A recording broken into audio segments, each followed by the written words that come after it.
like do crazy, oh oh oh crazy, oh oh oh crazy crazy, oh oh crazy, oh oh oh crazy, do crazy, do crazy, do crazy, do crazy crazy, do like do like do crazy, oh do like do crazy, oh.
We have a very special stream here on the Titan Esports broadcast today. This isn't a official match of any kind. This is going to be a scrim between two teams who are going to be very influential potentially in sort of the tier 2 and the tier 1 ecosystem in NA League of Legends. We have a team comprised of former LCS players and very talented content creators in the NA scene, and we have another team that is full of young talent that wants to get back to that tier 1 spot into the LTA, looking to prove themselves in this year's NACL. I'm talking about the brand new roster announced to be competing in the NACL, Pulsar, and a very hot in terms of popularity team that's been formed because of the recent announcements of the online qualifier. That is sort of Team Doublelift, I guess we can call it, right here, Quacks? My name is Ferris, this is Quacks. Let's talk about this. What are we going to see here today?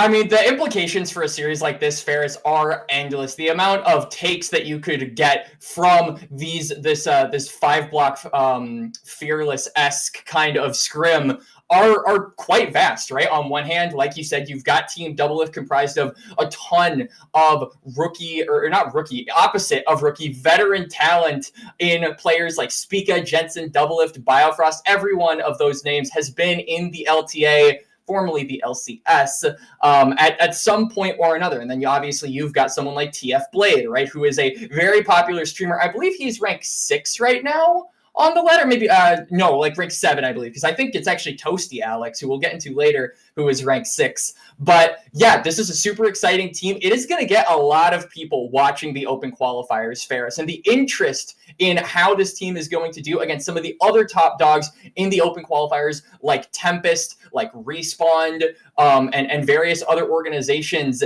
A lot of people are chomping at the bit to find out. And if they are able to do good against a team like Polestar, who, like you said, has a ton of that tier 2 talent, then it's not a question of if they'll get into the NACL. It's a question of when and will they be able to show up on the day.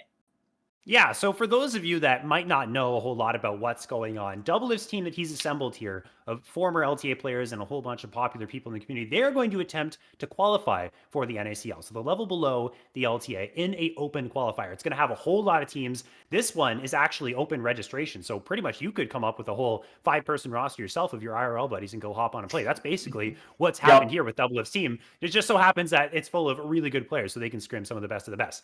Polestar is going to be playing in tier 2. So they in the NACL. They don't have to qualify for this. So let's start talking about kind of how the series is going to work, though. I guess I should say this is going to be 5 games. It's not a best of series. They will play every single game. The first 3 will be fearless. So that draft where, you pick a champion, that same champion can't be played for the rest of the series after its pick, no matter which team played that. So that'll be really interesting to watch. But then games 4 and 5, we'll go back to regularly scheduled programming, no fearless. Anything can be picked at all. So we'll have 5 whole games. And let's start talking about these teams. I mean, we'll start, I guess, with Team Doublelift. A lot of the, I guess you could say, more known quantities. I think that's very fair to say. And we'll start, I guess, with their side here. Quacks, who are you looking at the most here? Just kind of from a game standpoint, who are you most excited to watch play? I mean, it's got to be Spica, right? Obviously, the excitement for watching players like Doublelift and Biofrost and even Jensen, who we haven't seen in so long. It feels like forever since we've heard from that guy. Get back into the saddle and actually compete in a tournament or, whatever you want to call the open qualifiers. Those guys, their kind of aspirations to go further are a little bit gray. Doublelift has been very clear about this on stream that you can get from the NACL to the LTA, and Doublelift doesn't really have a desire to get back into the LTA. He's enjoying the current pace of being a streamer. And I think that Jensen and Biofrost, it's also a little bit hazy on what they want to do, but it's clear as day what Spica wants to do, right? So many people were confused when the LTA winter split this year started up and Spica's name wasn't the jungler for Dignitas. What happened to Spica? Where did he go? What he has been doing, though, is trying to reclaim his title to get back into Tier 1 League of Legends. He has been grinding it out in solo queue. He hit rank 1. He's back on this team. He has been performing at every single game this team has shown. And overall, this is the guy I got to keep my eyes on because his aspirations could not be clearer, and his performance reflects that. Absolutely. Now, these people aren't new to the scene, but they are still very talented. And Team Doublelift, I guess we can call them, has been playing against other teams in the tier 2 and even the tier 3 scene. So they did play up against Supernova, who is another team that's going to be competing in the NACL at the same level as Polestar. And that 5 block went 3 games to Supernova, 2 games to Team Doublelift. Yep. Then they played a team a little bit lower down just because Team Respawn, who they did play, is competing in that qualifier to try and qualify for the NACL. So a tier 3 level team. They had a little bit of an easier time with them. Now, again, this was their second game playing with each other, so they had a couple more reps in, but it did feel like they did improve a whole lot in that series. So now going up against Polestar, we'll kind of see how that dynamic works. Are they going to be as successful as in their match against Supernova?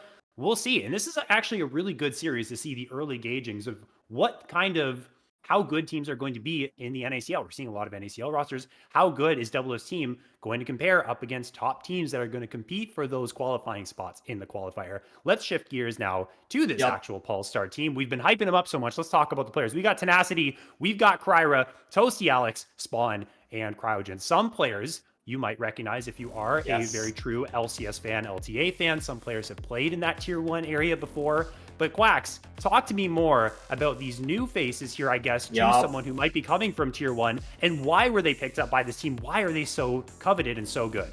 I mean, if you're a fan of North America, just as a region, it's hard not to root for a team like this. And the reason for that are because of some of these rookies, like you mentioned, Ferris. It's Kryra, Toasty, and Cryogen, who are sort of the new kids on the block here. And in particular, I want to kind of highlight Kryra and Cryogen, because while Toasty was kind of the player on this team that had been, along with Tenacity and Spawn, playing in NACL all of 2024, essentially, Kryra and Cryogen have come up from tier 3. They proved themselves in the open qualifiers and managed to carve out their name enough so that they got recognized by Pulse and are now here today. In the case of Cryogen, he was a player on, I believe, Clown Gaming for spring, and then during the summer he got picked up by FlyQuest Challengers and was under the tutelage and sort of mentorship of Chime, who was their support, and has learned a lot since then. We haven't seen a ton of him since the spring, but from what we have seen, things like the Cyto Combine, things like ACL, this man has leveled up, and I'm really excited to see how he gels with Spawn, because ordinarily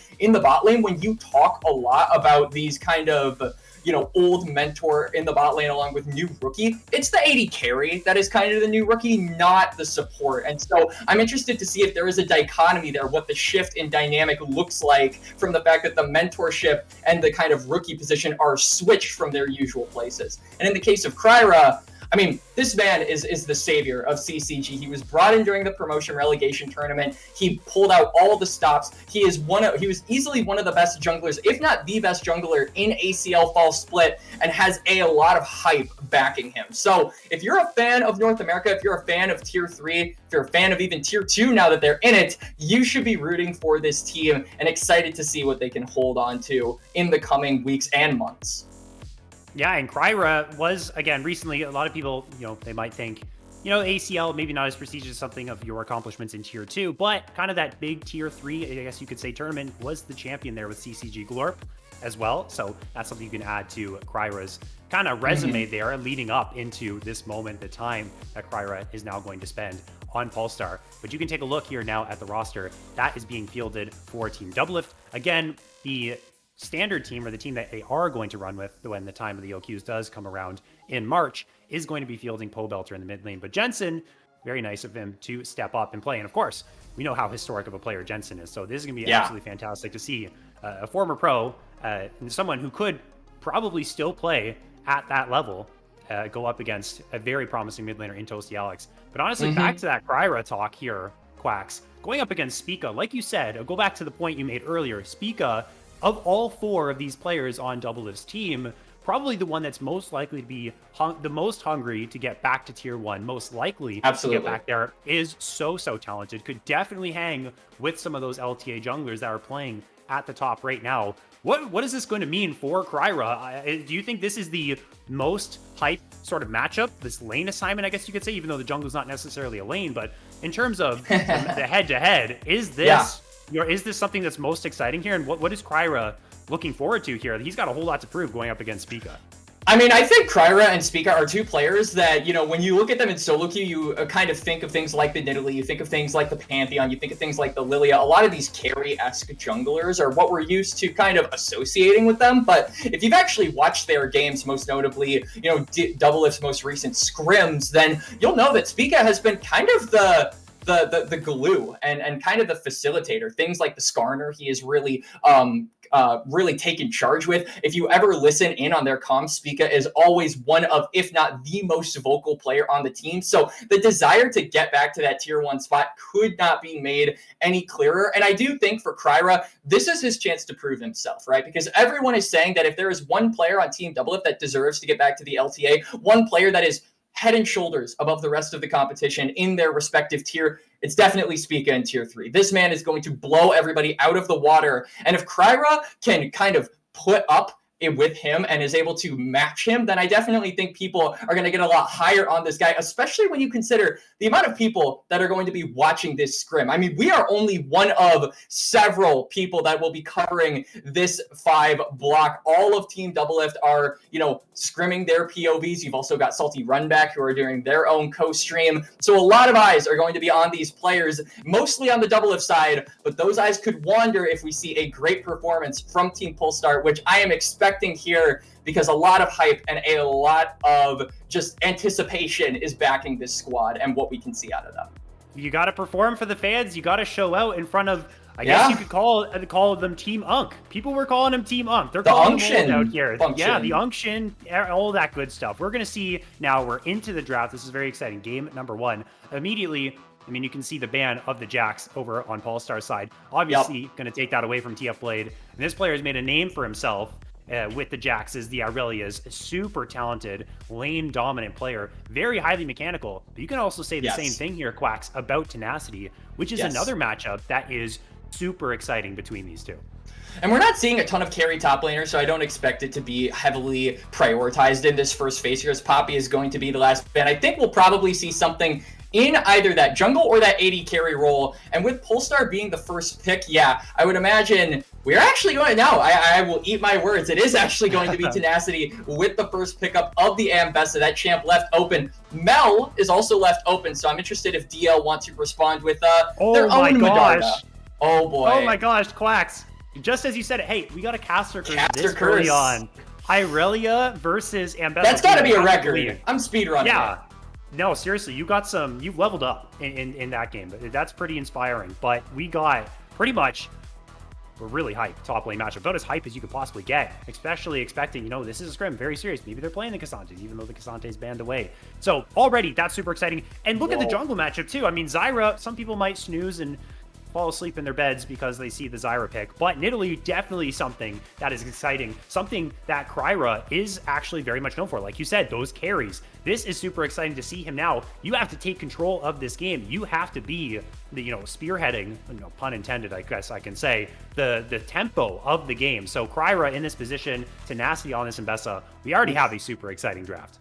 Yup, and it looks like we're just getting matches pick for pick here. We got the Varus, then we got the Jhin, and I actually really like the pickup from Pulse. One champion that Doublelift has been really good on in the scrims that we've seen from him so far, Teemo ban, by the way, is that Varus. So I feel like that is not only a good pickup for Spawn, but it's also a denial away from one of Doublelift's most proficient champions in recent, you know, days, weeks, whatever, however long they've been scrimming, essentially.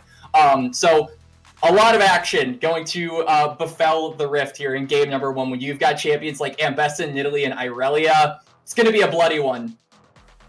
I don't know. I'm trying to think about why this Teemo pick came through from Team Doublelift side. That's one that I'm probably not going to be able to wrap my head around. Oh, they missed it. Okay, thank you, production, for getting me. That makes more sense, because I don't know. The Teemo jungle isn't terrorizing people anymore, so I don't think that would be a legitimate thing. But we get the way. Look at the range on Team Doublelift side. They got Curtain Call from the Jhin. They got all the range of Hwei. They got solid disengage with Zyra too. The Irelia is funny because it doesn't necessarily fit into this comp, but I mean, I'm excited to see it nonetheless. It's a TF Blade special. Now, though, I'm wondering what we're going to be getting put in the mid lane here. Something like a Syndra always pairs super duper well with a Nidalee, just getting that lockdown to guarantee that the spear hits. A Renekton is really good too. I didn't think we were going to see a Renekton in this game, given that Ambessa was already picked, but that could Is it Ambessa mid or is it Renekton mid? Because I have to imagine Renekton is not going to have a fun time against a champion like Hui, who can just outrange him and throw a fear at his face anytime he tries to get close. Yeah, no, this is 1,000,000% a Renekton in response to the Irelia. This might have been a trap laid by Polestar. Leave the Irelia open. Let's pretend like we've locked in our top side. And then let's pick one of the matchups that's really, really difficult for Irelia in this Renekton. So now a lot of pressure is put on Tenacity here, but I expect Kryra to play up to more towards that top side. And this is something you and I were talking about earlier, Quacks, is top side probably going to be the focus here because of all that star power on the side of, well, I guess, again, I'm putting puns here left, right, and center, but the star power of Polestar in that top side is something they're going to play towards. That's definitely going to happen here. Renekton Italy, a staple combo. They're going to try and shut down TF Blade as quickly as they can. Yep, absolutely. This is going to be a game that lives and dies by how fed Kryra can be in the early game. But my question is, how are you going to transition this from the early game to the mid to late game? Because eventually Zyra is just going to be able to throw plants down to block the spear. It's going to be really hard for some of these engagers like the Ambessa and the Nidalee and the Renekton to get onto. So how do you play these team fights when all of your damage is really single target focused? You look at the side of Polestar, not a ton of AoE, not a ton of splash damage. The team fighting of this comp is not the best, so it's really reliant on a strong, clean, concise, and well-planned out early game for the side of Polestar. And we're going to start off with a pause. Hey, that's, you know what? What better way to start it off than to get a pause here? It looks like OCL is going to be reconnecting. And they'll probably be back in a little couple seconds here, but we do see Spawn on this Varus playing that poke variation, so going to have a lot of... Well, honestly, a lot of these fights here, Quacks, could be like a wet noodle fight with all the poke that's coming out, you know, between the Hui, between the Varus, and the Nidalee. Like, this is just going to be, they're throwing spells at each other until someone hard engages onto them. So that's interesting here and kind of reveals a little bit more about the way that Polestar kind of want to play out this composition. Get a stun down with Leona, just one-shot someone, maybe a flash Renekton stun, and then just play off of that quick CC public execution over the top. Kill one quickly. There's not a lot of tanks on this Doublelift roster, Quack, so they do have to be very careful of that fact. Yep, I 100% agree, as we are just getting out of the pause and into a little bit of a, you know, warranted freeze. This is just what happens after every single pause. It is a pain in the butt, but it exists. I believe it's existed since the dawn of man. But yeah, I mean, you bring up a really good point. Doublelift's team doesn't really have a centralized tank. The best that they have is kind of just the Braum to be able to soak up some of this poke. So again, it's about getting Kryra, or Spider-Man, as the solo queue ID entails, ahead in this early game. So I do wonder if we are going to see any early level 1 shenanigans from the side of Polestar. And I also wonder what the lane swap sort of deal is going to be. That's just been something that's been plaguing League of Legends for so long. You saw the Captain Flowers video. Lane swaps suck. And honestly, I could see a world where these teams do end up opting in for that, especially to get TF Blade. Well, I mean, TF Blade's going to be in a bad situation either way. But hey, we got an invade going on right now. The first stun. Biofrost is found. Tenacity is kind of in the area. Ruthless Predator maybe to start, but likely not. There's not a whole lot of things they can follow it up with. Just getting control of the jungle, getting some wards down. Doublelift's going to try and scout out what they're doing, but no one is going to follow just yet. All just trying to make sure junglers kind of get the right starts and informations that they need. And also, by the way, that's a really interesting ID that Jensen's got there on this account. It's Spider-Man versus Stay Aways. But I do like that Pulse are actually staying here. They are controlling this side of the map and saying, we are going to cross map. We are going to play to punish Doublelift, as they are just getting a ton of damage onto the Jhin early. Now, Biofrost and Doublelift got to be really careful walking up, because they know Nidalee is in this area and can just round that tri-bush to continue punishing them. Doublelift's going to start the lane with 60% HP. And against something like a Poke Varus, that's really weird. Or, I mean, it's really dangerous. I was going to say, what's really weird is Doublelift has taken Comet, Arcane Comet in the runes. So maybe trying to expect that this Poke Varus is coming through and kind of combat that Poke power. But again, it's going to be really, really tough, because Braum doesn't necessarily have the range to close the gap there, and then Leona can always just play disengage. But we got this really nice split screen here, Quacks. We can see what's going on bot side. We can see this top side matchup as well, and we talked about lane swaps. We didn't get that, and honestly, I couldn't be more excited, because I want to see this matchup. Yep, I want to see Renekton versus Aurelia's TF Blade. The stun goes wide just as Tenacity hits 2. He has full Fury. He might go in for the kill.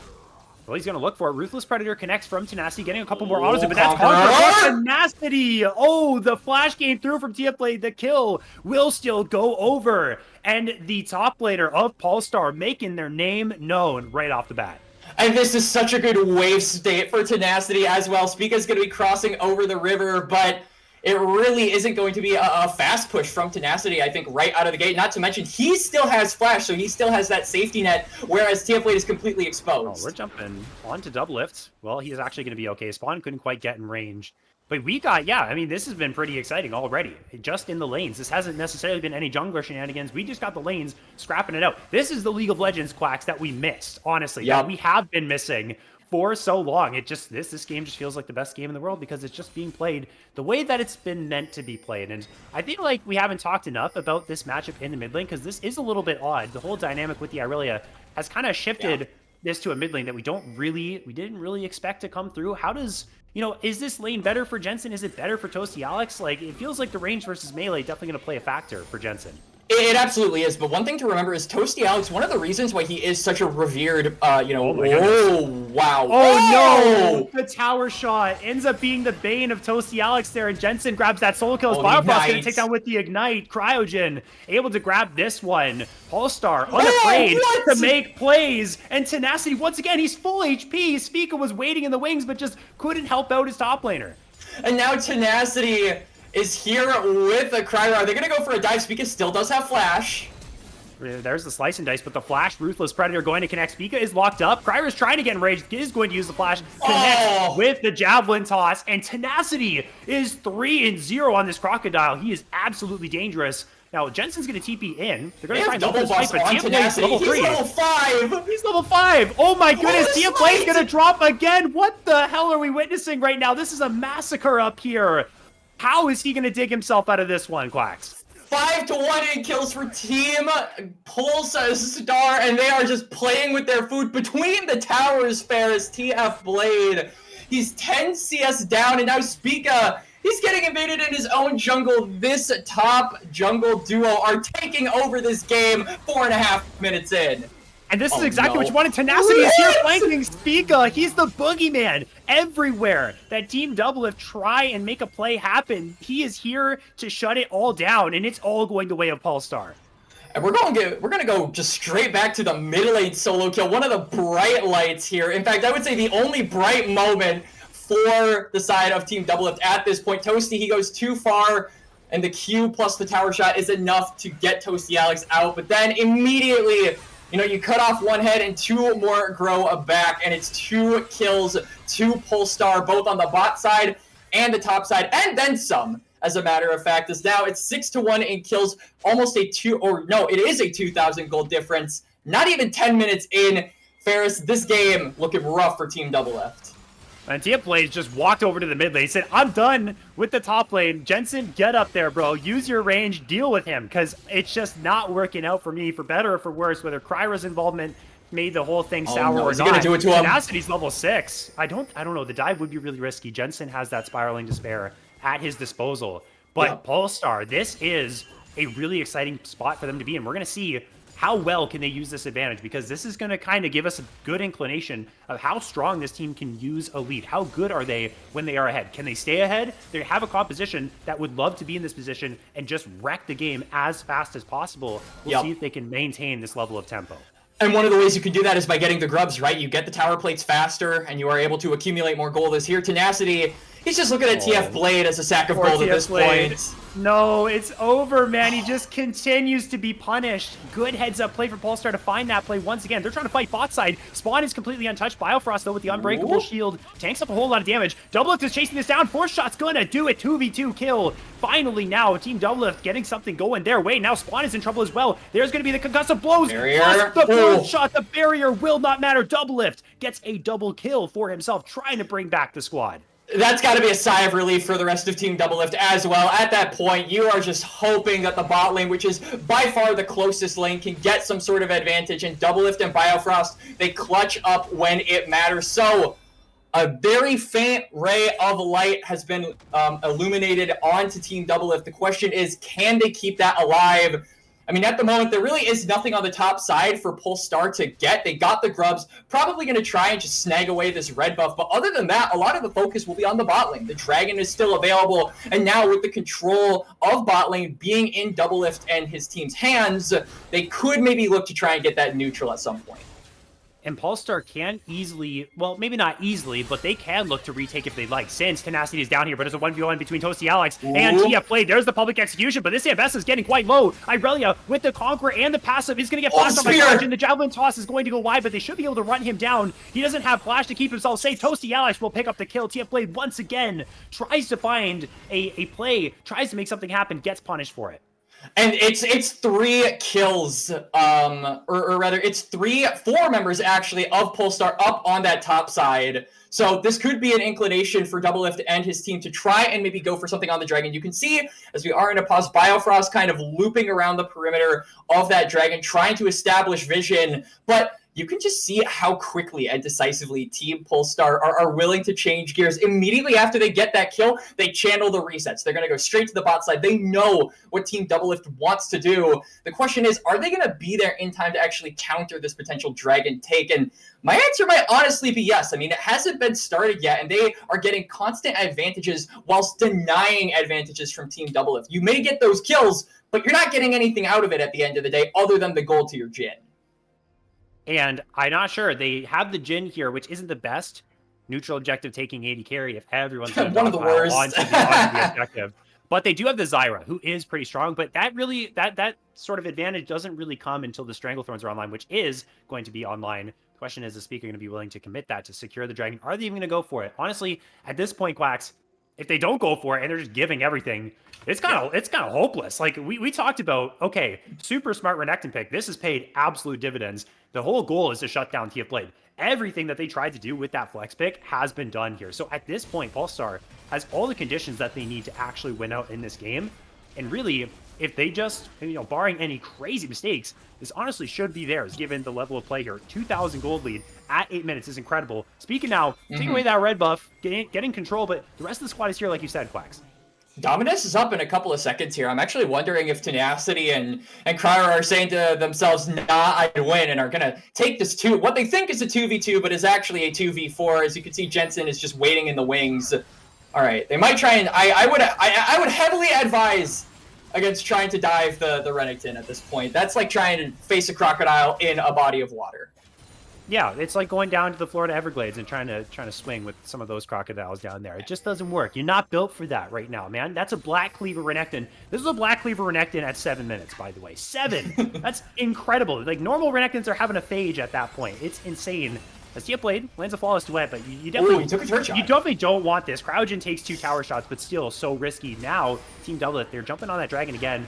And it doesn't look like Polestar is going to care too much. Again, they don't necessarily have the greatest setup for it. Their bot lane is elsewhere. It would be a man advantage for Team Doublelift. You'd rather not toss away the game like that.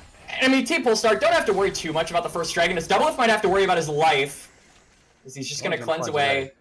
Didn't have to flash, so that's a good plus there for the 80 carry of Team Doublelift, and the namesake of Team Doublelift, I suppose. But yeah, going back to that Dragon, you as Polestar, you don't have to worry too much about that. It's only the first Dragon. The next couple of ones, though, I would expect, especially with Polestar taking this top turret, they'll be a lot more free to roam around and control and contest that bot side river and any plays Team Doublelift might want to make around that area. Prior's going to get locked up. They found each other inside of the jungle. Spica isn't going to like that he's taking away his camps. They're just going to walk on back. Maybe look for Crouchin, who's walking on back here. Biofrost is rotated up as well. Trying to get control of this river. Again, these grubs coming up in a second. 6 grubs for Polestar would be absolutely insane, especially with the pressure that they're putting onto these towers right now as well. That would be a very good thing for them to get so that they can break open this game and win it as fast as possible. It's going to be hard to kind of stop the bleeding here if you're Team Doublelift. I mean, what do you really do at this point? What are the angles that you look for? Maybe cross-map plays. Maybe you try and find some type of miracle fight. But I feel like Polestar is going to be ready to fight you at pretty much every single objective that comes up. It's definitely got to be in the scaling, I think, for Team Doublelift, right? I mean, you've got a lot of champions that scale well into the late game. Jhin, Zyra, and Hui are 3 champions, rather, that are really good once they get some items under their belt. And you can already see the makings of some of that scaling coming through from Team Doublelift. Notably, they have the first Dragon. You look at the CS score of Jensen in particular, 100 at almost 11 minutes is very good and is allowing this way to accumulate a lot of gold, which could prove to be a thorn in the side of Polestar later, because tangentially, like we talked about in the draft, this is a team, this team from Polestar, they fall off eventually, right? Like Nidalee is eventually going to plateau, Renekton is eventually going to plateau, and these are the champions that are super fed on this squad. So if you can just hold fast and continue to get these dragons, get these micro advantages and all this CS, then maybe there is a chance for the side of Team Doublelift. Tenacity's been feared. Tried to go on to Jensen, who completely shut the door directly in his face. Stranglethorns go out as well, but Tenacity is going to live. Did get that extra HP from the Dominus. Cryogen tried to make the play. Is going to be rooted up, stunned forever. Leona gets a bite or kind of a taste of her own medicine in this play, and that kind of just burns up in Polestar's face. That's kind of what you have to worry about here at Quacks. That disengage potential is always going to be there for Doublelift's team.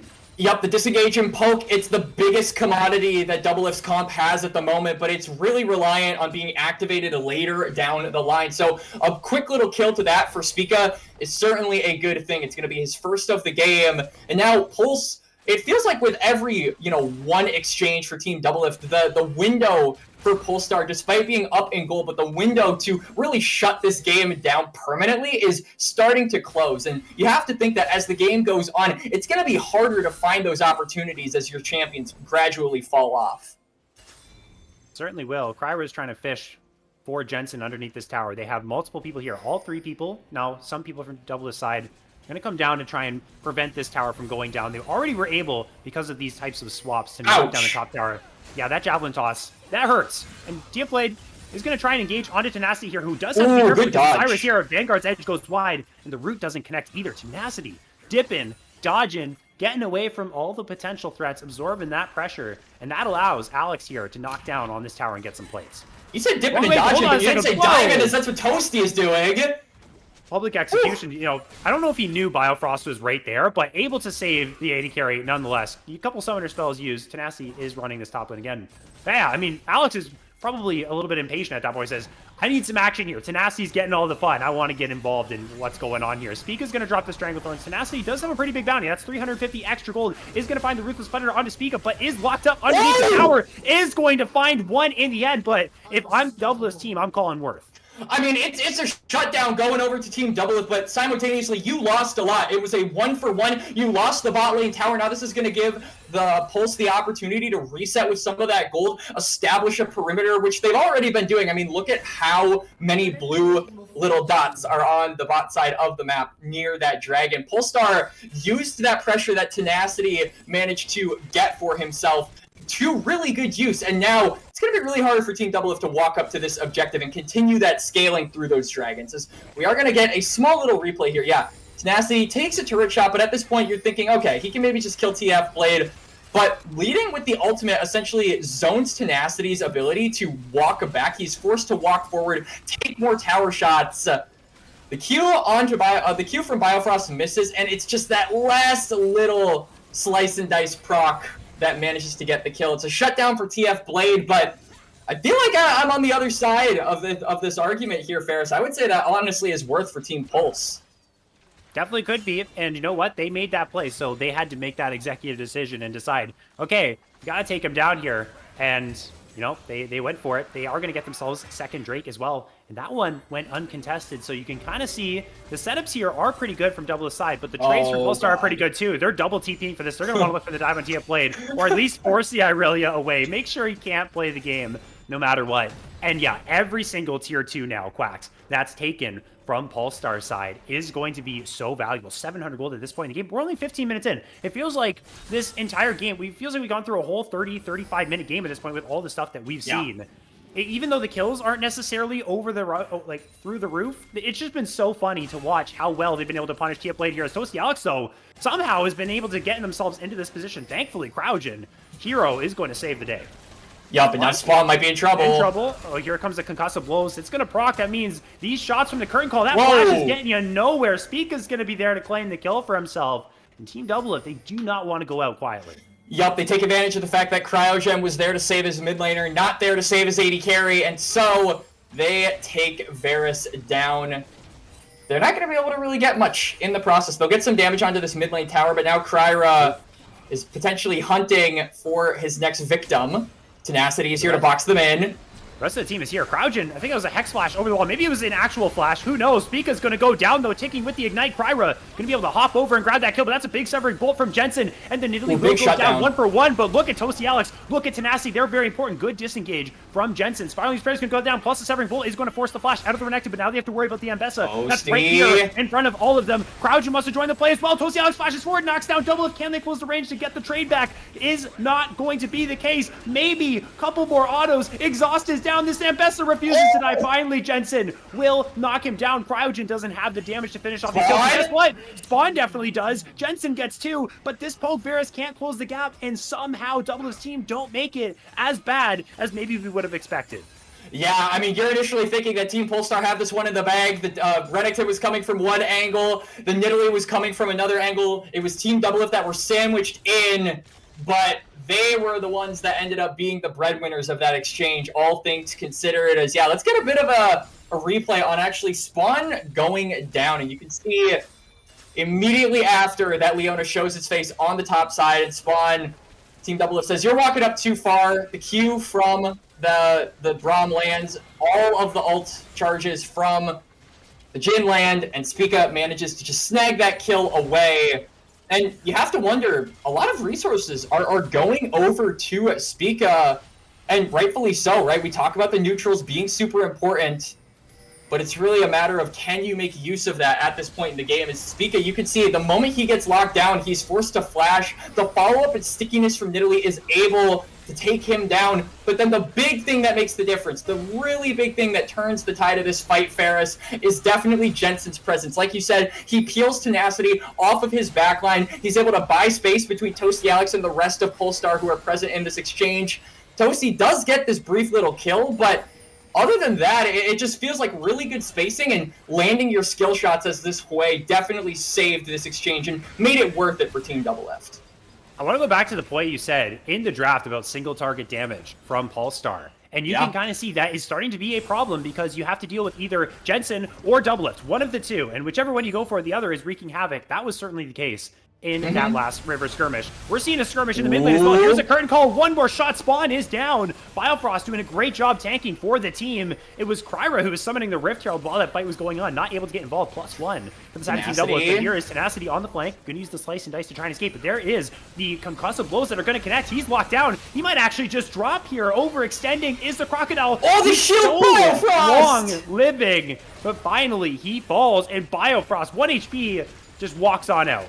And salt in the wound, Shelly doesn't even get to find her mark on the mid lane tower. It's still standing here for Team Doublelift. This Toasty Alex might not be standing for much longer. This might just be a solo kill. Good shield to block and get away. Deadly Flourish, that was close. That would have been the route, and maybe a follow-up with a Severing Bolt to get the kill. But playing on a knife's edge here, Quacks, is Toasty Alex, refusing to kind of give Jensen an easy route in this side lane. And from 6-1 to now 11-11 on the kill counter here, Ferris, and really, it's very close in the gold lead at this point. It's less than 1,000, and Team Doublelift, the big advantage that they have for themselves is, of course, those dragons, the scaling, the ability to get back into this game later down the line. It's still very much active, whereas Polestar's window, it feels like their window to make this like a solo queue game and to pick TF Blade off for the 5,000th time, that has closed, and now they're forced to lock into a team fight, which their comp doesn't want to do. We mentioned the single target damage. Now it's really going to start to matter.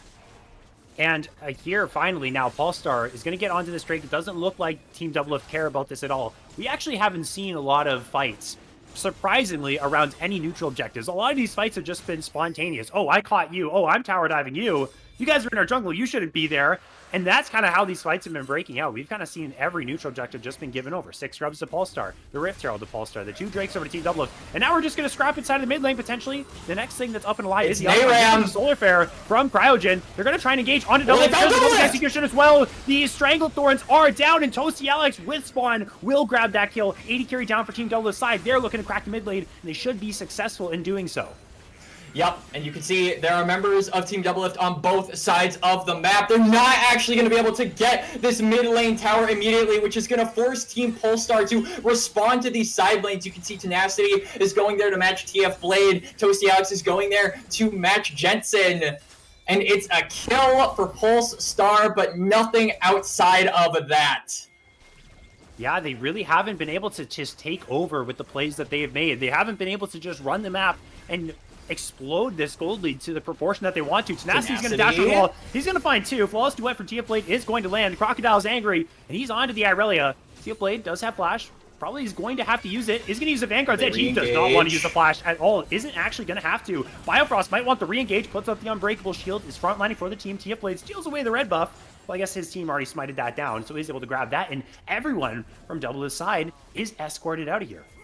Yeah, I mean, TF Blade coverage from his team allows him to get out there, not to mention the piercing arrow from Spawn and then the javelin toss from Kryra. They both go wide, so you're not able to find that extra little chunk of damage. A little bit of an unfortunate turn of events, I think, for Polestar, really just trying to look for that kill and not able to get it. And now they're down Dominus, which isn't the biggest deal in the world, as the only objective up is Otacon. And Doublelift's team, they're really in no position to take that down quite yet. But it does mean that your ability to find these picks and for the Renekton to be useful in some of these skirmishes is diminished for the time being. Yeah, it feels like the train is slowing down here right now, Quacks. They're trying to make another play onto TF Blade. I feel like this play has happened so many times that this guy is always going to be skeptical. There's a push. There's no ward. There's probably 3 people in it that are going to try and take me down. I don't see anyone else on the minimap, so TF Blade being a little bit more careful is now 2 items on the Irelia. And this champion, again, one of those champions where, you know, you get the Blade of the Rune King and you're usually, at least in terms of the damage department, you're going to be okay. You should be able to pull your weight. It's just kind of how these champions work. And I think TF Blade, you know, did have that rough early game, has done a fantastic job of bringing himself back. The team, Doublelift's side, has done a really good job of stopping the bleeding. And now Polestar, you've already mentioned this, Quacks, they're in this really difficult position. They're not really making a whole lot of plays anymore. And it is Doublelift's team that's getting a lot of confidence, taking control of these rivers. They're getting the push in the side lanes. And they're going to have to, Polestar's going to have to start making plays here to regain control again and get themselves back into that lead position. But it's so difficult. I mean, you can see Spica is now just not even afraid to invade Kryra's jungle at this point in time. A javelin toss will land onto the Zyra, but it's so hard, I feel, for this Nidalee to get on toward that backline, especially when you factor in how strong this Hui is at the current moment. Has been so instrumental in disengaging a lot of these exchanges and a lot of these fights that aren't favorable for Team Doublelift. And that is really hurting this Nidalee, who wants to continue getting those picks. Speaking of picks, Doublelift is low. Oh no, Doublelift, that wasn't the flash. No! That was not the flash that you wanted. And this will be a 5 versus 4 for Polestar. Maybe the engage that they need. Still trying to fight this, though, is Doublelift's side. Vanguard's only going to connect onto Spawn, but TF Blade has found his target. He's found 1. He's found 2. Now maybe the rest of Doublelift's side is going to run this fight. Toasty Alex trying to tank up in the front line, but he is very squishy on this. And Investor Cryogen goes in with 1 HP. Back in with the public execution. Toasty Alex able to trade 1 back, but he is going to get taken down by Jensen. Biofrost running away from Kryra is able to finish off that kill. Now is 1 HP. Heals himself so the Severing Bolt doesn't finish him off. One more jump. He's over the wall. Spica in hot pursuit. Uses the flash, takes him down somehow. Doublelift's team, despite that early pick from Polestar, still win the fight. Yup, it's an ace for Team Doublelift. They are able to win out in that exchange, and a huge amount of credit has to go the way of Jensen. That Spiraling Despair, all of those spells being thrown out, it bought space, it bought time, it delivered the damage, and it might have put DL's team on the fast track to maybe winning game 1, as we can see Doublelift, the fail flash over the wall. This is not the Doublelift flash meme that you are looking for, but then Tenacity gets locked up, the Spiraling Despair gets put on the Renekton, and look at that, it does damage not only to Tenacity, but also to Spawn. That flash from the Varus was completely irrelevant, and all of these spells being chucked out from Hui while the team, his frontline, is fighting. You're just completely ignoring the painter who is painting the town red. Takes down Toasty Alex. Kryra here manages to get a stray kill onto Biofrost, but immediately after, Spica with a BM flash ready to follow, gets that kill and gets that ace, and now we return right back to live. A dragon is up, and this train is not stopping, Ferris. It is at ramming speed. It's sort of stopped moving in Polestar's direction. It's starting to slowly chug in the direction that Team Doublelift want it to go. They got the pick that they wanted. By the way, that pick on a Doublelift, that's exactly how Polestar's composition wants to play. But it's just after the fact. It feels like they didn't really. But how many more times are you going to find that, right? Yeah, how many more times, that too. You might get it. You might not be able to play through it. But exactly, you might not even find it again. They're going to try here, though. They have Ooh, priority. curveball. Crouchin is getting the entire kitchen sink Oh thrown my down on his God. face. And he is just a goner. Nothing that Leona can do. Now 5 versus 4. It's all the more difficult for Ballstar. Certainly, Soul Point is going to go over. Chains of Corruption connect onto Jensen. Just going to be a little bit of poke. It's really nothing. He's walking that off. Yep, and Kryra not going to attempt to go for any sort of a steal. He doesn't have flash, so if he were to go into that pit, it would be a one-way trip, and then a one-way trip for DL's team right to the Baron, and that would just make a bad situation worse. It's now Soul Point for Team Doublelift, and Tenacity finding himself. You're in the wrong swap, my friend. TF Blade saying, this is what it feels like, pal. How does it feel? Now it's my turn to bring all my friends and ruin my day, and Tenacity is going to go down. Jensen grabs the kill. Unstoppable. 5-0 on this way. Has had himself a game here, ladies and gentlemen, and showing that he's still at this sort of top level to hang with these tier 2 and tier 1 players. Yeah, I mean, he was initially a question mark going into the series, but now I would label him more as an exclamation point because I am very surprised how hard he is destroying Polestar in game number 1.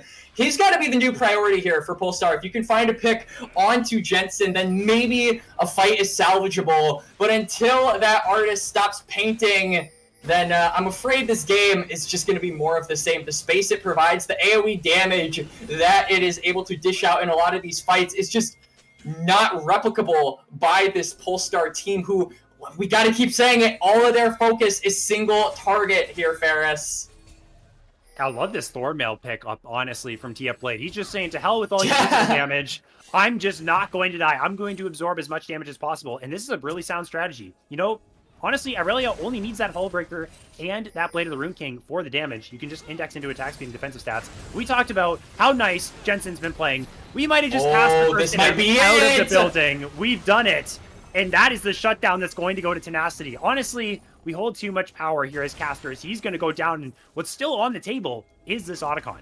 And it's 45 seconds until he respawns. He does have the teleport available, so now Polestar, they're going to have to go quickly if they want to take the Otacon, but it looks like they're not going to greed for it. I think they understand that Kryra in particular is at half HP, right? And with the amount of poke that Zyra and Jin can provide, that half HP is going to go to no HP real fast if they aren't careful. So they bide their time, they get the pick, they go back. I think this is really good resolve and recognition of timing here from Polestar. But it just means that that Otacon remains on the map, that advantage remains untaken. And if you aren't able to get another pick like that soon, eventually Team Doublelift is just going to win another one of these team fights and take it for you.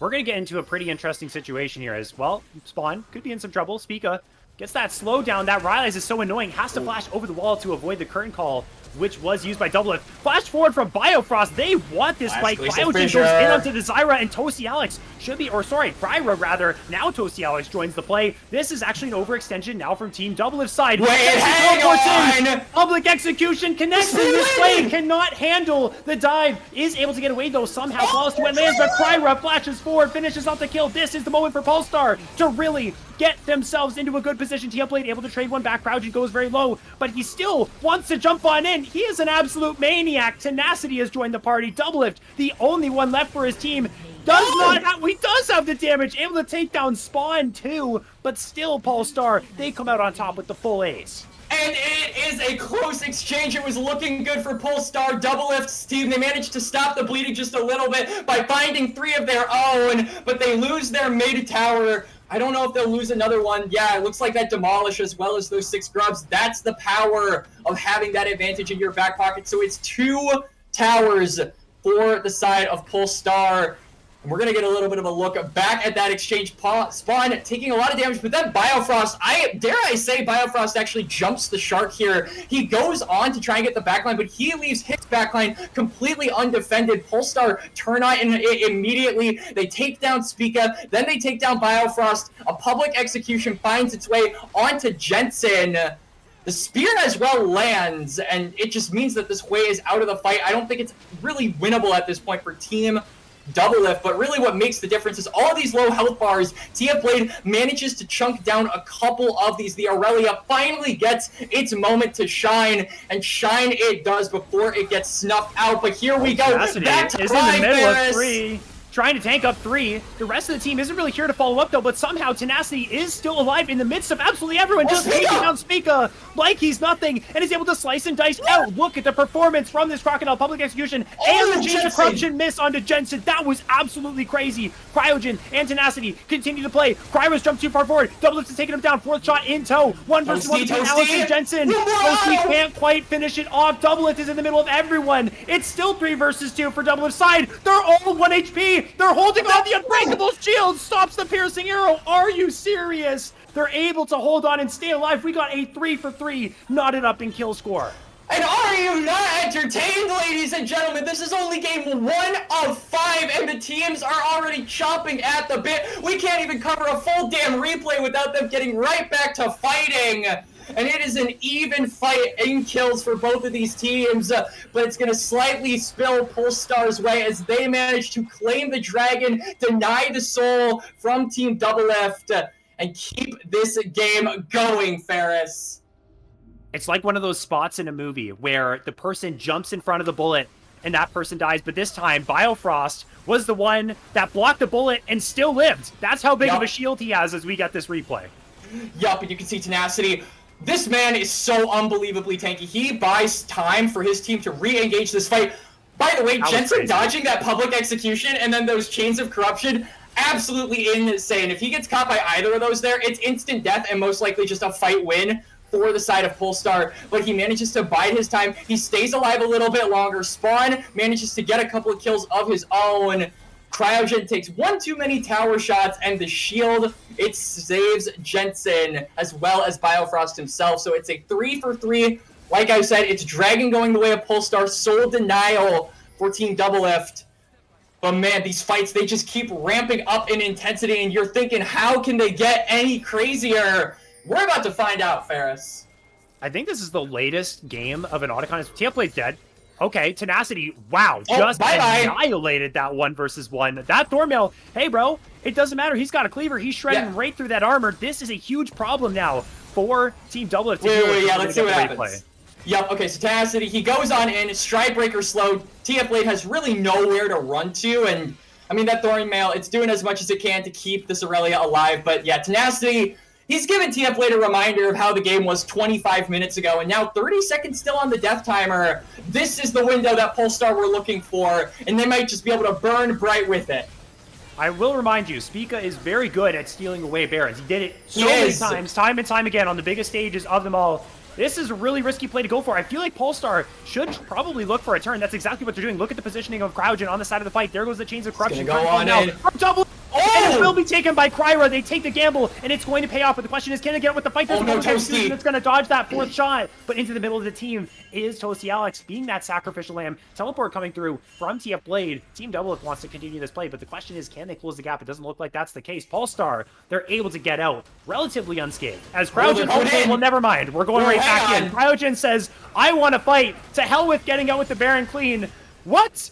I don't know. That was interesting, but yeah, the question mark pigs in my mind are kind of blaring for me, but it also means that Team Doublelift, I feel like despite getting that pick onto the support, despite getting that pick onto Cryogen, it was most likely going to be an Otacon, but here comes Kryra, Spider-Man, he's trying to be the hero, but I can't see a world where this Nidalee is going to be able to steal away this Otacon. There's too much space. It's going down too quickly. And honestly, this isn't the worst thing in the world for Team Pulse. I mean, this Otacon, it lasts for what, like 2 minutes? 2.5 minutes? And that dragon is going to be coming up in about a minute. So if they're able to stall out this dragon being taken by just 30 seconds, maybe they don't have to deal with this revive. Maybe they can circumvent this advantage. Doublelift. Well, he had flash. Wait, look at the base. Wait, look at Spawn. Yeah, Spawn is just wrecking house. I didn't even realize that. Now they're going to try and recall. There is one that gets back. That's TF Blade.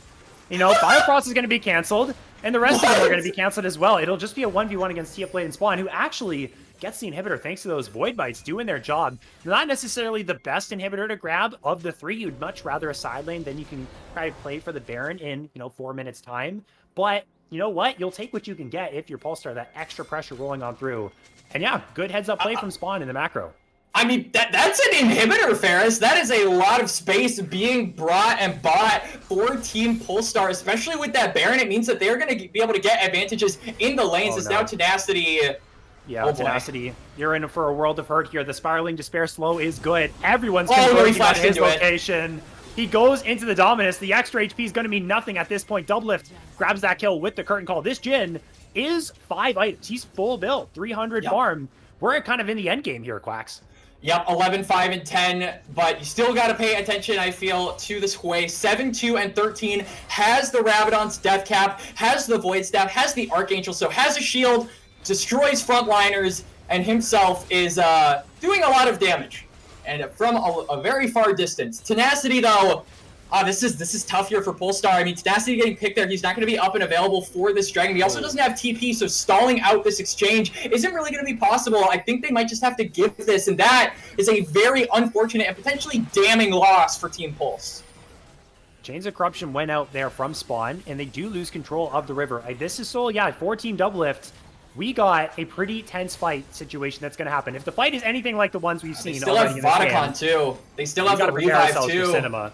That might fall off soon, though. It's been a good chunk of time. But the question is, will it, though, before something happens? Boy, and it looks like Blade. Team Doublelift is not going to wait. Crowdgen's just going to say, you engage on me, I engage on you. There's a public execution. Someone's getting very low, but into the withdraw they go. Timer has not run out. This is tragic for Polestar. It's going to end up being But they lost Spica. Can they get the soul? I mean, Spica, he's in the base. They have to wait like 10 to 15 seconds before he's able to even move. They're taking down. They're damaging the dragon. Gryra is in the area.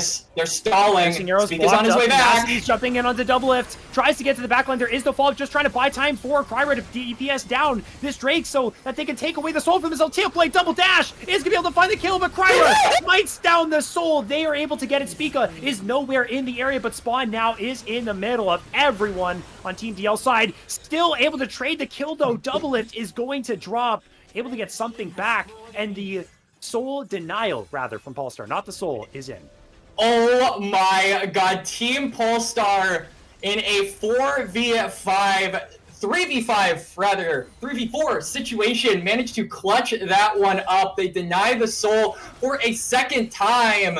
And Team Doublelift, realistically, they're going to be able to get this tower, but nothing really else. I mean, you look at the mid wave, they had to have Jensen recall to respect that. The top wave is still in Polestar's control. They get a turret, they lose the Dragon Soul, though, and Polestar continue to stall out this game just when you thought it wasn't possible. Somehow, they pull a rabbit out of a hat. These guys, they're magicians, Ferris. I feel somehow, you know, right where at that point when Team Doublelift extended too far forward, Biofrost flashed forward on the Braum to get that Glacial Fissure, and then they overextended, they lost all their people. Oh boy, here we go. Polestar was able to pull it back. Toasty Alex could be in a 1v1 against TFBlade. This is the anime battle that we've been waiting for here. So many dashes.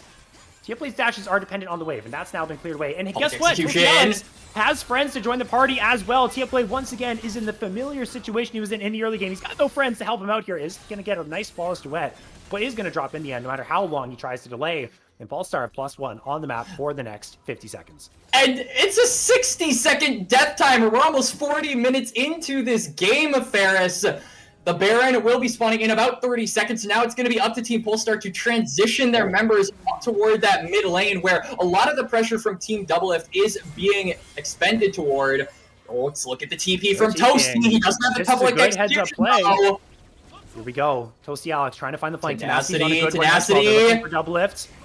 RFC is going to be able to give him that move speed. Tenacity tries to dump through the captive audience. That's not going to be very successful. There's a Chains of Corruption. It's going to land onto Doublelift. It is connected. He is rooted, but he is in that curtain call. Tenacity isn't going to jump on that. And it is going to be Toasty Alex taking a lot of damage, but Team Doublelift surviving. Look at all that poke that's coming through from them Quacks. Yeah, the spears, the arrows, they're finding their mark, and they're slowly whittling down the members of Team Doublelift. Spica has found a croc in the bush and is saying, get out of there. And Tenacity, who is he to not listen to the plant mommy? Well, guess what? I mean, that was a Stranglethorn's use. That's not going to get the value that you want. It probably is on a pretty low cooldown at this point. Yeah, it's almost a quarter of the way out already. Spica doesn't necessarily have the highest damage build. It does have a whole lot of HP. Is indexing into the lower damage items like the Rhylights for the slows, the healing reduction with the Oblivion Orb. So, yeah, they really just need this damage from Jensen, from Doublelift, even from TF Blade, he's had a couple pop-off moments. He actually bought a really late Kraken Slayer, so he's going to have a whole lot more DPS coming into these fights, and he can be a super lethal backline threat. But honestly, I was not expecting such a banger for game number 1. We're 40 minutes in. We've gone to the 7th Drake to determine the Drake's soul. If we're going to go to Elder here, Quacks, it's not going to be until a potential 46-minute mark. Oh, man. Here I was hoping that I would potentially have time to finish up this Block 5 and go to dinner, but I might have to bust out the old DoorDash app. I haven't used that in several months. But based on how this game is going and this being 1 of 5, I think I might have to. Yeah, this has been the opposite of a DoorDash series. This has been, you know, a door walk or a door stroll. They're taking their time with this one. We don't even have the tier 2 popped from 2 out of 3 lanes on the side of Team Doublelift. Yeah. And it looks like they're just waiting for this soul fight. Both teams are so tense. They don't want to make that first move. It's really difficult. There's kind of a lack of engage on their hands, barring maybe Cryogen.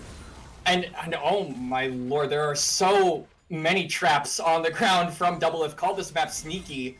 But for the time being, it is going to mean that with that crab, they are actually going to go onto the Baron. This is risky though. This could flip the game. It definitely could. Again, they're in the same type of situation that they were in. Biofrost is doing his very best. Gets the pink ward down. Now they have some vision. Now they see the HP. Cryogen drops the Solar Flare just to delay Spica, and Cryo will get the steal. There goes a curtain call. It's not going to do a whole lot of damage. Again, Doublelift's team trying to chase out Polestar after this play goes down, but Baron number 2 is in their hands. But they got to get back in time here, Quacks. This soul is coming up in 10 seconds. And now, especially with the Leandry, Spawn's back is going to be delayed significantly. Baron be damned. But maybe they're saying screw the dragon, or screw the dragon. We might just want to try and go for another inhibitor. You can see Tenacity is in the area. He does have that control word on the bush to TP2, but look at how quickly this dragon is being burned. It's gone. It's gone. They just didn't time it up right, and so this is going to be the Baron for Soul Trade. I think Team Doublelift is going to be very happy about this one. Polestar, they want something back, but I don't think they're going to get it. They can't close the gap. They're going to try and push mid. Maybe they can knock down this inhibitor, but this is a permanent buff now in the hands of Team Doublelift. This is a huge macro blunder from Polestar that might end up biting them later on. Yeah, I mean, they've got a timer on the Baron. They've got a wave pushing at top. You can see Toasty is going to try and shove that in to potentially take that tower.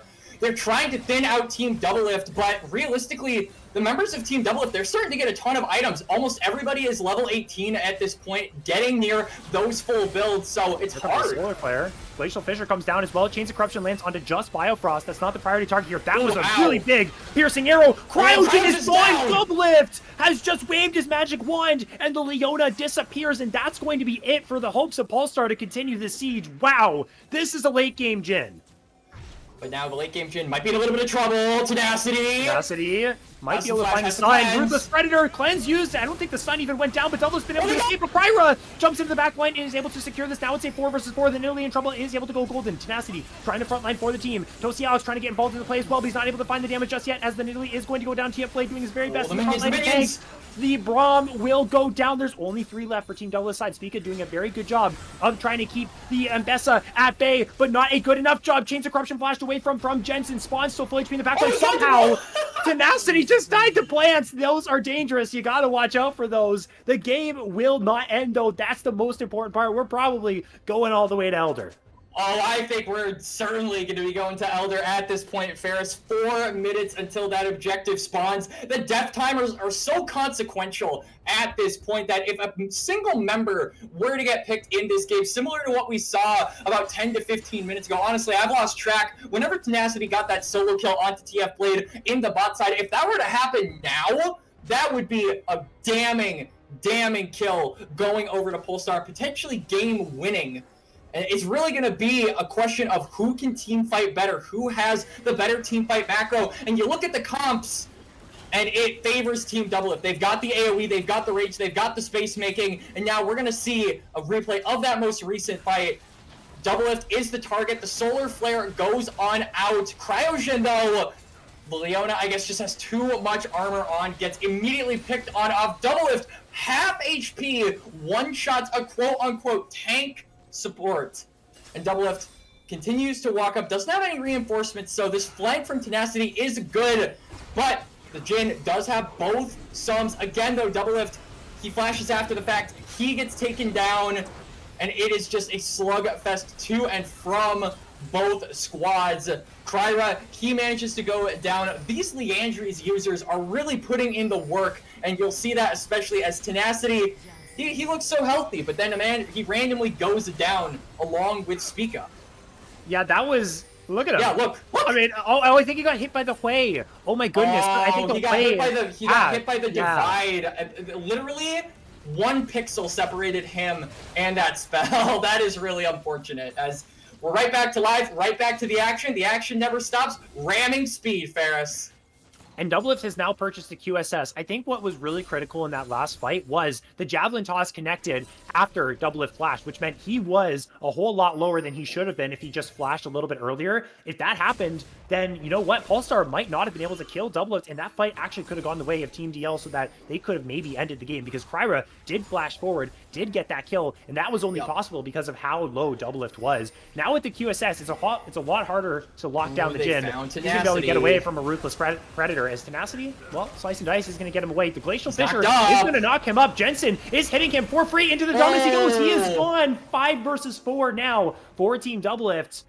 But what are they going to be able to get? There's nothing up and available. Yeah, there's nothing. I mean, and they have to clear the mid-wave as well. They've got to make sure that these supers aren't pouring into their base, flooding into their base. So it'll be 60 seconds until the Croc is up and available. But unlike that last Dragon fight, or 2 Dragon fights ago, I should say, Tenacity does have the teleport, will have the Dominus back up and available. So the Croc will be right back into the action, and so will both teams. I have to think, Ferris, it's got to come down to this. Surely the Elder spills this game, teeters this game one way or another. And we've said that so many times before. Here comes the Chains of Corruption. That's going to force the QSS off of Doublelift. So a huge cooldown. He's now no longer in his hands. He's got lots of healing with, you know, probably that Bloodline rune. Again, really powerful at this stage of the game. And he does have the cleanse back up. So yes, they got the QSS, but Doublelift still has that little bit of extra safety for him. We're getting to the point where Baron's going to be on the map. Maybe Elder's going to be on the map as well, but Team Doublelift look like they want to just take this on spawn, and they have a very powerful Zyra that can do it so quickly. Yeah, but there's so many vision wards around that area, so Team Polestar sniffing that one out immediately. They know what Team Doublelift wants to try to do. And now it is just both teams nay ram to end game 1. I wouldn't have it any other way, Ferris. It's looking so close. They're just so tense around the mid lane. They get prio, then they walk back up again. They stare at each other. Are you going to engage? Are you going to engage? No, I'm not going to engage. We're going to wait until the very end. Look at all the vision that's about to be revealed. Until that Baron is so low. Look at Tenacity on the really long flank. They don't see him. Yet.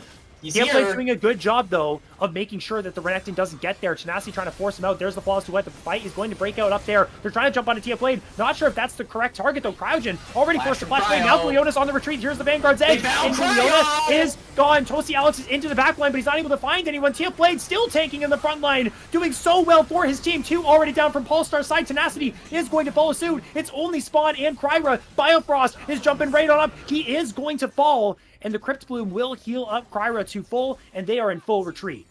And now it's a question of what do DL want to prioritize. They have the ability to go for the Elder. They could potentially go for the game. These death timers are so unbelievably long, Ferris, but I think they're going to bite their pride. They're going to say, all right, we can't end the game just yet. We've got to net these advantages, and then we can go right back to it. You can see Kryra desperately trying to find a way into that river, trying to find a way into that pit, but the Nidalee is not going to be able to find its mark on that Elder Dragon, as all 5 members of Team Doublelift will claim that buff. And I have to think, with still 20 seconds left on the solo laners of Polestar, they're going to transition that into a Baron. Now, they've got the three Infinity Stones of being able to be overpowered in this game. Soul, Elder, and Baron, Ferris. If they cannot end the game with these buffs, then what is going to happen? I don't know. This is the end of Infinity War when Thanos gets all of those Infinity Stones. He's just unstoppable. And that is the sort of the power that Team Doublelift has for the next little bit. They don't index into the Baron right now, which makes me wonder, What are they actually doing right now? Are they going to go for the Baron? Are they going to look for the end? They got to make a choice now because that Elder doesn't last for very long. Only lasts 2.5 minutes. So they got to make a decision and they got to make it quick. It looks like that choice is going to be jumping on this Baron. And I don't think Polestar are even remotely close enough to just stop this from happening. I mean, the best thing that Polestar can do now is stall, right? Don't take a fight, threaten those side lanes, and you can see Toasty Alex got the memo. He's on the bot lane. He is looking to try and force Team Doublelift to respond to his split pushing, but you're not, I don't think Team Doublelift has to respect you at this point. They've got 3, now 4 members pushing into the top side with that Baron, and it's going to have to be Toasty actually respecting that. Team Doublelift looking to put a bow on this game, but Polestar, can they keep this one alive? They got like 1 minute left on Elder Drake. So if they want to find the big fight, they got to find it right now. Honestly, just send it. We want you to send it. This is your best shot here, Team Doublelift, if you're going to go for this. Tenacity and Toasty Alex trying to knock down TF Blade on their own, but they have to be careful. This is a Elder buffed Irelia getting very low as Tenacity. Going to get saved by the Stair Stage. TF Blade going to flash back towards the scene. Dodge the Javelin, but Toasty Alex finds the kill. Inhibitor on the other side of the map is going to go down, but now it's a 5 versus 4 in favor of Polestar. The rest of Team Doublelift are going to walk away. This pick Quacks might have been everything they needed to save their base. And it's 51 minutes into the damn game. Ferris, Team Doublelift, they're getting impatient. They want to try and end the game, but they are a member down. They're looking to stall them out. They're looking to stop the backs, but look at Jensen. He's far enough away to have that completed. Tenacity. He's going to get the inhibitor, soak up more pressure in that mid lane. It never ends. It never ends, Ferris. This game is so intense.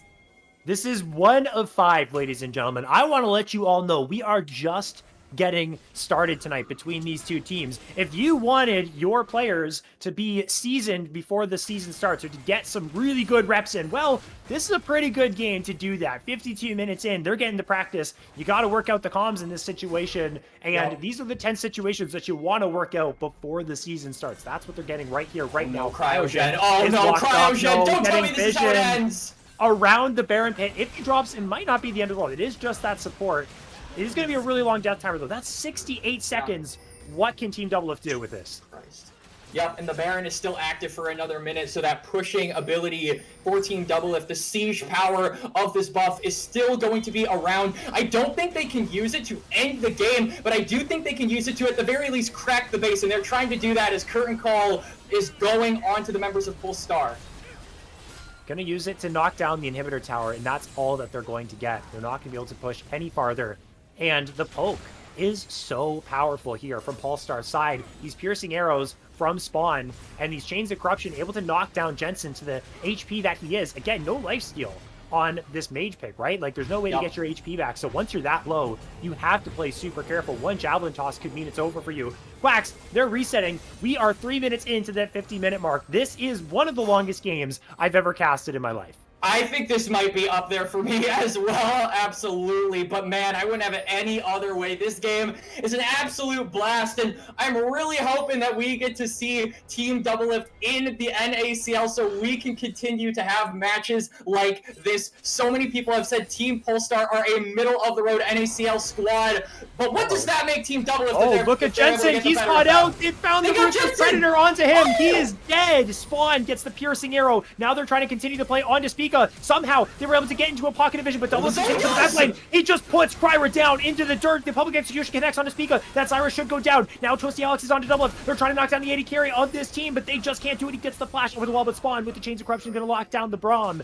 And Cryogen wants more. He's found Doublelift. Flash, Zenith Blade, connects, Ignite, Solar Flare, QSS for Doublelift to try and escape, but one more Zenith Blade to boot. It's Cryogen will find the kill. TF Blade pushing down and bot, but massive kills go over to Polestar.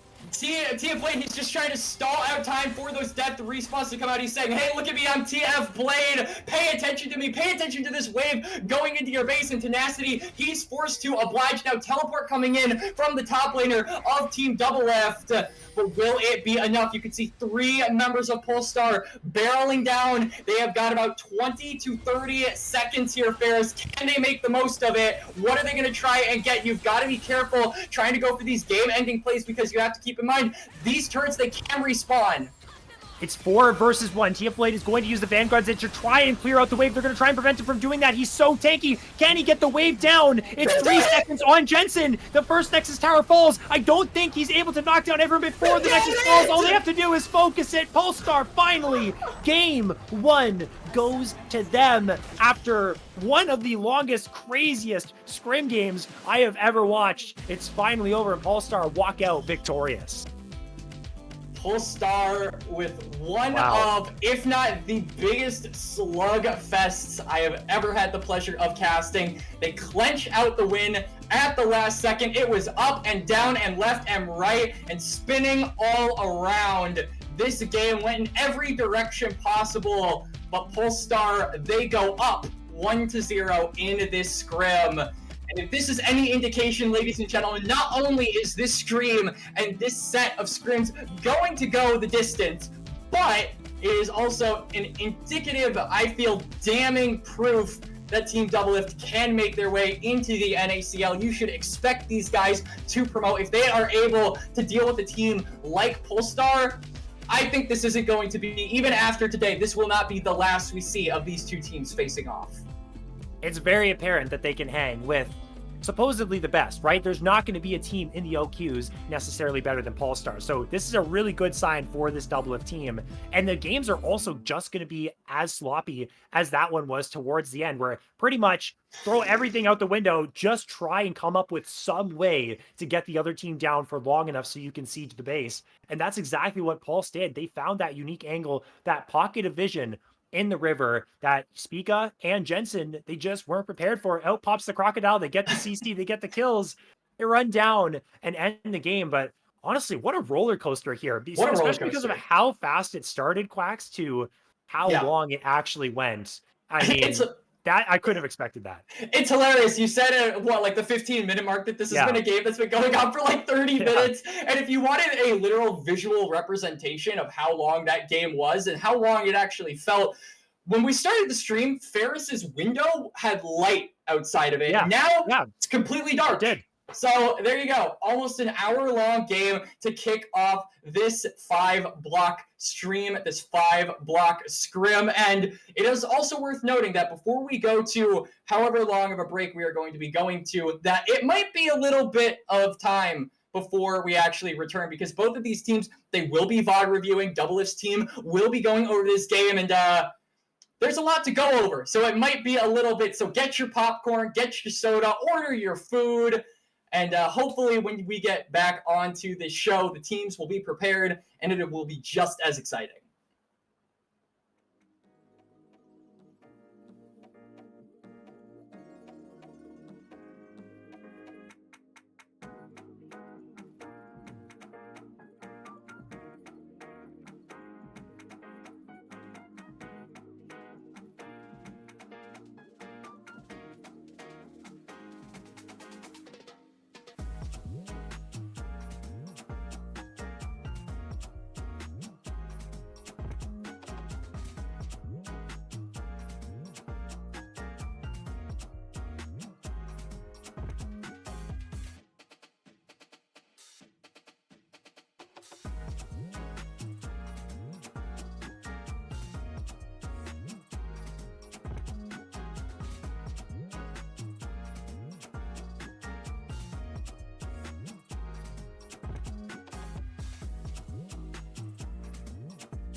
Like,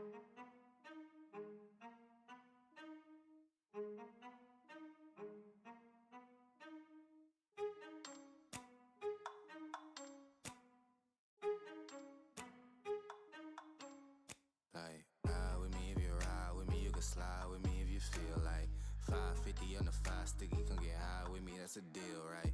Ride with me if you ride with me, you can slide with me if you feel like 550 on the 5 sticky, come get high with me, that's a deal, right? That's a deal, right? That's a bet, right? That's a bet, right? That's a deal, right? That's a deal, right? That's a bet, right? That's a deal, right? That's a deal, right? That's a bet, right? That's a deal, right? That's a deal, right? Ayy, coming down like precipitation. I ain't never met a limitation. Hate applying my elimination. Gotta go to Google for the information. I'm a superstar, so I gotta shine. Top dollar be the bottom line. Bottom feeding niggas out of line. Turn your heart rate to a dotted line. Yeah, my zodiac probably dollar sign. Got the energy to win it, my nigga, I'm feeling great. Got a date with destiny, focusing on my fate.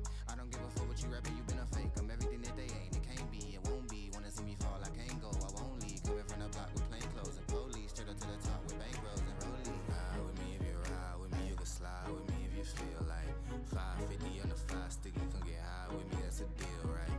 Ride with me if you ride with me, you can slide with me if you feel like 550 on the 5 sticky, come get high with me, that's a deal, right? That's a deal, right? That's a bet, right? That's a bet, right? That's a deal, right? That's a deal, right? That's a bet, right? That's a deal, right? That's a deal, right? That's a bet, right? That's a deal, right? That's a deal, right? Ayy, 12 can't really stop shit, so I'm still pushing like a mosh pit. Ice dripping, think I'm hot shit. In the yellow bucket with the mop stick. I've been jugging jams like wholesale. Everything must go sell. Hitting bitches with the old well. Need 100 million on the low scale. On my worst night, I'm the best nigga. Wouldn't mess with you, couldn't cap to him. Homie spotted me like 700, brought 1100 right back to him. If I can't do it, then it ain't real. I just make dollars, I don't make deals. I've been going hard in the paint, still blowing kush clouds till I can't feel like. Ride with me if you ride with me, you can slide with me if you feel like 550 on the 5 sticky, come get high with me, that's a deal, right? Ride with me if you ride with me, you can slide with me if you feel like 550 on the 5 sticky, come get high with me, that's a deal, right? That's a deal, right? That's a bet, right? That's a bet, right? That's a deal, right? That's a deal, right? That's a bet, right? That's a deal, right? That's a deal, right? That's a bet, right? That's a deal, right? That's a deal, right?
Welcome back to the streamed scrims between Team Doublelift and Team Polestar. And if you're just joining us for this second game in the 5 block, boy, did you miss quite the slobber knocker of a game number 1. 50 plus minutes quacks, back and forth. We thought Polestar was going to win at the start. Then we thought Team Doublelift took the game back over.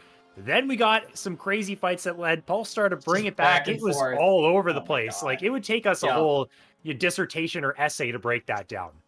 Yeah, it definitely would. That was a very long, very well fought game by both sides, right? We got to see strengths and honestly weaknesses from both sides, and I'm really looking forward to seeing how the teams adapt this time around, and especially in a fearless format. It is going to be really cool to see, especially teams like Doublelift's team, and what their plan is going forward, because they picked up a lot of champions that you don't normally see in a lot of these first games. The Irelia being the most obvious one, but even champions like Jin aren't super duper high in priority for that AD carry role at the moment. So it leaves open a lot of other characters to be picked later down the line. And I think when you've got a team like Doublelift's team who have seen it all, right? They're like the American and Family Insurance kind of logo. It's or motto. It's we know a thing or two because we've seen a thing or two. And in the case of Doublelift's team, it's not 2 things, it's 3 things, 4 things, and then some. So they know how to play all the champions in the book, and I'm really looking at that experience and just knowing how each champion works to really come forward in some of these later drafts. It really wasn't a draft that we thought would be something that would be assembled in this type of scenario. I mean, obviously you have TF Blade, who is a very niche player when it comes to his champions, so the Irelia pick was kind of out of sorts, but you know, I mean, even the Jin, like you said, I think that was a great point. Jin is not something that pops up in these fearless round 1s. Like, we have things like Misfortune that wasn't picked, Ezreal that wasn't picked. These are picks that are exactly Ashe, a lot higher priority. But again, this only, I want to remind the viewers, is only fearless for the first 3 games to our knowledge. So a lot of people say best of 3 fearless is actually just fake fearless, especially in a pro setting where you're gonna have 3 to 4 champions in your wheelhouse anyways. So it really, you only feel the full extent of the fearless till that game 4 and 5. So I expect this still, I mean, unless these teams are experimenting with something crazy, I expect there still to be relatively tame compositions and a whole lot of meta picks coming out. And honestly, I mean, we'll probably see maybe more standard 5 versus 5 compositions. These really seemed like 2, again, you know, double poke compositions that just didn't get a whole lot done. The damage numbers, I think, were really low despite being a 55-minute game.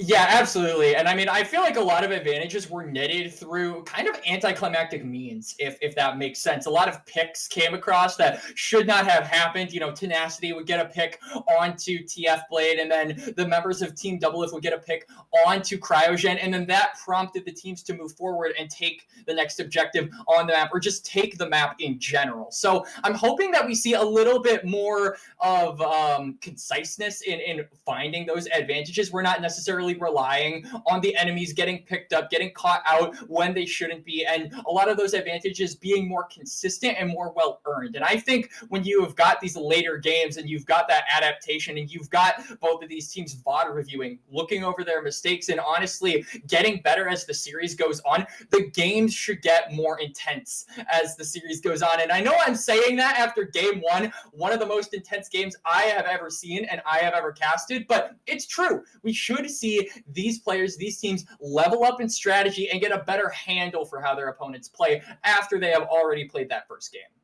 And that extra level of intensity might actually lead to shorter game times, because instead of kind of being a little bit tense in these situations, you are a little bit more in the know of what's going on. How can we actually get this to end a little bit sooner? How can we push our lead? Like in the case of Polestar, how did they get it so that, you know, Team Doublelift doesn't come back in that game? Because it felt, based on the lead they got, you know, they should have kind of just run over the game, and Team Doublelift shouldn't have really had a chance. They did end up winning in the end, but then it was kind of Doublelift throwing it away. But I really do also want to point out kind of pretty strong performances we did see from this very promising top jungle mid from Polestar. I mean, Kryra, Dulcie Alex, and Tenacity, especially in the early game, they were actually gunning. They weren't playing afraid. They weren't just because the nameplates on the other side holding back. They were going for it.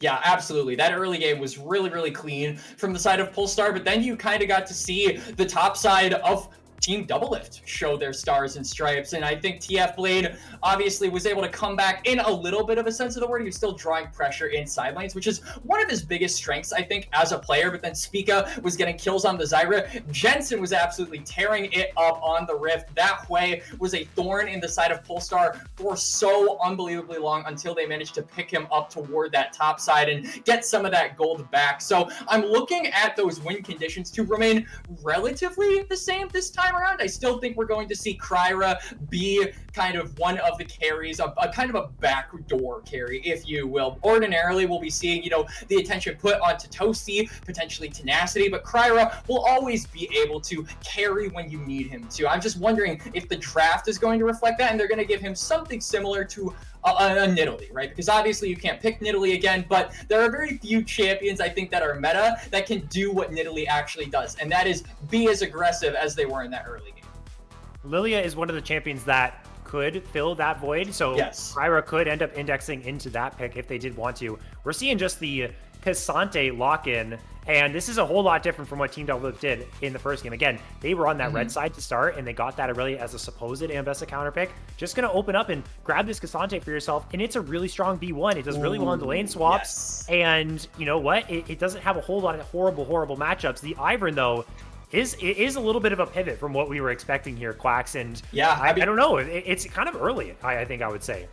This is one of Kryra's special champions, and I say it's one of Kryra's special champions, but then you look on the other side, and Spica is picking a champion that he has pioneered this season. This is how he got rank 1 with the Pantheon, having so much pressure, brawling it out constantly on this character. It allows you to take so many extended trades, and I think Spica is one of the best in the region at actually knowing this champion's limits in the jungle. So I'm really looking forward to seeing how this matchup is going to find itself around in game number 2. One thing I do want to add, though, about that Corki pick, though, is it is a flex, right? And Toasty in particular, last year when we saw a lot of those marksman mid laners popular, Corki, Tristana, Lucian, kind of populating the mid lane, Toasty was one of the better mid laners at adapting to that meta. He really did well on things like the Corki, on things like the Tristana. So the idea and the ability of that flex going and getting that Corki into the mid lane, it's not totally out of the realm of possibility. In fact, I might actually favor that depending on the matchup we see here.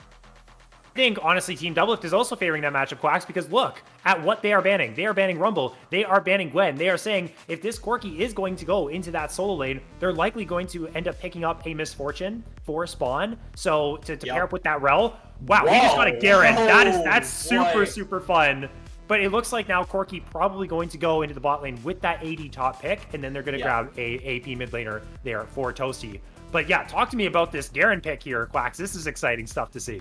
What else? What is there to say, really, Ferris? Demacia, kill the man, and continue rolling up around. Yep, Flash, all craziest Garen combo you'll ever see in your entire life. This champion, I could go on for a while about how much I dislike this character in solo queue, but honestly, I'm just excited to see it in a competitive setting because you don't often see Garen in a competitive setting. We saw Blippo play it against Surdy most recently. We've seen some G2 shenanigans around it, as well as, players like Adam who have always had it in their wheelhouse, but it's a very niche pick, and it's also surprisingly a really good matchup into Cassante. Any champion with an execute will always be good against a tank. So I like the direction Polestar are going for with this draft, is they are going to round this one out with a Kaisa. So it is actually going to be that Corki in the mid lane, double marksman with the Ivern, and a 4-1 composition to add on to the fact that this Garen most likely going to be just a menace in the side lane and probably just looking for flanks. One thing we saw from Tenacity in game number 1 was how often he was trying to get flanks on Team Doublelift with that Renekton, right? Go behind them,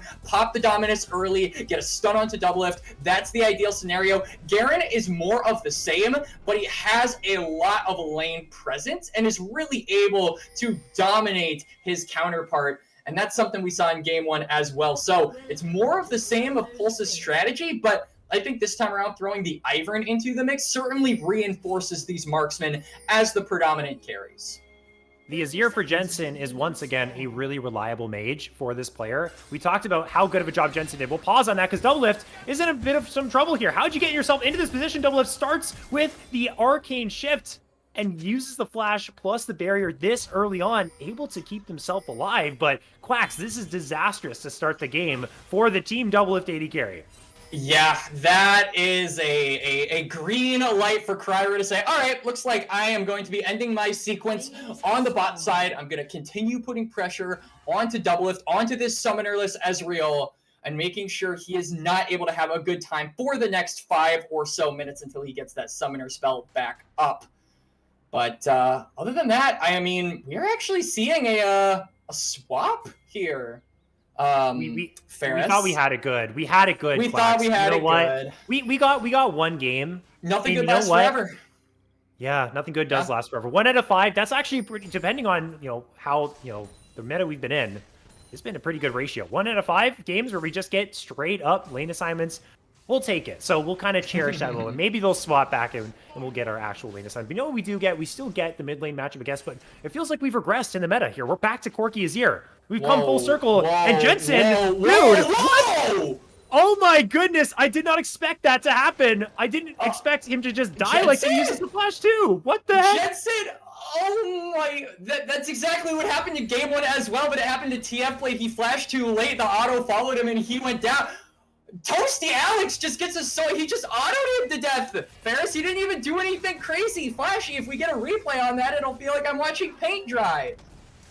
Yeah, it feels like that stock standard mid lane trade. You see Faker do it a whole lot where you just abusively trade your HP just to try and get some semblance of advantage in the 1v1. But it was really weird that Jensen continued to go with that because he was not winning that. It was so clear that Toasty Alex had that advantage, had a whole half HP bar of an advantage over him. So this Corki gets that tier so early on. That basically means, folks, we're going to get a Man Immune stacked Corki way earlier than we should in this one. And having a champion like Ezreal who doesn't really have lockdown until he gets that shuffle available at level 6 means that it's going to be really difficult for Spica to impact this lane.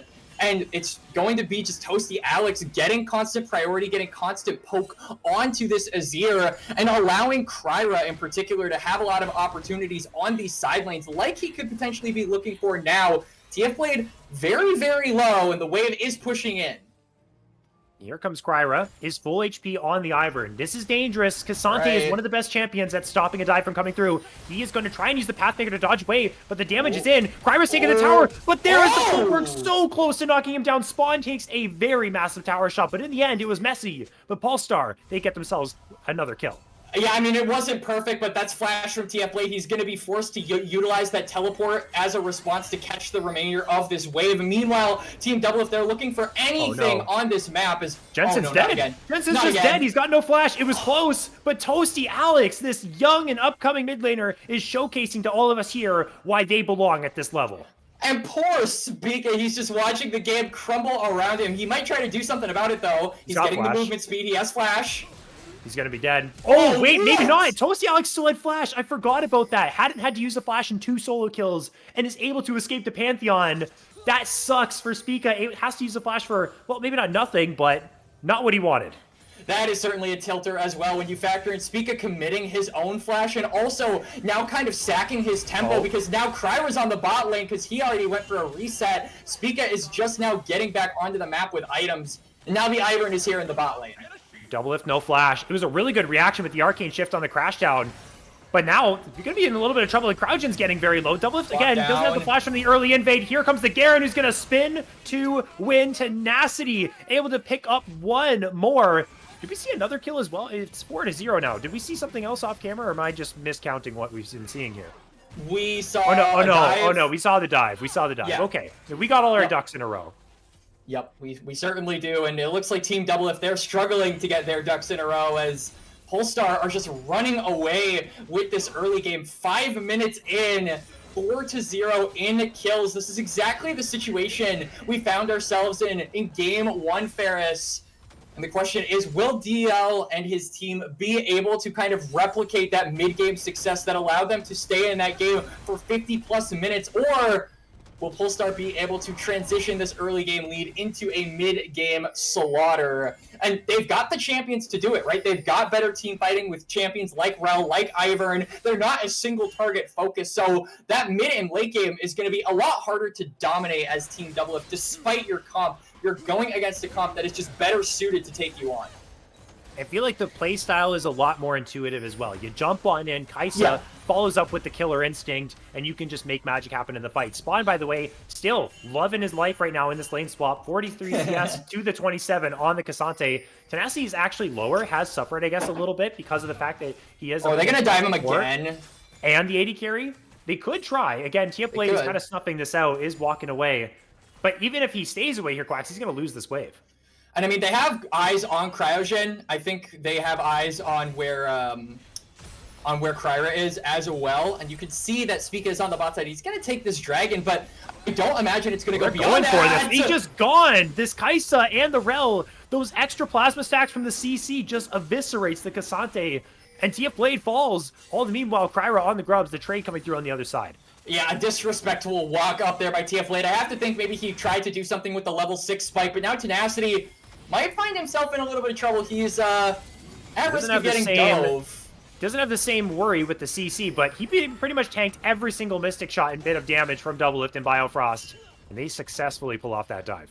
I mean, they get the kill, but Tenacity, he's going to get right back up in about 10 seconds, has that teleport available, whereas TF Blade does not. He had to walk all the way back to lane. Those summoners are still up for the Garen, so the opportunity to capitalize off of that first dive and potentially go for a redive, it doesn't really exist for the side of Team Doublelift, whereas you look at the other side, and TF Blade could be the victim of yet just more bullying from Polestar. And we're finally going to get that 1 versus 1 that we wanted to see. There's the spin to win. Again, it's kind of like that one item spike, maybe like level 9 or 11 when the R2, the second R upgrade comes through for the Garen, that kill pressure really comes on through.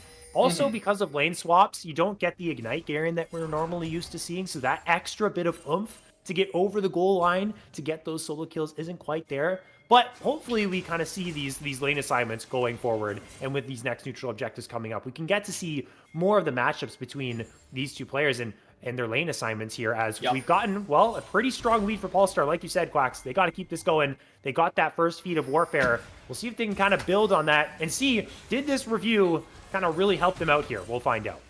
Yeah, for sure. But one lane that has been relatively quiet, at least for the past few minutes, much to the joy, I feel, of the Doublelift squad, is the mid lane, right? We haven't been seeing a ton of action from Toasty Alex and Jensen, but that might change as Spica wants this red buff, but Daisy is just absolutely destroying him.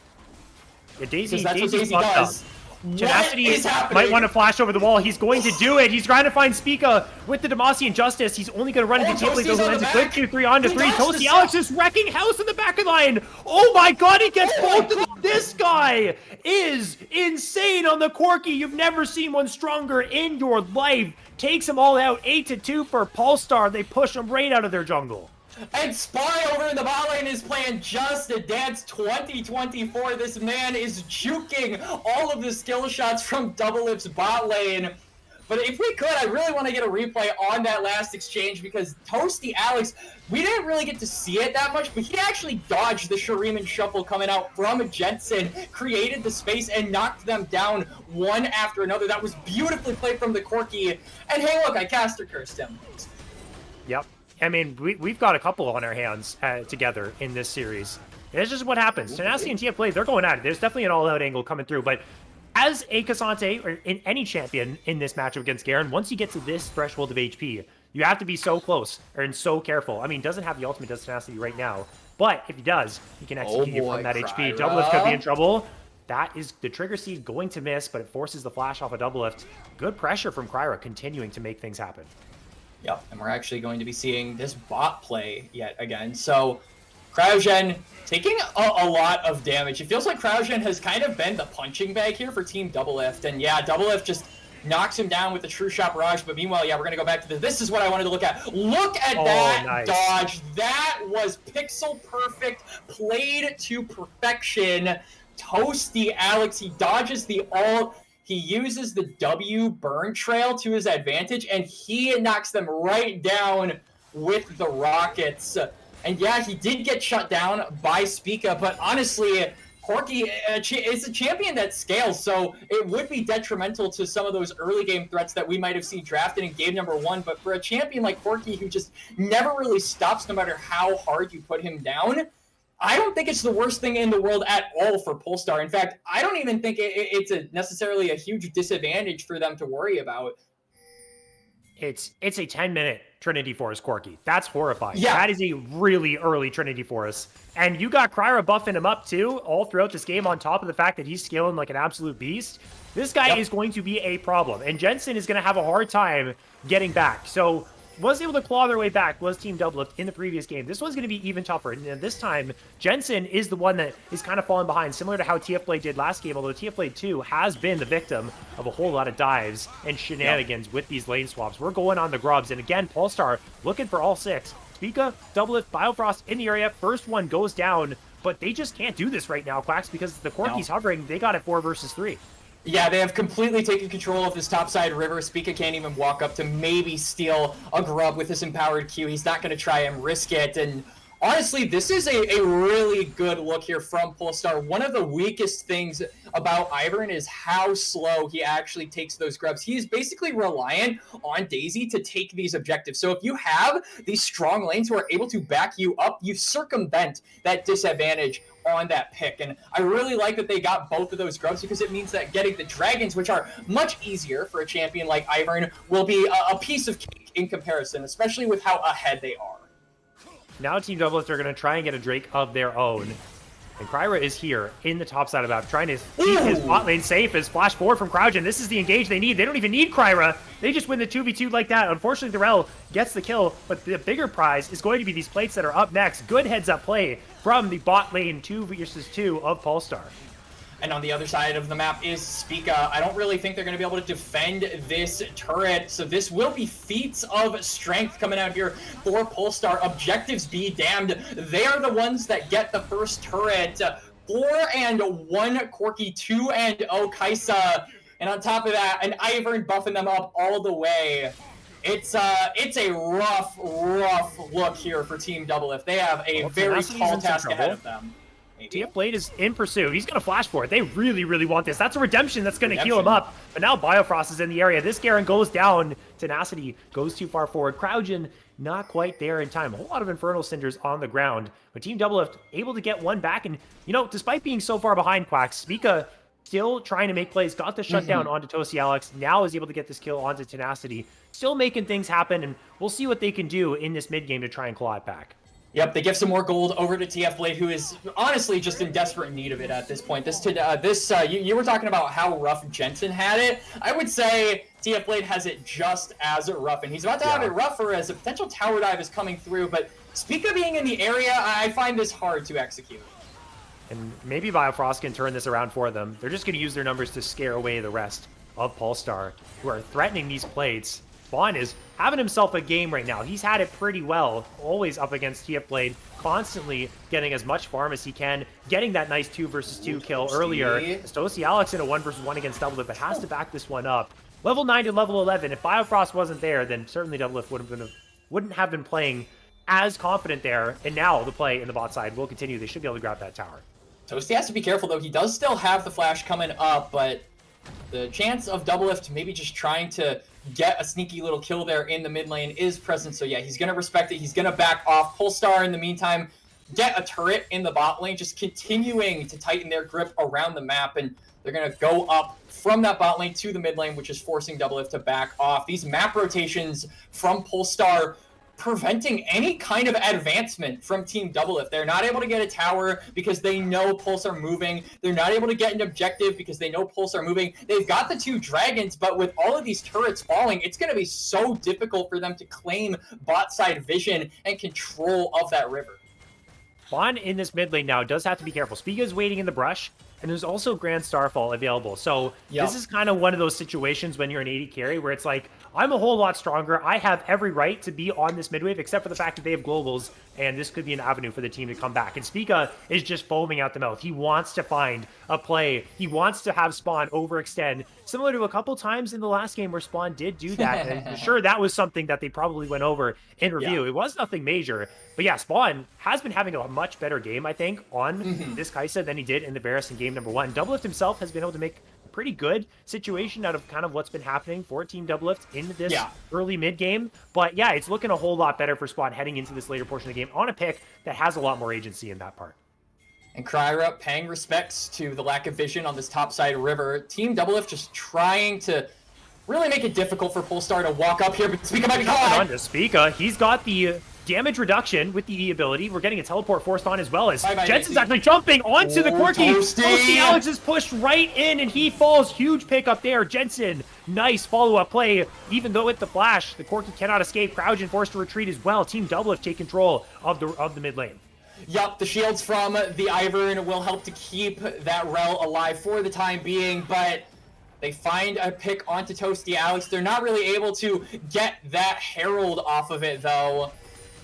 And so they're just going to continue to push down the mid lane. It's a kill, but what advantage can they find from it here, Ferris? It doesn't look like they can find much, but yeah, Spica turns a initially bad situation into a good one for Team Doublelift, and it also just continues to buy a little bit of time for some of these scaling champions like the Azir, but most importantly, the Ezreal to get some of those items. We talked about how important it was for Doublelift's team to stall after that rough early game in game number 1. It's the exact same deal here, right? You're only 2,000 gold down. If you can equalize that gold count and get this next dragon, then you're not only even in gold, but you've got the dragons under your clutches. So that late game advantage is most likely going to be yours, and it's going to be up to Polestar to do what they did in game 1 and pull a rabbit out of a hat for 3 times in a row somehow.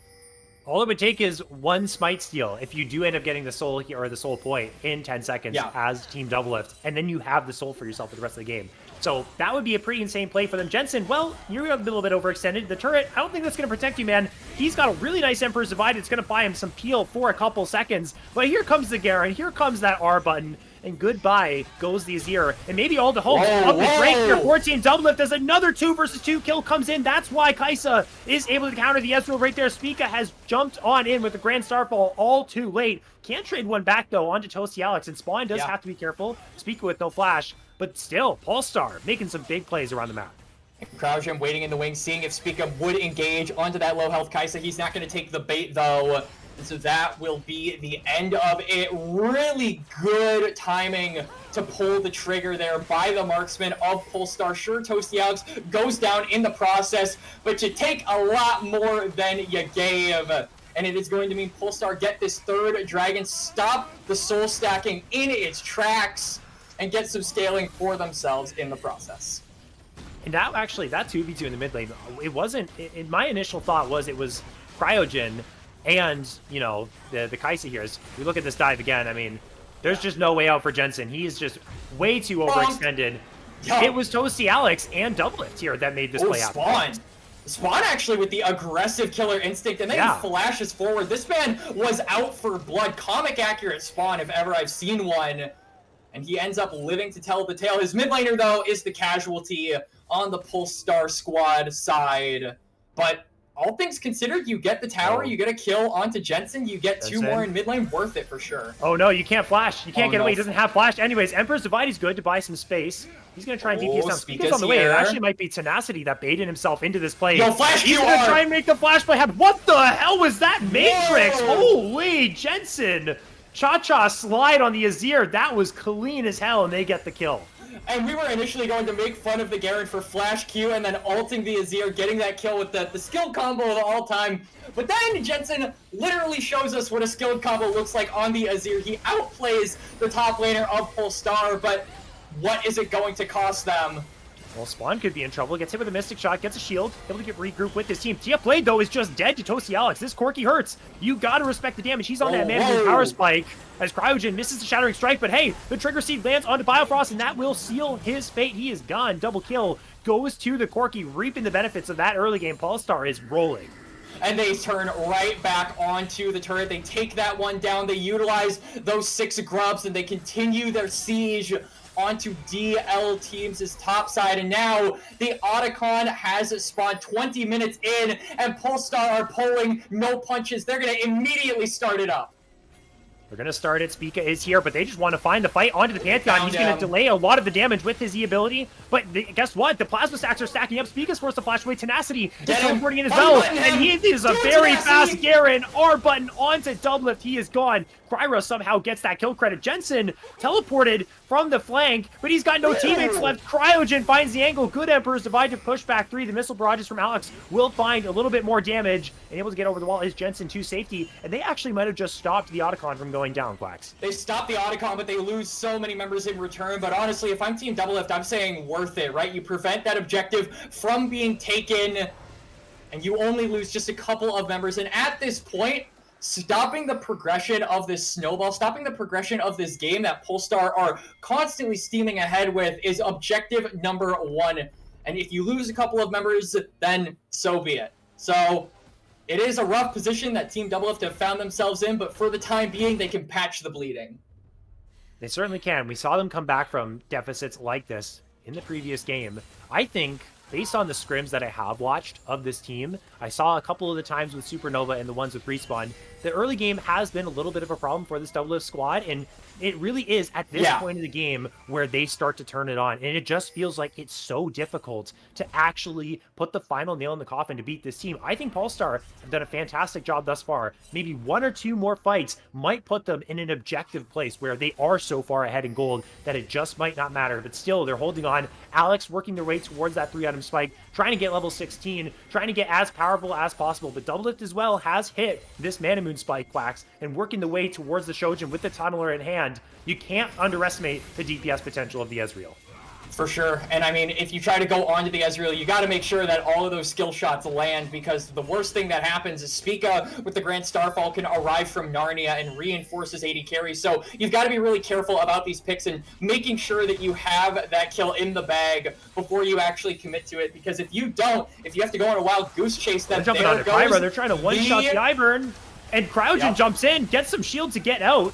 Fortunately, able to use the Crashdown to escape, but here comes Jensen. Whoa! Killer Instinct from Spawn to avoid the Shurima shuffle. That was clean from your Kaisa, but now your Ivern's so low. Here's the Ezreal we were talking about, Doublelift. Those Mystic shots are hurting, but Toasty Alex also hurts. Here comes the Grand Skyfall from Spica. He's found the flank. He's knocked down Kryra. It's Tenacity that goes into him. Look at Toasty Alex. Oh my god, he's destroying everyone. He has a triple kill. Doublelift is able to buy the space. Tenacity wants to keep this one going. Missile Barrage is going to connect. One more might seal the kill. The quadra kill for Toasty. He goes forward with the Valkyrie and gets all 4. This guy's putting the whole team on his back. And it's an ace for Polestar when they needed the most. Doublelift's team, they were advancing, trying to claim an advantage for themselves, but the Rockets say otherwise. Toasty Alex makes sure that Doublelift's team is toast. And the Otacon will be the final victim of this exchange. It is claimed by Polestar. The dragon is up. The resets will come across. And what a performance from the Corki. Let's get a replay on that real quick. Cryogen basically taken out of the fight. Look at that killer instinct, by the way. That, as an 80 carry main Ferris, you got that. That got you blushing, I know, my guy. Oh, that's a thing of beauty. Yep, absolutely. And then look at Toasty on the side. Pay attention. He chunks out Biofrost, but then the Pantheon leaves. He's going onto the backline. A huge crash down and then a huge phosphorus bomb. Sing home Doublelift's team completely. I would love to give the credit over to Cryogen as well. That play would not have worked if that crash down was not as big as it was. It was a big effort from the 2 of the rookies onto Polestar, and it netted them a huge advantage that might have just put the final nail in the coffin for this game too. It's so true. You got to give the support players their flowers. And we got to talk again about Cryogen as a player who we had our eyes on, learning under the tutelage of Chime, who was that LTA player in 5 Flash Challengers, and now really showing out here in this scrim, showed out in the Sato GG Combine. If you didn't know who Cryogen was before watching this 5 remember the name. Remember the name, now you do. This is a serious player, and part of the reason why Polestar picked him up, and then in tandem with Toasty Alex, who's had a phenomenal game. That's the second fight where he's just been in the back line, just tearing things up. Oh, Look at this no. Cassante. He's going to shred him like paper. Ouch. There's nothing TF Blade can do. He's level 16 now. The pressure is so immense. Are we on Baron if we're... Oh, no, we're not. We're just clearing vision. I thought maybe we were doing some really desperate plays if we were Team Doublelift. And the worst part is fairness, at least for Team Doublelift, if this is the worst part. For Polestar, it's the best part. He's only on 3 items, right? He's got the Man Immune, Rapid Fire, and the Trinity Force. He is nowhere near full build. So imagine how much of a punch this guy is going to pack as the game goes on. And Team Doublelift, they might not need to imagine, because it might just be a reality, as you can see Polestar are materializing around this top side. Toasty Alex is still on the bot side, but he has that teleport available. Yeah, the Baron is up, and I think Polestar want to do the opposite of what happened in game 1 and, take us home a little bit early. They're no stranger to flipping these things, though, Fox. They did it twice last game, and it was really, really sketchy. But Kryra's been pretty good at landing these spites. It's these 2 for 2 on these types of plays. This Toasty Alex is absolutely smacking TF Blade around. That Gatling gun hurts. The turret is no more. This is a perfect setup here. Perfect for the Corki to apply pressure while you put pressure onto the Baron. 4-1 situation. It's a win-win. You either get the Baron or you knock down that tower. It's just going to be rinse and repeat at this point, Quacks, for Polestar. And I hate to break it to anyone maybe hoping for a Team Doublelift win here. They get outscaled really hard, too. They got Ivan, Corki, Kaisa. It's really tough. Especially when you factor in their scaling champions, the Azir, the Ezreal, haven't really been getting resources over the past, 5 or so minutes. We saw a lot of attention being paid to Doublelift in the laning phase, but ever since that kind of team fight where Toasty Alex and Cryogen destroyed this game and broke it wide open, it feels like this Ezreal hasn't had a lot to do, hasn't had a lot of advantages that he can claim, and in the case of Jensen, he's just been out of the game the entire time. This Azir has not been having a fun time. I've seen this movie before. TF Blade once again in a 3 versus 1. We'll now make that a 3 versus 2. Biofrost is here. Hey, Doublelift is here. Oh my goodness, he brought the whole cavalry with him. He said, Uno reverse card. How about I get all my teammates to all of a sudden show up at my doorstep? And TF Blade brings the squad. They get 1. And now Polestar has to walk on back.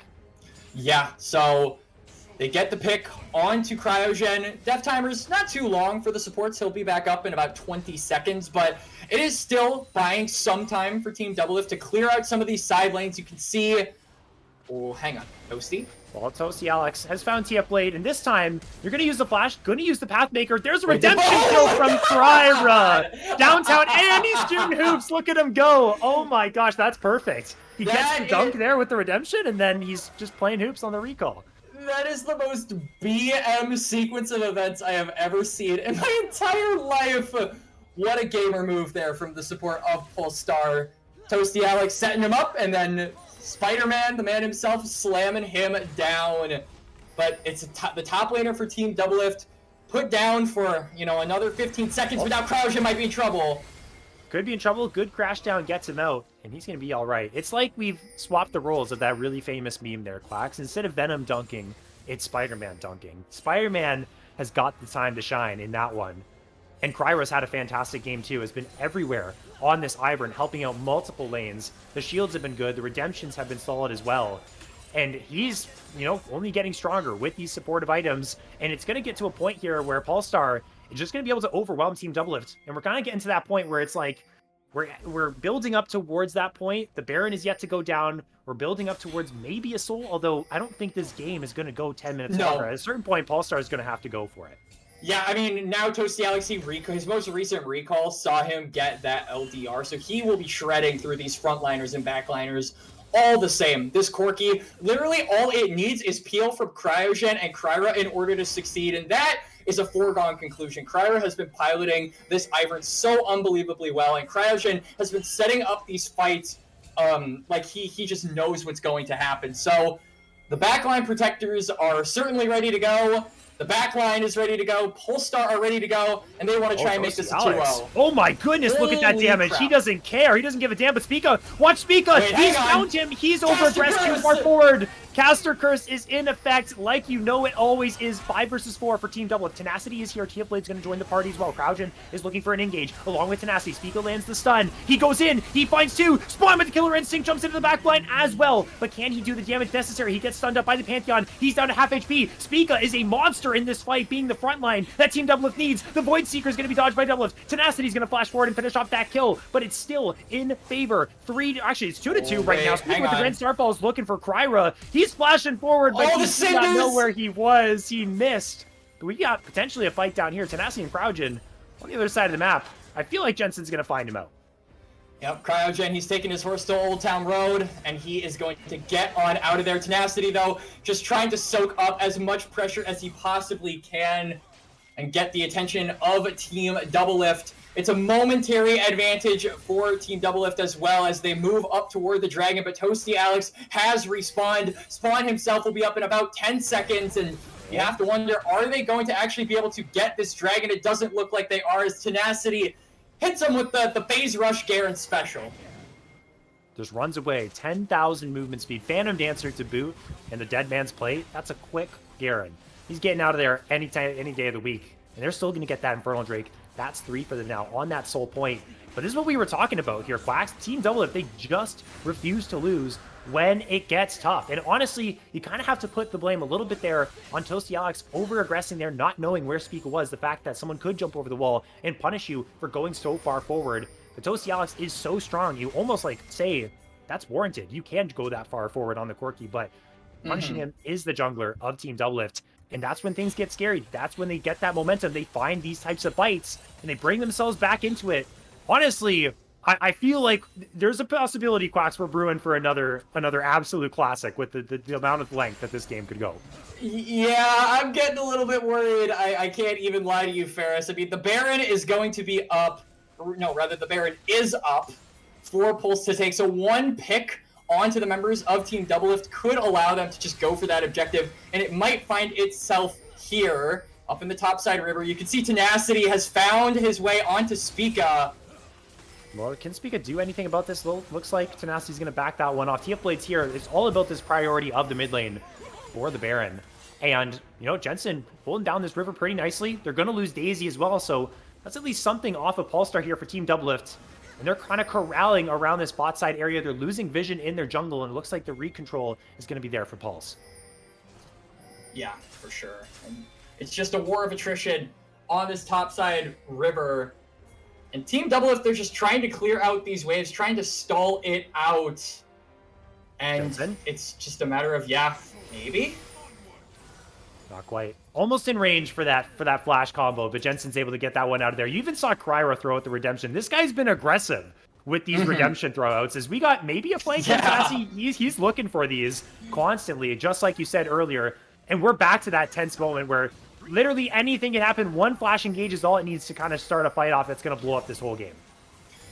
I mean, Tenacity is constantly looking. He really wants the smoke at this point, and he's just trying to get any kind of a pick onto the members of Team Doublelift. But Team Doublelift, I mean, this is where their strengths lie, right? We said the early game was kind of a weak point for this squad, but they know how to play as a team because many of these guys have played as a team before. Spica has been on a team with Jensen. Doublelift has been on a team with Jensen. Doublelift has been on a team with Biofrost and Spica, right? All of these guys have been, basically they've all played with each other at some point or another, so they know how to play the mid game. They know how to play these team fights, and it's showing by how hard they're making Pulse work for it, despite the gold difference. And the executive decision has been made to start the Baron. Polestar just aren't here. Kryra can't get inside of the Baron, but we're going to see Blake Kraujin finds a massive engage. Tenacity's in the middle of everyone as well. Spawn is free hitting in the backside. Jensen and Doublelift doing their very best to try and keep everyone at bay using their range, but those missile barrages from Toasty Alex bring them down so low, and now their entire world is crashing down upon them. They are being cornered right now. They're going to summon up the turret to try and provide a little bit more protection, but Doublelift is getting very low. Now Kraujin finds the engage. Super good at first divine from Jensen, but no one's going to fall. Polestar, they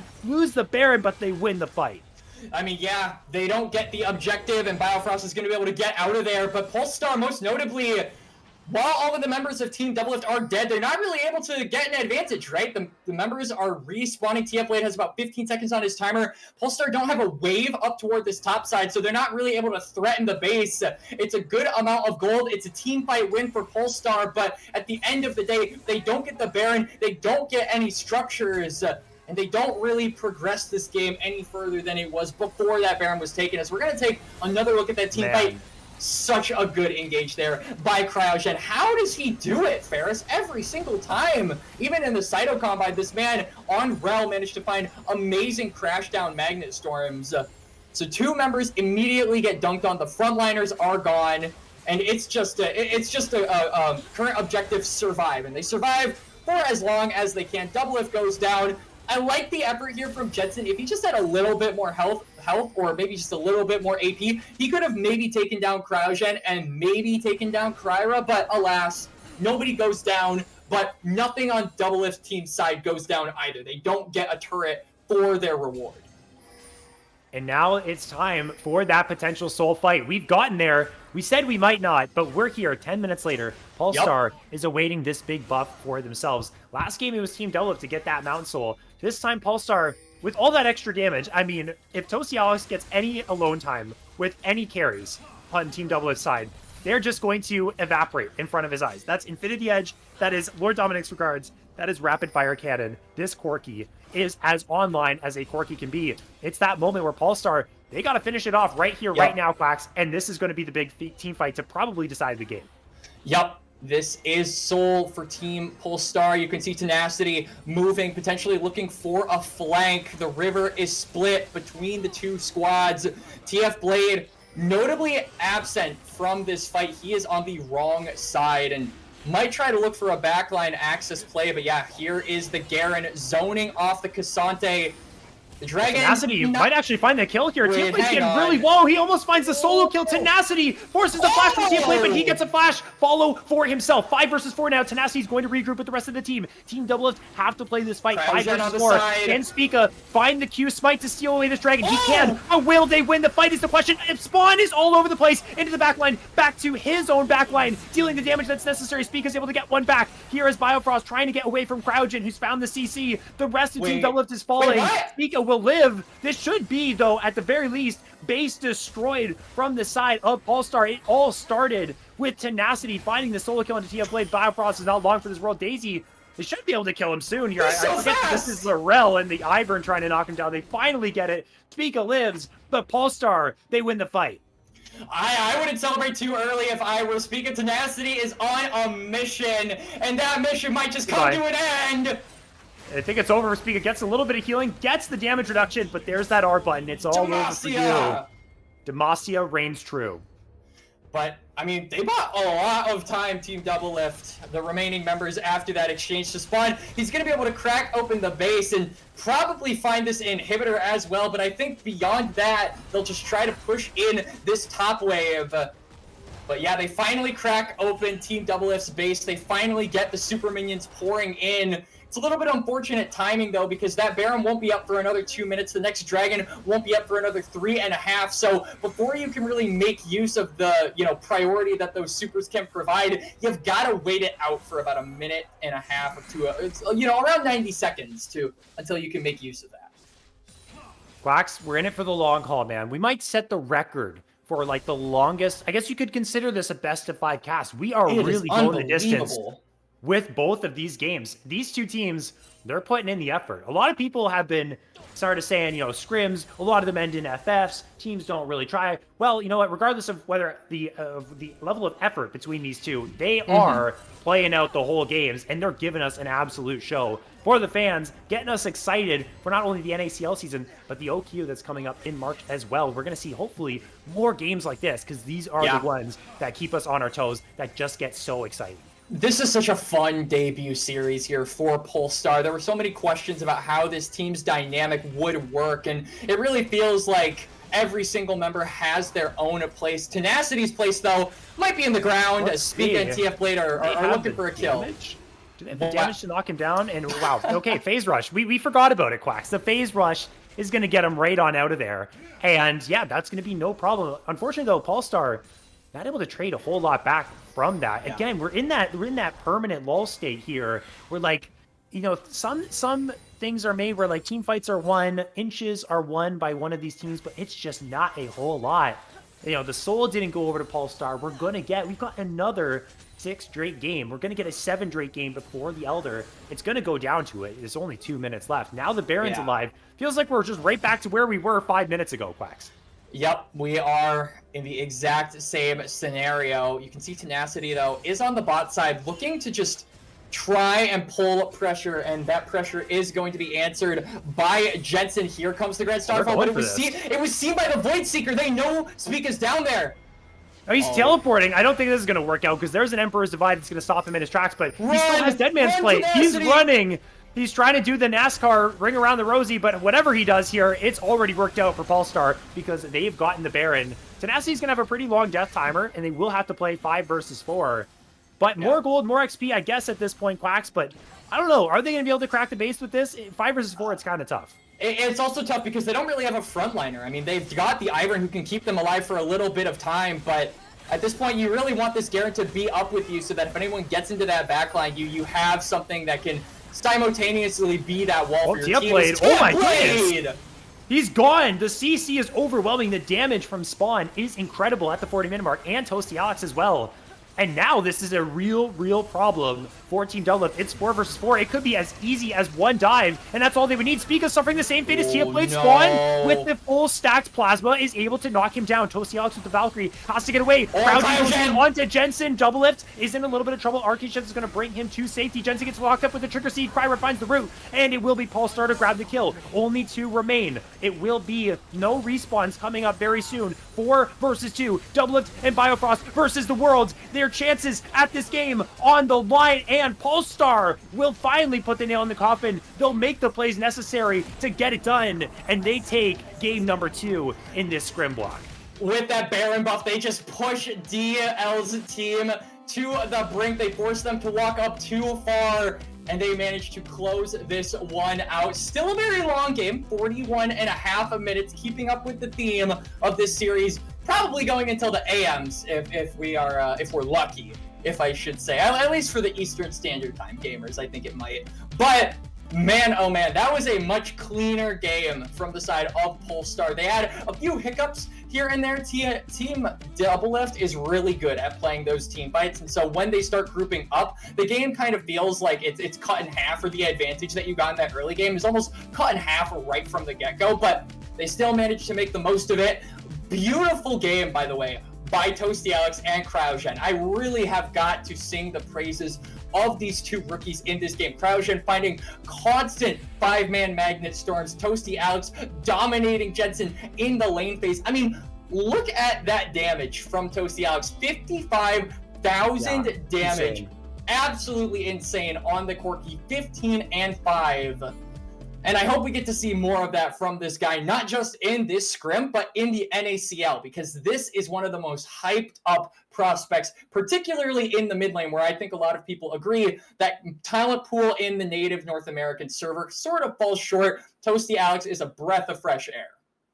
Absolutely. And that's kind of the thing we have to hone in here, is the fact that the reason we're streaming these scrims, the reason why there was a big push for this, is to generate the interest in these super talented players who are going to be the future of the tier 1 scene in North America. So when they eventually get to that point, if they keep this trajectory going with these fantastic performances, you're not going to see them as a nobody. You're going to know, okay, Toasty Alex is here. I know this name. I know the name of Cryogen. You get excited about seeing these players. That's the end of game number 2. Again, super close, but Polestar maintaining their reputation as a strong team, a team that is going to make a name for themselves in the NACL with that second win. But we got a whole lot more to go. 3 more games to come. Other teams are going to do some review. They're going to come back. They're going to be ready. Grab some food, get comfy, get cozy. We got a whole lot more action to cover, and we'll bring that to you right after this.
Welcome back to the scrims between Polestar and Team Doublelift, where Polestar have won the last 2 games. We're 2 games in to these stream scrims, and you know, they've given us some pretty solid games. It was a 55-minute game 1, an absolute banger, and then like a 40-plus minute game 2 here. 41 minutes. So, yep. Yeah, that was, I mean, they've given us some good games. They've been playing hard, and Polestar taking 2 over these veterans here in the scene bodes well for them. They've been playing pretty well, specifically in the last game. I mean, we already talked about it, but we can mention it again. Toasty Alex and Crowdgen having an absolute banger of a performance. Yep, absolutely. Toasty Alex getting so far ahead on that Corki and really putting Jensen in the dirt. The main win con that Team Doublelift relied on in that game 1 was basically behind right from the get-go, and it seems like that was enough for them to convincingly take game 2. I say convincingly, but it still was a 40-minute game there, Ferris, and you can definitely see some mid to late game struggles coming out from Polestar. The decisiveness enough to end the game isn't really all there just quite yet, and it has given Team Doublelift, who have kind of excelled around that mid to late game, the opportunity to look for advantages they otherwise shouldn't really be able to look for. Luckily, in game number 2, it was off the back of some really good plays from Crowdgen and Toasty Alex. They managed to salvage some of those plays, but if you hadn't had that Corki as far ahead, and if Crowdgen wasn't so dang good at Rel, then that game could have gone longer and it could have had a different result. So a bit more decisiveness, I think, is what we're looking at from both of these teams going forward. The score be damned, 2-0 be damned. Both of these teams really looking to put that improvement on the line here for this scrim and for all of us to see it. I, for one, could not be more excited. Yeah, me too. It's been really good. It's been really fun. And I think also Spawn as well had a really solid game on the Kaisa. Of course, it is a little bit easier to have a nicer game when you do have a mid laner and a support who are going so hard. But I think Spawn was a lot more confident this time on the Kaisa than he was on that Poke Varus. It was a little bit more difficult, it found, for him to make these kinds of plays, those kinds of big plays in game 1, but he wasn't afraid to jump in with the killer instincts. He also had that insane dodge on the Emperor's Divide from Jensen's big. Yeah, that was crazy. That was so smooth. His Kaisa was actually really, really clean, and he did a good amount of damage there. Tenacity's Garen was fun to watch, and that honestly, you know, it made more. That's more the most fun you can hope game. for Garen. Yeah, I mean, honestly, that it was fun to watch. That's a foregone conclusion, I feel, with that champion for sure. But now we are still in the Fearless format, right? We are still within the first 3 games, games 4 and 5, the Fearless restrictions, the champions you've seen previously, that will all be dropped. But the champions you saw in game 1 and game 2 are not available for this game 3. So those champion pools are being constricted just a little bit more, and I'm really interested to see how both teams adapt. I think in the case of Team Doublelift, their champion pools are a box of tools, right? These guys have been in every meta imaginable and have played basically every single champion that has been meta at a given time. Polestar, though, they've got a little bit more restrictions on them, which is why I'm curious to see what where their head's at here for game number 3. Are we going to see some pocket picks? Are we going to see things like the Cry Razak? Are we going to see things like the Toasty Alex sort of Oriana?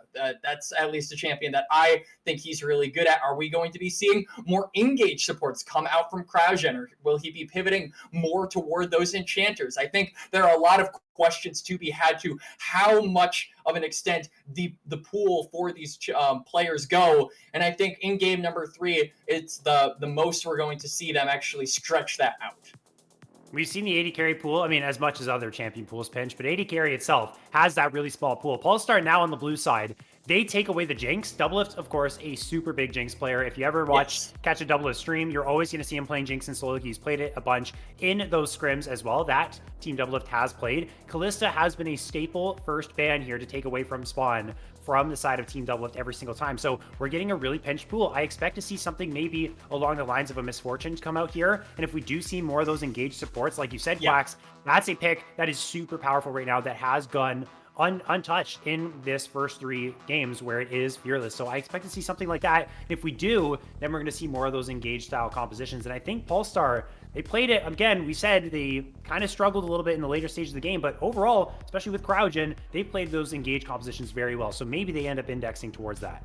Yup, and Jace's going to be the last ban. We've seen a common theme in games 1 and 2 where the first pick goes toward the top lane, so I don't imagine we're going to be seeing that switched up here, unless, of course, you have a really high priority AD carry pick like that Misfortune that you mentioned there, Ferris, but it's actually going to be the Jax. Yeah, I believe this was banned away in games 1 and 2, and it is one of the best champions for TF Blade, but now Polestar are on that blue side, so they managed to snag that one up. I'm interested to see where Blade's head is at and what he'll be responding to, because we've seen a lot of aggressive picks come out from both of these top laners in both of these games so far. Yeah, we've seen aggression from TF Blade. We've also seen a conservative pick like Desante. He's also played a Malphite in some of these scrims too. So he's playing a whole variety of stuff. He's definitely trying to develop that bag, especially if you're going to go into a competitive scene. You have to be more than a one-trick pony. He's definitely proved that he isn't that anymore. But I think it's pretty clear that we were going to see the Jax pick now in hindsight because of the no Jax ban. When Polestar's banned Jax the past 2 games, they got the B1 pick. They're going to go for that. We actually see the Zeri into the Xayah, and Xayah's a champion that's risen really heavily in priority here. So a whole bunch of dueling potential from both sides, more engage oriented if you are the Xayah Rakan. And honestly, Doublelift has been a very good Xayah player for, the entirety of his career. I really do favor the Doublelift Biofrost side of things because the 2v2 potential of a Xayah Rakan is just unmatched. And so we'll see how the side of Polestar handle this. Maybe they end up looking for a lane swap. Not only that, but I mean, Biofrost and Doublelift, they're the OG bromance in the LCS. I mean, these guys played together. They made a name for themselves when they were each other's teammates. So I think to see the Xayah Rakan combo come out from one of the oldest, most historic bot lane duos in LCS and a history is really going to be a treat to see. But now the question kind of becomes, how are Polestar going to circumvent the amount of disengage and the amount of peel that champions like Xayah and Rakan have? It's really hard to get onto that backline. So where is your head at as Polestar in regards to actually taking down that Xayah? Because you can't just charge in head on. You've got to find a way to maybe go for some flanks. You've got to find a way maybe around the Xayah, surround this Xayah. And I'm wondering if Polestar are going to try anything fancy here with these last couple of picks, as it is the Aurora locked in for Team Doublelift. I love the Aurora pick from Team Doublelift because I think that's a very real possibility to give to Toasty Alex in the mid lane, to give you that more engage that you're talking about. The Xin Zhao isn't necessarily going to give that over to you, although Xin Zhao with an Enchanter is super strong, and you give a heroic entrance to it, that makes it even stronger. So they have kind of answered with a sort of pseudo engage. It's not a big engaged champion like your Leonas, like your Rels, and all these types of things. But, oh, wow, we're going to see a Zac locked in. Good engage from Polestar. We talked about maybe the Kryra Zac. Are we going to see, is this a TF Blade Zac? A TF Blade Zac, I think, yeah. Oh my goodness, wow. And it's actually not a bad matchup for Zac. I think it's really difficult for the Jax to actually stick on to a champion like Zac, who is so good at just saying, get off of me, and flinging you off to the side. The amount of disengage from this team on the Doublelift squad is really, really insane, and I'm really interested to see how Pulse are going to approach a lot of these fights. My biggest concern, though, for the side of Polestar is that lack of magic damage, right? When you have a tank like a Zac who is so unbelievably difficult to kill, and your biggest source of damage is really only one source of damage, it starts to feel like your game is on a timer, similar to what we saw in game number 1. Yeah, it'll be a little bit difficult, especially if the Galio starts building more of that tanky aspect. Won't be dealing as much damage. Pika's going to walk right into Kryra. Should have the Vault Breaker to get over the wall. And there it is. Going to be able to escape on that one. Polestar has constantly been getting in the face of Team Doublelift inside of the jungle. And, it has to be a Kryra or someone making these big calls. They want to play heavily to get control around certain parts of the map, get Kryra the information he needs. Where is Spica at? Where am I playing towards for my team? And just getting this information down. And they've been doing it pretty well, although Doublelift's team going to trade it on the other side with some vision of their own and take control of Polestar's red side jungle. Yep, absolutely. We can see just a trade of vision coming across from both teams, anticipating that there might be a lane swap on the horizon, but I'm really paying attention to TF Blade's positioning here. He's in the mid lane, and he's going up toward the top lane. So, Ferris, we breathe a sigh of relief as it looks like we're going to get normal lane states. 2 out of 3. That's a really good ratio. 67% basically is super, super insane. So we're really, really excited to see that come through. And we're going to see how the Zac top is going to fare up against that Jax. As Kryra is spotted on a ward and is going to take away the jungle while on the other side. Spica's going to go ahead and take that Raptor camp of his own. We are into the lane phase. Doublelift and Biofrost, Spawn and Cryogen. I mean, this is a lane that's going to be so hectic, I believe. I feel like Biofrost constantly going to look for these engages. Zeri, super low range, so does not kind of have that extra range to punish the Xayah in the way that another KD carry, like the Caitlyn, like the Ashe would. I hope to see a whole lot of trading down here and some action, and see, honestly, as well, what Spawn can do on a pick like Zeri, where he really is in that hyper carry position this time.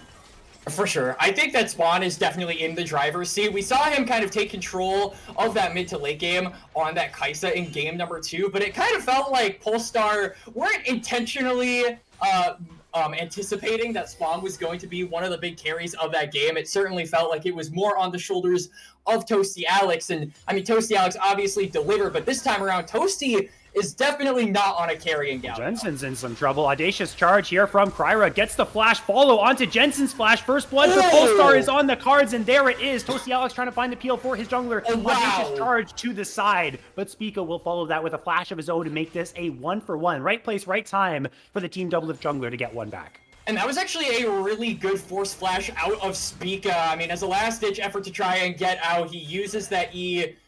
Kryra tries to get away, but he forces that summoner out of the Vi, and that means that Spica's going to have a really tough time getting the jump on some of these exchanges, some of these picks that he'll try to go for pre-level 6. And Toasty, careful not to be disrespectful, my man. We saw what happens when you disrespect in the mid lane from multiple instances on Jensen in game 2.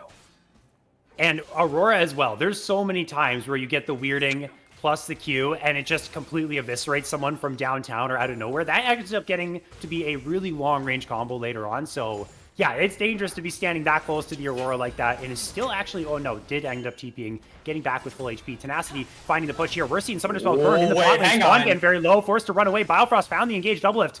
He's not going to use the flash. Maybe he should have used the flash. Thought he was going to use it to try and close the gap on Spawn, but isn't really willing, Quacks, to make that flash for flash trade. Nope, so now Spawn taken very low. Has the summoner still available, like you said, Ferris. And Spica's on the bot side of the map, so a dive could be possible, but for the time being, it looks like he's more concerned with securing those respawned Raptors instead of looking for a play on the bot side. And honestly, just trying to put Kryra behind. We're seeing a dive bot side, too. They're diving bot side. Hang on, there's action everywhere. Spawn. There's action all over the place. Now, Spica's going to miss the Vault Breaker. Actually, this is detrimental. He's got no flash. He's gone in the middle of nowhere. Cryogen is ending up taking down Biofrost as well. 2 kills go over to this Xin Zhao. He's got 3 to boot now. That is incredible for this Xin Zhao to start off this game. 4-2 for Polestar. Oh, no. Doublelift is on a ward. He does have both summoners. Oh, that's a tragedy. Yeah, flash over the wall is going to get him out of that. Ooh, Wind becomes lightning. Could have closed the gap if he had that up, if he had the audacious charge. But Doublelift, yeah, has to burn the flash because he's on a ward there. That sucks. That means the next 2v2s could be very winnable for Spawn and Cryogen. Yep, okay, so let's take a look at what happened bot lane here. So Spawn, very low, has that flash available. The wave crashes, Doublelift tries to go for a reset. I have to imagine Biofrost said, no, we stay here. And so, let's see what happens. So, Doublelift gets turned into a snowball. Spawn flashes to the side. Doublelift manages to get that kill. The turret shot almost takes down Biofrost. Cryogen, he goes back in and dies. And the minions finish him off. I feel like Biofrost could have lived that. Am I crazy for thinking that? No, he definitely could have. And you know what? I'm also surprised Spawn flashed into the tower rather than away. I feel like if Double the flash or followed that flash, might not have been in range. As very close for Jensen. But Toasty Alex wants to go forward with the Justice Punch. The shielding from Cryogen's Lulu right there on time. This Polestar team moving around the map so nicely. Jensen, 0-3 on this Aurora, really having a hard time in this third game.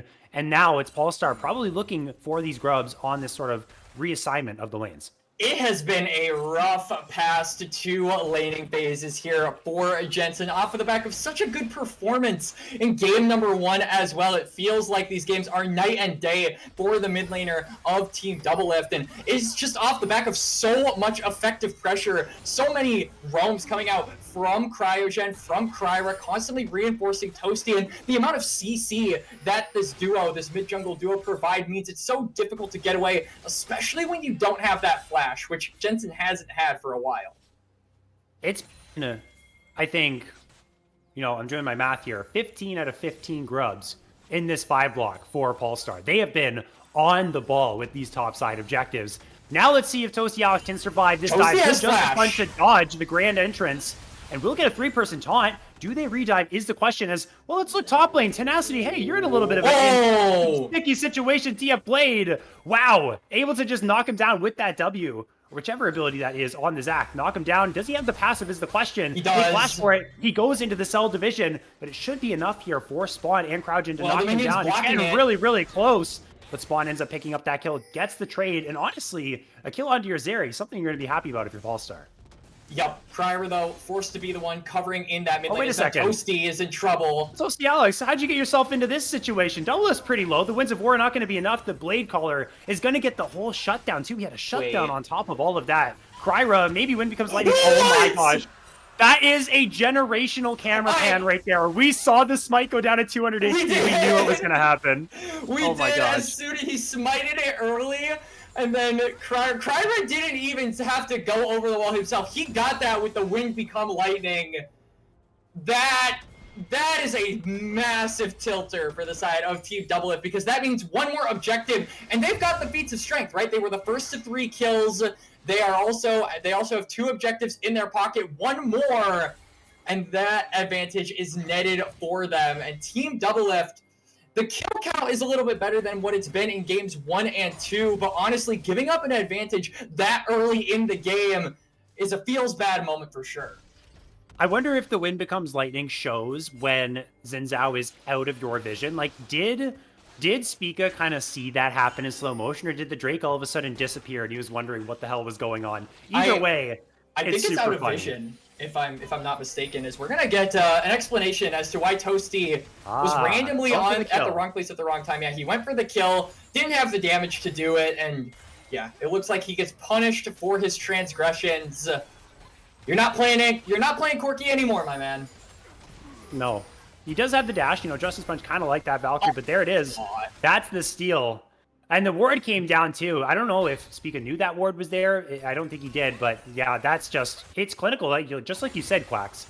It's really pivotal in this game to get, you know, that much closer to the feats of strength to stop maybe Dragon's tracking from coming through. TF Blade is in a lot of trouble. Gets some healing from his passive. He does not have the cell division, and Kryra gets yet another kill with Cryogen there to beef him up. As Jensen looks for a trade in the mid lane. Tenacity is in trouble in a 2-versus-1 against both Doublelift and Bifrost. It looks like they have difference of opinions here. Doublelift, he's going to take that next tower shot. He's 1 HP. So is Tenacity. Wow. So close to a disaster, but they just can't get the job done, and Tenacity lives. Yeah, I mean, Team Doublelift, they're not able to follow up that play that happened on the top side with one of their own on the bot side, and as a result, the turret is gone along with that kill. Third objective be damned. They are going to get the first turret at 9.5 minutes here, Ferris. They're going to be able to get that reset, spend all of that gold. The Yuntal Wild Arrows are now here for Spawn, and it is a massive payday for some of the members of Team Polestar. Those grubs going to be up in less than a minute, and I have to imagine they are going to be able to take control of this top side river in no time. They're going to go 18 for 18 here, Quacks. They got to keep that perfect score of grubs. Polestar has done such a good job. And not only do we just talk about the grubs, but 2 things that go hand in hand are 6 grubs and an early game lead. And Polestar have just been clinical in their early games. They've had a couple things go their way. There's definitely been some wonky exchanges, but nonetheless, they do a really good job of applying the pressure here early on. And again, we'll circle back to the same major point we've been making over the course of this 5 block, which is towards the later portions of the game, Team Doublelift really start to turn it on, and Polestar, they kind of fall apart a little bit, even though they've been able to bring it back the last 2 games. If this sort of trend continues this time around, we want to see a dominant game from them start to finish.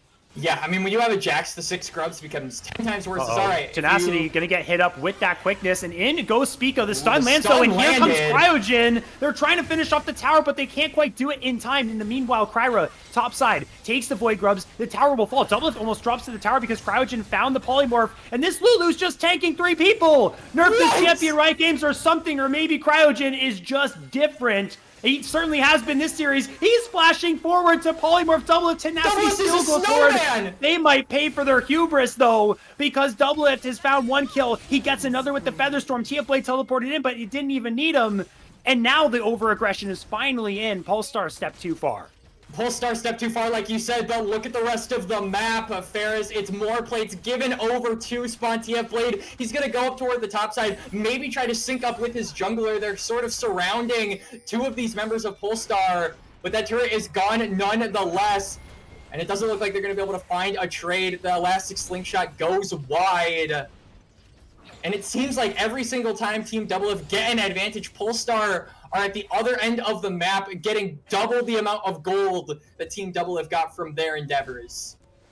If Doublelift had a game where he had to really, if there's any game where he had to put his team on his back and go crazy, that's this one. He's 3-0. The rest of his team is pretty much in shambles. The jungle matchup is not looking good. Top lane is kind of even right now, but Jax is scaling. The Aurora could get stronger later on, but Jensen's been really having a rough time. Doublelift is the only ray of hope here for Team Doublelift in this game number 3. And he's going to have to really put the team on his back. But Xayah, pretty good champion doing that, has the self-peel. We'll see what he can do. We'll also see what TF Blade, or actually, maybe more specifically, Spica can do in this 1 versus 2, because he's getting met with a Xin Zhao with an Enchanter. And for any of you who know, and most of you probably do, it's never going to be a fun day if you're on the opposing end of that. And TF Blade is trying to clear the way to stay a whole lot alive underneath this tower. Tenacity finds the sun. They're trying to knock down this Zac. He's going to go into that cell division, but then they drop the tower aggro. They continue this play. Kryra takes a couple tower shots, and even Spawn going to use the lightning crash for good measure, and Polestar are really running it over now. But I mean, look at the rest of the map. Team Doublelift, they're trying to make these cross-map plays, but they're not able to do so. Toasty might be in trouble. He's just punching forward. Oh my goodness, is using the flash, hopping, skipping, jumping, teleporting, and he gets out. Doublelift can't finish it off. They got to walk, licking their wounds, tails between their legs, back towards the brush, and Kryra is going to grab this Hextech Drake. Yep, uncontested it looks like as well. I mean, Spica is in the area, so maybe he could look for an Uno reverse card, try to steal what was stolen from him initially, but it's not going to happen. Now Spica, he's even going to be forced to give up the crab. This is a mental boom. Mad. Oh, he's not giving up. Mad. He's mad. He wants to fight. He's like, you know what? I'm tired of your Lulu being here to ruin our 1 versus 1, so I'm going to ruin it with an Aurora. But Kryra's going to say, too bad, bro. I got flash. I'm out of this joint. You can take the Scuttle Crab. You're not going to get me. Yep, he manages to stay alive. And I mean, a pick on Xin Zhao would have been a really big deal for Team Doublelift, because not only does, Polestar lose the jungler, and it kind of will allow you to get some vision up toward that top side, but it's also a gold bounty, right? That is on this Xin Zhao. Oh my goodness. Oh boy, Doublelift. The Lulu flank. Cryogen uses the wild growth on himself. Here comes Toasty Alex with the heroic entrance. Everyone from Team Doublelift in retreat. Doublelift himself will get a nice blade caller to root up a whole bunch, but Polestar force them out of their jungle. And they are up in the tempo, Quacks. They're listening to us, or more specifically, probably listening to their coaches, but they are putting the pedal to the metal in this one. They absolutely are, and we're only 14.5 minutes into the game, and a tier 2 turret is broken in the top lane. The Rift Herald hasn't even been up yet, but this is not the moment of the game that we are worried about, Ferris. We said the early game, it's immaculate from Polestar. There haven't really been a lot of critiques, a lot of errors that we as casters can point out. But once Team Doublelift is able to kind of group up together, once they're able to play as a squad and team fight, that's when this series and these games start to get a little bit more suspect. So I'm kind of waiting for that time, but so far, we haven't had a time like that. That last team fight was completely interrupted, completely cut short by the Galio's Heroes entrance. So if Polestar can continue to do that and just deny these team fight things from Team Doublelift, then we might see just the biggest advantage of Team Doublelift completely fly over their head in possibility. Doublelift is still yet to die on the Xayah, and when Polestar eventually guns for him in a meaningful manner at a neutral objective or wherever a big team fight is starting, they have to make sure they are precise with their attacks, because that Featherstorm, one wrong move from them, they get caught up in a blade caller of all of them. That could turn the fight around. Doublelift could be the hero for his team in this game. We've already been talking about it, but we want to keep it fresh in your mind. Pay attention to this Xayah, very close to the Infinity Edge. I assume only a couple more waves will actually get Doublelift there. So this is kind of the last hope right now. Kryra and Cryogen have been having a phenomenal game together, roaming around the map, getting all these neutral objectives. The Rift Herald is going to go down as well, and they got a lot of great options to use this here, Quack. Still a lot of tier 2s up and available, a lot of standing gold that they can grab, and it's really early still in this game, only at 16 minutes. Tenacity. Tenacity? Well, okay, Tenacity, you're in a 1 versus 3. This seems to be a reoccurring theme Bouncy House, my in this lord. series. He is going to drop eventually. Biofrost, how perfect is that? You invest all these resources, and the support of all people grabs the kill. And look at the trades that are coming through from Polestar. Yeah, it is an absolute nightmare, but Team Doublelift see this as potential for a dream. The TP flank is coming through from TF Blade. Can they find the bot lane? Well, Cryogen is definitely going to be gone here. Spawn's going to try and help them out. Toasty Alex is going to get involved on the party as well, but this is 5 versus 3. This could be the major throw that ends up throwing it away. Spawn is doing a whole lot of damage. Actually, Cryo's going to join the party as well. Spawn is completely untouched on this. Zeri, are you serious? With the lightning crash does so much damage, but there is the grand entrance knockup. Kryra only has 2 more people to worry about. I have just witnessed the most sensational Zeri play in a hot minute. This champion has been dead for a while, but no longer. Spawn has resurrected it from the grave. Absolutely, that was a Zeri moment if ever I've seen one. I thought in the big 2025, those moments were practically extinct, Ferris, but not anymore. Spawn remains strong. And even though initially it was a 5v2, rather 4v2, I think, for the team of Polestar, they managed to turn that one around. Let's take a little bit of a replay on this because we have to see this moment yet again. Spawn on the side trying to free hit, but look at the grand entrance. TF Blade, he's not able to walk up because of the Galio's existence. And then, crucially, instead of going down, Spawn goes up. And all of the attention that is turned onto Toasty Alex is what ends up biting them in the butt if your team We got another now. play as well. Kyra has the wild growth on top of him, and the Lulu is gone. This could be the moment for Team Doublelift to make something happen. Tenacity is tanking for Spawn, who is still untouched. The Between Worlds goes down. Jensen goes down. Alex is doing a great job of tanking for his team, but now they're running out of luck here. Spawn uses the lightning crash. He's able to take down Biofrost. Can he take them anymore? He gets Doublelift as well. So many low health bars. Tenacity flashing over the wall, looking for a leap strike for his team, and he's saying, Kryra, please come to the wall, but he doesn't get there in time. Jensen is able to grab that kill, and somehow Team Doublelift refuse to go down without a fight. It's the mid-game here again for Team Doublelift. When the team fights hit the timer, that is when this squad shines the brightest. They are able to stall this game out yet again, take away this dragon, stop the soul stacking from Polestar, and it is still Doublelift 6-2-4 closing in on 3 items for this Xayah. I have to think they're just trying to give time toward their AD carry to get those item advantages. As let's take yet another look at this. It's a good wild growth from Cryogen, but the Lulu is taken so low. The CC from this front line is too much, and most importantly, kind of an underrated aspect of this front line is how much they heal. Zach is so damn difficult to kill if he's able to run around. Rakan is constantly healing his team with his Q. And overall, Vi just having the constant shield. So it's a very durable front line, and one that I think Polestar significantly underestimated the tankiness of going into that fight.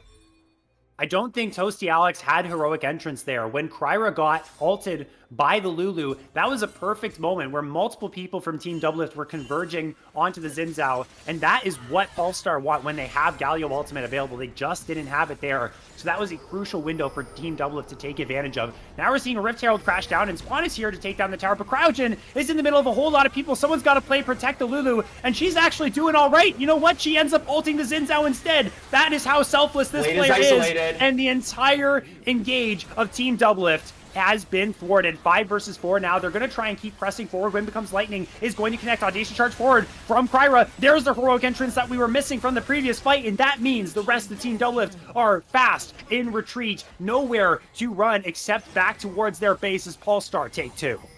And Team Polestar, they're going to go down toward that Otacon. Is that a ruinous Otacon? Let me see. I want to see if this Otacon is You're getting me excited here. I've lost all hope in Ruinous Otacons. I've lost all hope. Go down, go down. It is! It's a Ruinous Otacon! It is actually a Ruinous Otacon in competitive. This is like finding a shiny Pokemon. Oh my lord. Ruinous Otacon in a competitive meta. I think that's the first one that I have ever seen. And honestly, I mean, there's been a lot of debate about which one is better currently. I'm on the train that Ruinous Otacon is a lot more consistent. You get the buffs on the dragon, especially if you're a team that has been really prioritizing those drakes, which Polestar have been. It makes those buffs just a lot stronger, and it gives you the experience. So I think it's a super valuable Otacon to have. I think it's better overall than Voracious, and I'm interested to see what Polestar do with this and how hard they're going to be prioritizing Dragons Tenacity's here charging on out. up that Counter-Strike. He finds it onto Biofrost, who double battle dances back towards his, I think that's 80 carry. Yeah, that's Doublelift, but Spawn, oh What? my goodness, is just electrocuting them with the Lightning Crash. Just annihilates Doublelift off the map. The strongest member from his squad is now down. I don't think there's anything for them to get other than, you know, getting control of this jungle, sweeping out some vision. And you know what? They'll take it. They'll knock down Doublelift. They'll get that control. They'll set up for these future objectives. Anything for Polestar to gain control and maximize their value here heading in towards this mid game. Yep, and it's Spica and TF Blade on the bot side of the map, just trying to salvage, scrounge for any kind of CS, any kind of experience that they can get going forward. Really, I mean, you said there were no objectives to play for, and Team Doublelift, it feels like they are feeling that more than Team Polestar, because they just are out of opportunities, as maybe an opportunity has presented itself for Spawn, as Spica says, I do not want to fight that, I want no part in this, goodbye. That must have been an interesting interaction there from Spawn in the comms saying, oh, I found a Vi in the Raptor Pit. This is a new addition to this camp that I was not aware of, but Spica gets out of that one. Was that Vi from Arcane? It is Vi from Arcane. It was just chilling with the Raptors, kind of like when she was passed out in one of the earlier episodes of Season 2. I'm sorry. I'll spoil a little bit of it. If you haven't watched Arcane Season 2 by now, that's on you, what buddy. Are you doing? Like, yeah. I'm talking to you, Chris. You hear me, Chris? Chris knows. I'm on him about that Arcane Season 2 thing. But we're going back to the game, and let's talk about Spawn right now and how incredibly powerful this guy has gotten after a couple of those fights. Almost on 4 items on this Zeri. We talked about Doublelift being the savior for his team, but Spawn has just completely taken over in that 80 carry head-to-head, and it's kind of hopeless at that point with how strong he is. They're going to have to try and find a way to get on him. Yep. Absolutely. I feel like Team Doublelift are just kind of, you know, running out of options here. Spica might be out of options. Yeah, Spica is out of options. He's a snowman, like you said. And when you're a snowman, believe it or not, you don't really have a lot of options. You can't move. Yeah, you melt. The heat of Polestar and the sun that they have been providing in this game is too big. And TF Blade, well, you're going to be in the same situation as your jungler here very soon. Although you are able to jump across the map. Kryra's going to follow you. Audacious charge. Wind becomes lightning. There's a slow. It will take a long time to knock him down. I don't think it's worth it, Kryra. Are we still going, Kryra? He wants it. He really, really wants it. 3 times. Nah, it was just disrespect. It was just disrespect, and now he's leaving. Now he's leaving. Okay, he's given up on it finally. They're going on toward the dragon. Yeah, I mean, you can literally see the hesitation in Doublelift's team in real time, where they're like, oh, well, I mean, they're all topside. We don't have a jungler, maybe we shouldn't do this, and they decide against it. They're trying to lay a trap here for Kryra, but smartly the man does not walk into the jungle when it is not warded. He waits for his team, and frankly, when this Xin Zhao has the Lulu right behind him, I find it very difficult to believe that Team Doublelift can deal any kind of damage to this Xin Zhao. Look at how unafraid he is when his support is backing him. And if anyone is a part of the whole Church of LS, well, this is something that LS has been praising for so long, is how OP Xin Zhao is with an Enchanter. But you know what else is OP? Is a Zeri with a Galio to jump right on top of him once he gets jumped on, and a Lulu to give him wild growth to boot as well. Spawn is able to just completely survive anything that Team Doublelift throws his way. Already 1 down. Doublelift is gone. No more damage really on Team Doublelift's side. Baron is alive for them. Spawn wants a little bit more, but Spica and Biofrost just aren't going to give that to them. Whoa. He really wants it. He tries to get over the wall. Jensen falls down on the other side, and that looks like it should be Baron here for Polestar. Yeah, and I mean, Dragon be damned when you can just go straight for the Baron, accelerate the sieging of this game number 3. As Spica, he's over the wall, wants to look for a steal. Wait, they might provide an opportunity. Nope, Kryra's going to steal that one away, and...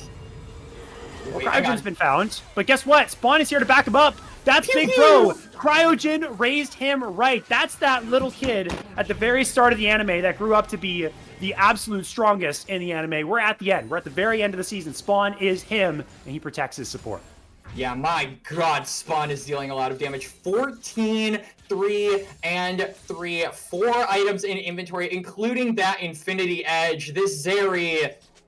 It's so difficult to imagine a world where Team Doublelift can get backline access to this pick, and this is about to become 3rd Dragon sole point for Team Polestar. And I mean, my biggest question here, Ferris, is How are Polestar going to get stalled out to 40 minutes this time? This would be breaking tradition and having an actual fast game in this Block 5. It's a perfect example of what we were talking about all the way back before Game 1 even began. How are these teams going to progress through this series in terms of their improvement, or coaches are talking to them in between games. There's things they can work on and get real-time advice as the series goes on. Polestar are looking really, really good right now, and they're not slowing down. They're diving the tower. They've cracked the base here at 27 minutes. Spawn is an absolute maniac on the series. Speak is going forward, but can they find the damage? They absolutely cannot, because it is Spawn who closes the door right in their face. Tenacity and Toasty Alex going forward. They're trying to find Doublelift, but those Blade Callers do a whole lot of damage. Tenacity has to go gold, and Doublelift is still untouched for the moment, but in goes Kryra, who will knock him down. Biofrost can't provide the protection. Jensen goes in with the Between Worlds. Does a whole lot of damage. Very low health bars here on Polestar's side, but they might just win the game right here, right now, Quacks. They have heard us. They have taken the criticism, and they have improved their gameplay, as we have now the fastest game of this 5 block, with Polestar taking the win here. And you were saying that Doublelift was the savior of his team, but what a savior to a Spawn. 17-3-3 on the Zeri, sub 30-minute game. Polestar in this game number 3, they have leveled up Ferris, and they are going to be, at the very least, having more wins than losses in this Block 5, as we only got 2 more games to go after this.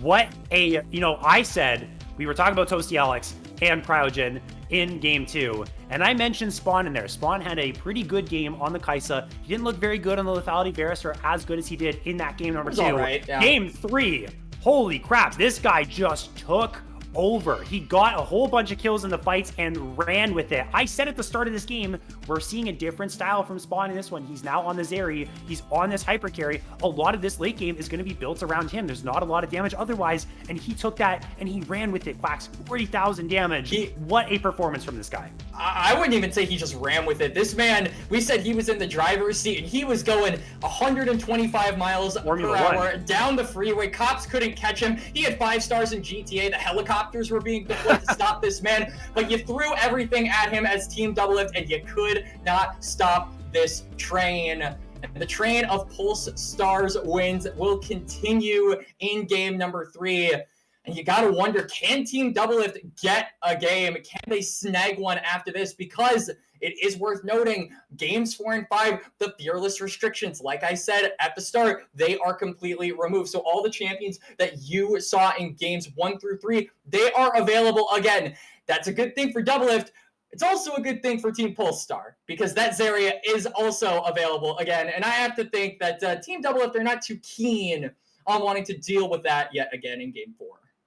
Yeah, I wonder what the mindsets are going to be with these teams heading into these games 4 and 5. Are they going to go back to something they've already practiced? Do they want to practice something new every game? I think in the sense of Polestar, at the very least, since they're winning these games, they might want to try something new every single time. Yeah. Team Doublelift might want to go back to the drawing board and fix things up, because things haven't been going their way. But even Polestar have had some compositions like that Punk composition where they fell behind, and luckily they were able to come back off of a couple misplays from Team Doublelift. So it will be interesting to see what they do end up playing for this game 4 with all those fearless restrictions gone. And we will bring you that game number 4 after a very short break. We're 3 games down in this 5 block. Polestar has had Team Doublelift's number. Will Team Doublelift bounce back? They're going into review. We'll find out after this very short break.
Welcome back to the scrims between Polestar and Team Doublelift. Team Doublelift competing in the NACL Open qualifier in March here, going up against some talent who they would be facing if they were to qualify. And right now, not looking too hot for them. Polestar back-to-back wins, although games 1 and 2 quite close. Game 3, Polestar starting to take over a little bit more here, Quacks.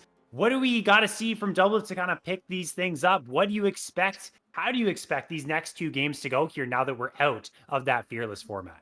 I think it is just going to have to be up to Doublelift and Co to find what worked for them in those 3 games, right? Because they weren't all entirely blowouts. I feel like a lot of times Doublelift's team had some really good mid to late game sequences where they could have taken the game and run away with it. It's really just that early game that Polestar seems to constantly get a leg, 2 legs, 3 or 4 legs, if that's even possible. I don't know what creature does that, but like over the side of Team Doublelift, they are constantly one-upping them in that early game, getting these advantages from minute number 1, whether it be flashes blown from Doublelift in game number 2, whether it be an early kill for the Nidalee in game number 1. They are always on their game in those first 5 minutes, and that really, I think, is the main point that Team Doublelift have to fix up and polish. It's been every single little grub that has spawned on Summoner's Rift in this scrim of games. Yeah, that, Polestar have been able to get. They've been able to get extra pressure on towers because of that and just have had the better neutral objective control.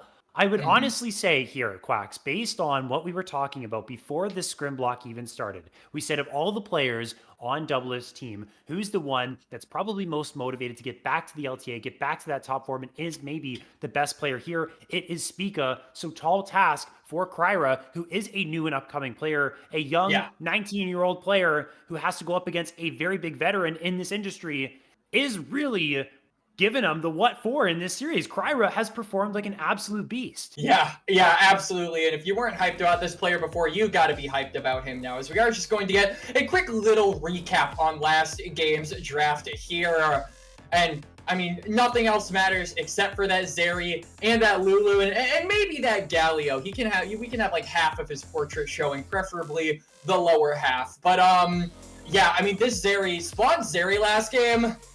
Absolutely insane. That was that reminded me of old, 2021 Zeri, when we had like the Zeri Yumi meta in that year's Worlds with like Viper just piloting and destroying everybody. Spawn gave me Viper vibes in that game.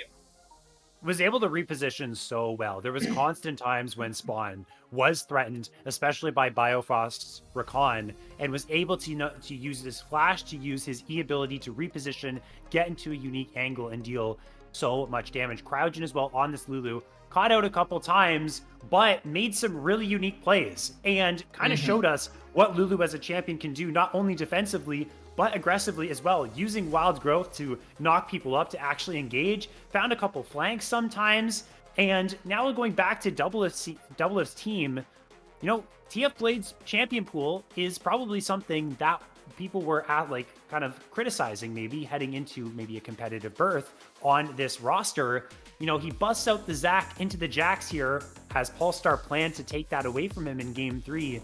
And it really just, I don't know if it was a team coordination problem or maybe TF Blade wasn't super practiced on this champ, but they didn't really seem to get a whole lot of value out of that. And we didn't get to see the true potential, or at least what they were drawing up on the drawing board with this pick. Yeah, absolutely. It kind of felt like just this game right from the get-go was stunted because of all the early advantages Polestar were able to accumulate in those first 5 minutes. So I'm really interested to see specifically where Team Doublelift's head is at going forward, and kind of how they are going to try and patch the bleeding in those first 5 minutes to have a better early game overall, and most importantly, like you said, maybe snag a grub or 2. I find it super hard to believe that in all 3 games, Team Doublelift couldn't even get one, couldn't even steal away the full encampment and potentially just deny them the full 6 so they didn't get an additional, component into that feats of strength part of that objective. So I'm hoping we see a little bit more awareness in that early game because their mid to late game has been really good. It's just the fact that they have literally been behind 3 steps right from the get-go in every single one of these games. They just absolutely have. It's a true point that you make. There's always at least like one point where you just get up there, you get your face into the enemy team, and you just smite one away, just take it from them. But that just has not happened here for Team Doublelift. And honestly, they had that performance against Supernova where they lost more games than they won, but it was their first scrims. This was up against an NACL team. Then they really had their way with Respawn. Now up against another NACL team. If they continue to struggle here, people are going to wonder, like, is this Doublelift team, or do they have what it takes to compete in the NACL? Do they even have what it takes to qualify? Because not only is Respawn a top team, but there's other top teams in the OQ as well. So they're definitely, to maintain their reputation here as a top team, hungry to get some wins on the board in this scrim. Because honestly, I'm just going to be completely real with you, Quacks. If we get a 5-0 here, the memes are going to fly. The memes are going to fly, absolutely. Hell, I might make some at the end of this broadcast if we get a 5-0 for Polestar. But I think it is going to be interesting now that the fearless restrictions are dropped, what we're going to be seeing from Team Doublelift. I mean, like I said, we've seen flashes of brilliance come through from this team. We've seen moments where they could come back and take control of the game through, various portions of their draft in games 1 through 3. It's just a matter of now combining all of that and hoping that it sticks here for game 4. One thing that I will say, we talked a lot about Doublelift. I think the best we've seen him in this series by far was when he was on that Jhin. So I'm really interested to see if Team Doublelift are saying, all right, Doublelift worked the best on Jhin. Let's give him the Jhin again. Let's make him have this comfort pick, and let's try to full send it here in game 4. Jax is unbanned. Quacks, we could have play Jax open, but is it bait though is the question. Polestar has been doing this all scrim long. They've been baiting certain players to pick certain things. Blade's not going to bite. He's going to take the Ambessa again, played in game 1 by Tenacity, or actually rather Toasty Alex played the Ambessa. It was B1 by Tenacity, but the restrictions are off for Fearless, so Blade going to take that one to the top side. Tenacity responds with the Jace. I like this. I think this is a good matchup for the Jace. Now I expect we'll probably see an 80 carry pick. Again, I think that Jhin would be really good. It's comfort for Doublelift. It's what he was best on in all of these games. So I'm hoping that we see that. But for the time being, Pulse going to lock that 80 carry away if it is going to be the Varus. That's a pretty good blind 80 carry to pick up. Again, these are the strong rotations. There's that Doublelift Jhin. Like you said, we got the exact same matchup here that we had in game number 1 between these two. That's really high key how bot lane goes in like any real meta. You kind of just take what's OP and you just run with it. If they get Varus is the most first picked champion in the entire meta right now for the bot lane, and one team's going to get Varus in a game 1, especially in the Fearless format.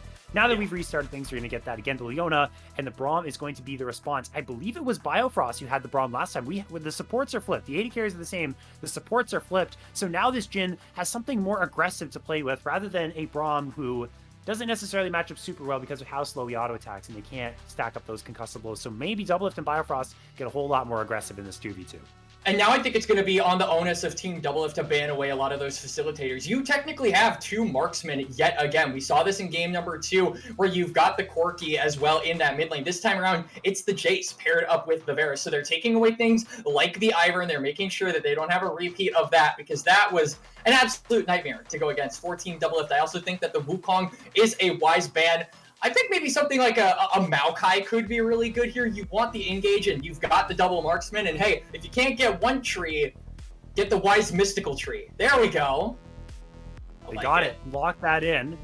So that's going to go likely into the jungle here, or could go maybe even into the top lane if they want to throw that Jace into the mid lane. A couple of different options that Polestar can do here, as we're going to get the so the Victor's going to go in for Jensen, something we haven't seen. I'm not sure, actually can't recall in my memory if this was being banned away at all in this series, but this is a Jensen champion. He likes the Azirs, he likes those backline mages, so like the Hueys and everything. That's been a Jensen staple. This is a champion he's definitely going to thrive on. A lot of low range, I would honestly say, maybe it's going to be a poke Varus in the end, but at least the Braum and the Maokai will have a hard time into that Arcane Storm, and it will be the Spica Zinzao going to get some of that dueling potential in, and to top it off, Toasty Alex is going to go onto the Yone here. What's your read on that mid lane pick, Quacks? This is a really consequential mid jungle duo that Polestar have drafted for themselves, especially when you factor in that they are going going against a Victor. I cannot tell you the amount of times, Ferris, that I have casted a Victor. He's been forced to burn flash early. He's pushed up and then he's immediately died.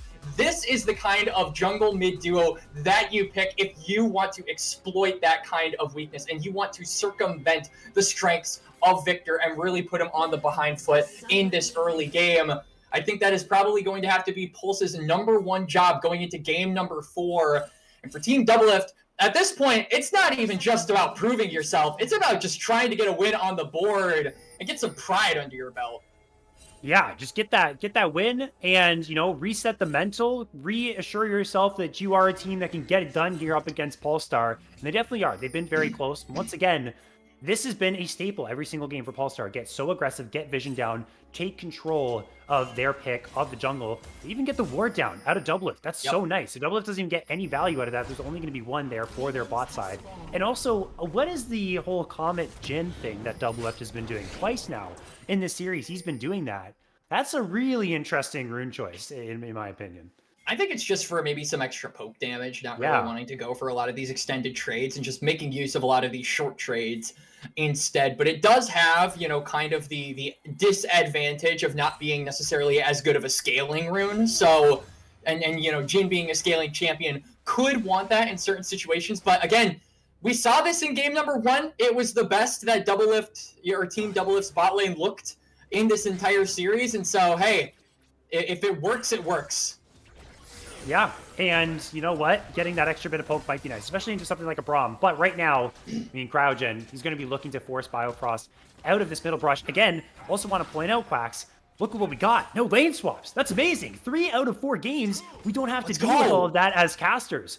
That is amazing stuff for us. Not only is it just more fun, but me as the play-by-play brain, there's a lot less analytical stuff that I have to sit here and think about. There's just, they're in their lanes, they're fighting it out, and it's that good old standard League of Legends that we love. And level 2 advantages are part of that, and Cryogen is on the recipient end of one of those advantages and has to flash away from a potential Doublelift fourth shot.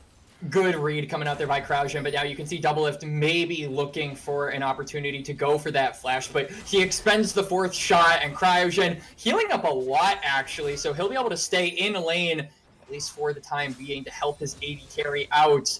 But yep, we've got the split screen coming up. Tenacity pushing in onto TF Blade. This is just kind of how the range versus melee matchup goes, and I do like that TF Blade is actually paying a lot of respect to that factor, because if he was taken too low, then we could definitely see Cryer maybe float up toward this top side and look for a dive. But based off the health bars, doesn't look like that's going to be a possibility.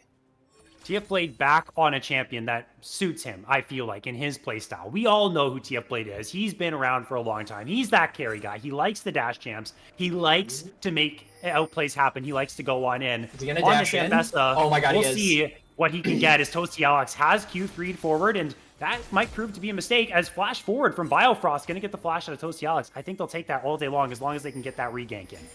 Yep, I mean, Biofrost does have the Hex Flash in inventory, so should be able to make a lot of those surprise Leona plays. It's definitely worth it for the side of Team Doublelift at the end of the day. Spica also able to secure that crab, so has a little bit more Tenacity in a 1v1. Tenacity gets the shock blast! Flash away from TF Blade, but the ward is down. The health potions are triggering, and TF Blade's getting a little bit more HP. There's a cross flash forward from Tenacity. Dash into the bush. The most tense 1v1 at the 4-minute mark that you've ever seen in your entire life. Tenacity with low mana doesn't have enough, and after all that, Quacks, neither of them are going to drop.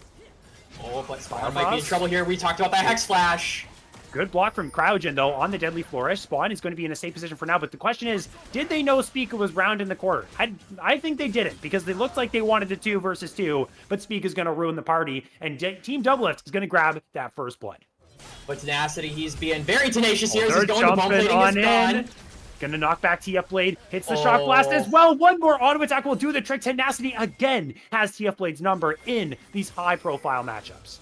Yup, so it is a trade of kills across the map. One going over to Spica, the other one going over to Tenacity. TF Blade actually going to go for a swap. You jinx, you caster cursed it out, Ferris. Doublelift going toward the top side. The lane swaps remain true. We tried at least. But hey, this could mean that, you know, Team Doublelift is, hold on a second, Toasty Alex again, no flash. That's Ignite down from Biofrost, and there we go. The flash for flash that happened a couple minutes ago ends up paying dividends for Team Doublelift. Their early game looking a little bit better here. And yeah, we're disgusted with the lane swap, but this is for the grubs here. Something that we've been talking about this entire time with the fact that Polestar has been so good at getting every single one. Team Doublelift want to make that a change here in game number 4. And I think one of the biggest differences is just how active around the map that Spica has been. I mean, the Xin Zhao has really been roaming around with Biofrost, making sure that they can make plays together, burning flashes, putting pressure around the map. And Kryra hasn't really had an opportunity to make his presence known. He's trying to maybe look for something on the top side and set up for these grubs, but Doublelift's bot side, or Doublelift and Biofrost are playing this smartly. Biofrost, though, do not base check that, my friend. There is Careful. an angry tree cosplaying as a kitten with a couple kitten tree saplings waiting to bring you down. I think Kryra stepped out of the brush. I think for a split second. Biofrost should know this. Maybe not. Maybe the Biofrost didn't know of the dangers that were awaiting, but they did wait for Spica, and it looks like they actually wanted to spike. Good Deadly Flourish from Doublelift is going to secure that kill and the feats of warfare. Cryogen is up next. Team Doublelift are looking smooth right now after the review of Game 3. And man, you turn nameplates off and you would think that Polestar were playing the early game here on this blue side, but no, it's Team Doublelift leveling up here in game number 4. Now they are going to get the grubs. We thought it was an impossibility, Ferris, but they finally get the objective that has been eluding them all series long. And it looks like, I mean, Polestar just now respawning. Kryra just now making his way up toward his bot side camps. He isn't able to respond with the dragon or an objective of his own. A lot cleaner here in this 4th game. Team Doublelift are really, really putting themselves up and setting themselves up for a good rest of the game here early on. And you and I were doing a little bit of research, Quacks, into maybe the psyche of Team Doublelift after game number 3. We were peeping Doublelift's stream, trying to see what they're talking about in the review. And one of the topics that did actually come up was the grubs. And the fact that Spica was maybe a little bit upset because they really weren't getting it. They felt like they weren't playing hard enough for it. So guess what? They're doing that now. They get all 3. So we're kind of seeing the improvement there in real time. It's really cool to actually look behind the lens of what these teams are thinking about, you know, for better or for worse in a competitive sense. It's actually a whole lot of fun. So that brings streams like this to life. So we're going to be happy about that. You know what Doublelift isn't going to be happy about is getting concussive blows stacked up onto him, but Biofrost is here to make sure that doesn't happen. And we'll, you know, keep their time up here in the top side despite that grubs being down. Yep, for sure. And Cryogen, I mean, he just dinged level 4, has not been having the kindest of games here in game number 4, has really been falling behind in XP, and that's kind of been, I feel, a common theme with Cryogen. He's oftentimes sacked his own tempo, sacked his own EXP in order to help his teams and roam around the map and not necessarily stay in one place at once. And up until now, it's been Tenacity. And another 1v1, but this time TF Blade with the huge HP advantage. This one not even close. Nope. Actually, there is flash available for TF Blade, so this should be a free kill. He is going to commit that flash. Closes the gap. Tenacity is gone. TF Blade able to get one back here on this Ambessa. Yep, and it's 5-1 in kills. Now the curtain has caught. Oh no, this is dangerous. Doublelift 2 for 2. 2 for 3. 3 for 4, but 2 kills. That's all that matters. Quacks, you talked about his Jid. It's on fire right now. It absolutely is. 3 for 4 on the shots. His reward will be a turret plate 4 and 0. Doublelift.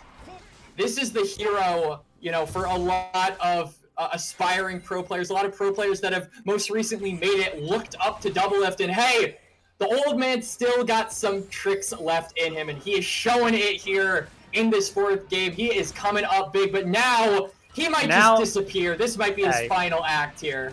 We're saying another one, Quacks. We got another one, like we're DJ Khaled. Another caster curse. Doublelift, not long for this world. He's going to get the 4th shot onto Kryra, but the shutdown will go to Spawn. And Polestar in a unfamiliar position, despite getting that kill onto Doublelift there, an unfamiliar position in this game. Down 7 kills to 2, down 2,000 gold at this 9.5 minute mark.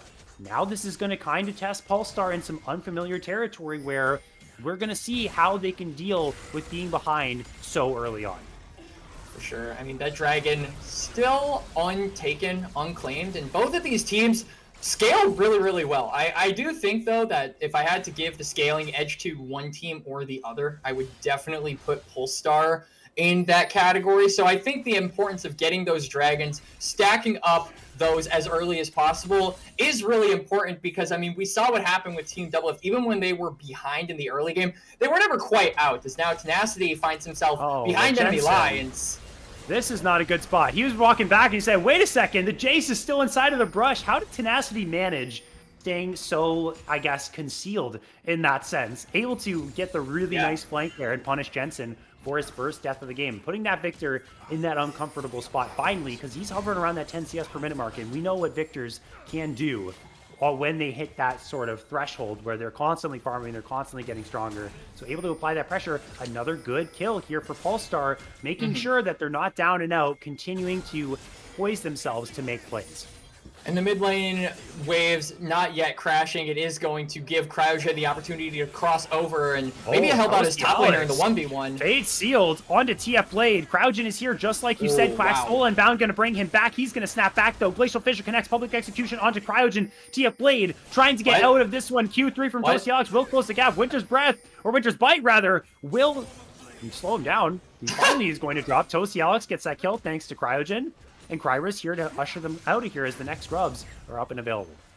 But Tosialix, he is really, really low, so he's got to be careful about this fight, but they might not even need him. In goes Tenacity onto Biofrost. He goes. Cryogen follows it up. Biofrost out of position. Spawn grabs that kill. Polestar are ramping up, getting kill after kill, slowly crawling their way back into this game. They've done a fantastic job in the last 3 minutes. Yup, they're clawing their way back to the gold lead. You said they were around 2,000 gold down. As now Spawn might be in a little bit of trouble. Let's see the fancy feet, Spawn. He's dodged. Okay, so 2-4-4. He was able to dodge and Spawn. And he dodged the big get one. on out of that. Yeah, that's I feel like, I almost feel like, you know, avoiding the big one should count for like 0.5. Right, so I would say like 2.5. Now you're asking too much math for me here, Quest. 1.5 shots out of 4. Okay, but if you carry the 4 though, what does that equal out into? More. Honestly, I think I've confused myself. Yeah, I was kind of memeing there. I don't even know what I was saying. But we got math equations in a league game. You know what? That's what you're going to get when you get the Ferris and the Quacks cast. Somehow, four Jin bullets are going to turn into a whole fraction equation as Tosialix. Well, this is a pretty unfortunate situation. That we are sure of. Goes into Soul and Build, trying to delay some time, but Biofrost is just going to wait there. Give the kill over to Doublelift, maybe? No, Spica's saying to hell with that. Give me the kills. I'm the Zinzao. I can carry this game too. Yeah, I mean, he's 3-0-2, and you know, if Easter's taught me one thing, it's not to put all your eggs in one basket, or else that basket is going to break. So you want to make sure that Jin is not the only fed member on Team Doublelift. You want to also make sure that you have another carry on that team, and I think Zinzao certainly can fill that niche with enough gold and enough resources, which I'm happy to say he is definitely getting. A Spawn is just pulling up. That Zenith Blade was... that was some aura right there. Spawn was just aura checking him, dodges the Zenith Blade. TF Blade is under some threat, though Cryogen's taking a lot of damage from the tower. So is Tenacity. He should be able to tank up this one, but TF Blade gets out of this dive, dodges the Shock Blast as well, but guess who's here? Biofrost is ready to set up the play. He's full HP. He's got a Solar Flare. He's got an Ignite, and Jensen has a Laser. Knocks one down. Cryogen is up next. This Victor is paying himself some money right here thanks to his support to set up that play. And you know what's better than 2 baskets? Or putting all your eggs in 2 baskets, Ferris? Putting all your eggs in 3 baskets. As now the Victor on pace, on track to become that late game monster that you mentioned earlier. I gotta give you know, a lot of flowers over to Team Doublelift this early game. These first 15 minutes have looked significantly better than what we saw in games 1 through 4. But Team Polestar, they're not out of it yet, right? That dragon still remains unclaimed, which is absolutely crazy to me, by the way, that no team has bothered to take this objective. They've been so topside focused, and they've just been, I mean, they've been ignoring it. And it's kind of weird because there's been a good amount, I wouldn't say an excessive amount, but a regular amount of dragon priority in this 5 block this time around. That's just not the case. Although if Tosialix falls here, then maybe Team Doublelift will move towards it and try and make a play onto it. Biofrost doesn't have any ball right now, but Doublelift is running on up. could set himself up for that. There's the Deadly Flourish. There's the Solar Flare. And Toasty Alex, I'm sorry, man. You are toast. That is absolutely what you are. But TF Blade and Spica might be toast as well. They're able to knock down Cryro, but Tenacity will be able to get at least one back. A tier 1 tower for Polestar as well. Action across the map. Maybe this Drake goes down, but maybe not, Quacks. I don't think they're going to go for it, right? Because you've got to respond toward this mid lane play. Spawn being able to take this tower is absolutely huge for Polestar, by the way. They gain so much more leverage around the map and can really place that vision line Tenacity. A lot further up. Yeah, Tenacity wants the smoke. He wants the smoke. He's jumping right on in, and that's a double shutdown. So honestly, I don't know who got more gold or who had the bigger shutdown at the time. I hadn't checked. I think it was definitely Spica though. So honestly, I think Tenacity's happy with that. Yeah, I would say Tenacity is probably happier with that than Spica is, because not only do you get shut down, but McKDA, bro. Facts. He kind of ruined his mental there, because now instead of the goose egg there in his KDA, he's got that one death. Cuts it, makes it, goes from an infinite KDA to just that 5 KDA. Or 5 KD. Mm-hmm. An unfortunate turn of events there for Spica, but yo, are we like ever going to take this? Did they agree to like not take the dragons before the game started? It's a possibility at this point. Yeah, 16 whole minutes. That's got to be, well, both your teams scale. Like, you guys scale. You want the scaling objective, don't you? I guess not. I do have confirmation though, thanks to Chris, one of our production leaders here for this stream, that Tenacity actually got 380 more gold than Spica did for that trade of kill. So yeah, Tenacity is very much more happy than the Team Doublelift jungler. But I mean, Spica also getting that Black Cleaver means he is going to be a lot more useful in these fights, especially when paired up with Doublelift. Just those AD damage dealers are going to be shredding through those frontliners, and it really feels like those frontliners haven't been active yet. I mean, Cryro just recently completed his Leandri's Torment. Now he's going into the tank items. Tenacity, he has his Fimbulwinter, but that's just about it. You're not really in a position as Polestar to go for a front-to-back fight. You don't have a frontline that can soak up all this damage without going down too quickly. And I do like that they're kind of avoiding these team fights and instead opting for more of a skirmish-heavy style, looking for picks where they can find them. Xin Zhao is so good at doing that. He's such a menace when he gets these 2 items and just runs around the map and pretty much just stat checks anyone. But looking for a fight is Polestar. They land the Glacial Fissure onto Doublelift, but it's going to be Bifrost that just jumps right on into Spawn. Spica is going to join the play as well. We got teleports coming in from 2 different people. There's a Crescent Guard to knock back 3. But is anyone actually going to drop here? Crouchin takes a 4th shot to the face, but Toasty Alex gets in with the Fate's Healed onto 2. And now Tenacity follows this up with Doublelift. Doublelift! 2 kills with the curtain call. He's going to be able to find a Deadly Flourish. That one's just going to go wide, but long range. Doublelift able to get it done for his team. Yup, 6-1 and 4. The Jhin is popping off here in game number 4. And it's almost like flashing on the Toasty Alex.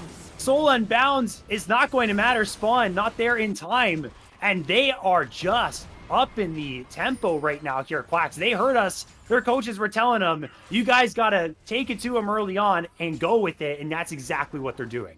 Yeah, absolutely. They got the ball and they have not let go. As now Spawn might be in a little bit of trouble. Oh my goodness. And this is Spica with the Wind Becomes Lightning from downtown. Wow.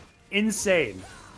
Yikes. That is a rough spot to be in as Spawn. You immediately come back to the lane and then you immediately just drop. As we're going to get a bit of a replay on that mid lane fight. So Cryoshin, he goes in, but that Glacial Fissure really doesn't have an effect. Team Doublelift are still holding strong. And then such a beautiful Crescent Guard there by Spica. It dissuades Polestar from going any further. Doublelift, with that ultimate, is able to just whittle down the low health bars created, and that space all created by the jungler.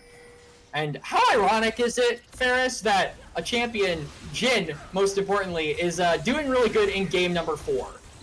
That is just poetic, as Cryojin is gone, and Doublelift is the one that's able to grab that kill. Going for some vision, Tenacity was nearby, but can't help out his support when there's so many people converging onto him, and Tenacity knows there's a lot of people waiting inside of this brush. They're not even going to wait for the wave. They're just going to come right on in. But this Jace is super tanky. Here's the curtain call from Doublelift. Bifrost is taking the tower. Uses the locket, I have to believe, to keep himself alive. Get that extra bit of shielding to not die to the tower. And Doublelift, again, with the curtain call, gets the kill. I'm going to be honest here. His shots from the curtain calls have been really smooth this one. They really have. They've been finding their mark at every single opportunity, and it has netted Team Doublelift close to 6,000 gold lead here. Not even 20 minutes into the game. We are about to hit that 20-minute mark, and for the second game in a row, Ruinous Otacon will be our neutral objective at 20 minutes. And now, Team Doublelift, it feels like they're just going to be looking for a pick, looking for an opportunity to take down Kryra or Toasty or any member of Polestar for that matter, and immediately transition that into the Otacon take to continue snowballing this game. And going back to our point is actually, wow, Polestar, they're just starting this up. I mean, Team Doublelift this is a YOLO play. Know about this. Biofrost is going to find this. Look at all those saplings that are all of a sudden falling right down on top of your head. That probably means there's a tree taking that Otacon, and that's what the rest of Team Doublelift is thinking as well. Do they look for a fight? Good Deadly Flourish from Doublelift is going to land onto Cryogen, and once again, this Braum is in the middle of nowhere. No teammates nearby to help him out, and Kryra is the next target, but Biofrost wants to continue the play. The Zenith Blade is just short, and the rest of Team Doublelift now going to jump onto this Otacon, and they should just get it uncontested. So Cryogen going to be the casualty that leads Team Doublelift onto the Otacon, but on the other side of the map, Toasty and TF Blade are going at it.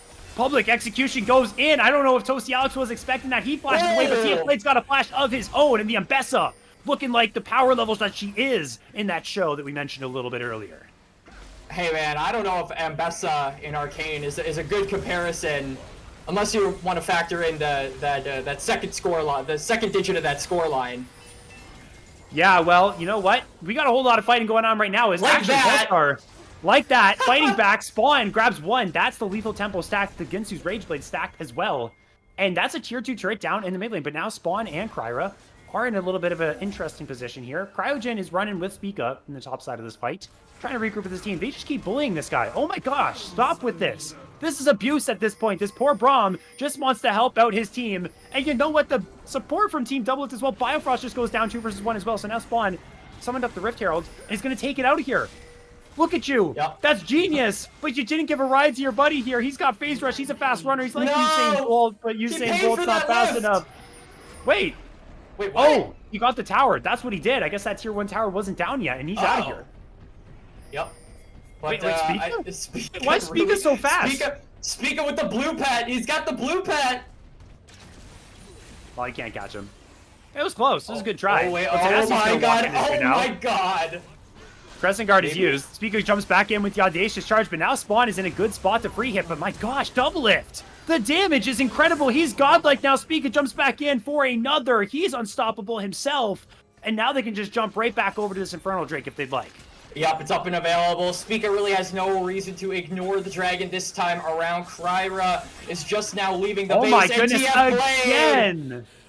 He just continues to find these 1v1s. It's the same play, Quacks. He uses the public execution on the Soul Unbound snapback. Yep, and TF Blade is just constantly winning out in these 1v1s. This is redemption and revenge for all of the times he got bullied in those first 3 games. Polestar, you said they had his number, but now he is calling back and he wants his revenge. And man, this game, a very different story than what we've been seeing in the rest of the series. It just, doesn't seem as coordinated here from the side of Polestar. And you know who's really, really struggled this game is Cryogen. We've been praising him a whole lot the past 3 games, but 0-8 on this Braum. The last 5 minutes has been caught out trying to get vision, trying to help out the team. Team Doublelift has really shut him down in this game, and not on a champion that's, jumping right on in like he was on the Rel, playing more like defensively, I guess, this time. Either way, Cryogen has struggled, not necessarily saying that that's the entire reason why Polestar is actually losing this game. There's other factors to count in, but that's one of the glaring things too, is they've very much been able to shut down this star support. Yeah, absolutely. And now we're getting a TP escape there from Tenacity, but now Kryra is all alone, nowhere to go, no flash. Solar Flare connects. Yeah, he used the Nature's Grass. That's going to delay the inevitable here. And Tenacity just ditched on the homies right there. That's crazy. I mean, I guess he just didn't have the faith they were going to win the 1 versus 1, as there's a public execution from TF Blade, and Doublelift's Curtain Call is going to deal the rest of the damage that he needs. Sidesteps the Fade Sealed as well as Toasty Alex is teleported in. Are they even going to be able to finish this off, though? They will not. Doublelift gets another one. TF Blade gets a double. He is legendary. 32-10. Team Doublelift is running this game. And they might just be able to find their first win of this Block 5, Ferris. They are playing this game very differently, but so much more effectively the fourth time around. And I have to think a large part of that, you contribute it to multiple different factors, but I really want to give the praise over to Spica. So much more activity coming out from the jungler of Team Doublelift early on, being on the map with his support, making things happen right from the get-go, out-tempoing Kryra, and managing to get his lanes ahead as soon as they hit the ground running. It just feels like a night and day difference between this team, how they've played the early game. And in Game 5, I have to imagine they are going to try to replicate this style, and it's going to be up to Team Pulse to try and retaliate with their own. We'll see what they can do around this Drake. Again, still at that first Drake. There's only been one that's been taken in this game. They really have not prioritized these at all. So Polestar, if they want to just sit back and relax, they can absolutely give this one up. But with the Baron now, they're just going to send Spica down to clear it pretty quickly. Again, he's super fed on the Zinzao. 9-1, has a lot of DPS, 3 items. Derek's Gauge, on top of the fact that he's got Press and Guard to block all the range damage from Spawn, who is a whole lot of the team's DPS. He's going to be very, very difficult to kill. And now we're going to see the setup here from Team Doublelift, how they want to attack and use this Baron buff. But Biofrost is getting engaged upon, but he's like, okay, bro, I'm just going to engage onto you. And now Doublelift is going to open up the curtains. He's going to get interrupted by the Glacial Fisher, though. That was really nice from Cryogen, but still, +1 for Team Doublelift here as Spica finds the knockup. Deadly Flourish is going to go wide. They're fighting just around the other side as Kryra is locked up here, trying to peel for his team, but Doublelift will slam the door right in his face, getting what feels like his 14th or 15th kill of the game. Blade starting things off. Jensen has an Arcane Storm, and it is brewing here in game number 4. He goes golden in the fountain. He will drop, can't take down Cryogen, but the FF will come through, and the Nexus explodes. Team Doublelift get one back. Team Doublelift finally get their revenge in game number 4 and make it happen. Their first win of this Block 5. And it was a night and day difference, Ferris. I got to commend every single member on Team Doublelift. It really felt like they were just a lot more active in that early game. They were making things happen right from the get-go. They were proactive, I would say, would be the right way to describe it. They were not as reactive, I would say, as they were in games 1 through 3. And I'm really hoping that we get to see this version of them in game number 5. And I'm hoping we get to see the games 1 through 3 version of Polestar, because at their best, these two teams clashing, we saw a little bit of it in game number 1. I think it would be beautiful to end it off in game number 5 with both of these teams preening and chomping at the bit for that last win in this block. Yeah, a bang out game where they aren't playing maybe as sloppy as game number 1, but the gameplay's tightened up a bit. Both teams are kind of elevating each other, and we can get that last banger to kind of send us off here. We've got one more game between these two. It's been an absolute blast tonight streaming these scrims and kind of sharing what we have maybe to look forward to in the NACL and in the NACL OQs. We got one more to go. We'll bring that to you after this break. The teams are going to be reviewing, preparing to give us that one final show. Stick with us. We'll be back very soon for the final game between Team Polestar and Team Doublelift.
like do do do do do do do do, like do do do crazy, oh oh oh crazy, oh oh oh crazy, crazy, oh oh crazy, oh oh oh crazy, do do do crazy, do do do crazy, do do do crazy, do do do crazy, crazy, do do like do do do do do do do, like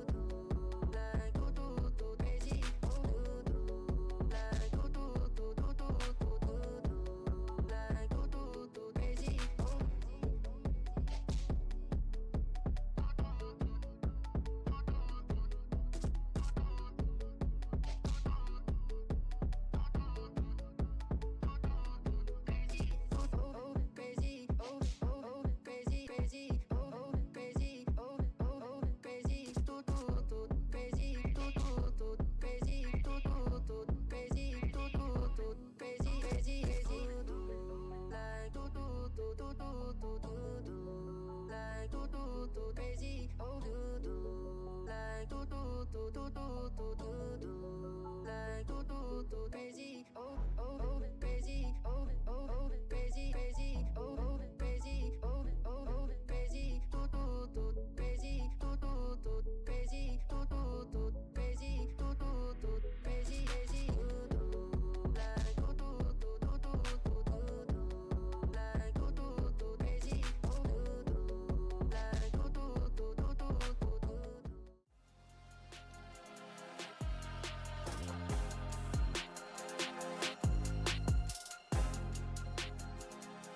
Welcome back to the scrims between Polestar and Team Doublelift here.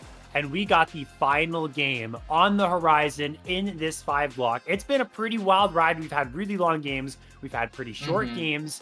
And Team Doublelift, after game 4, picks up their first win.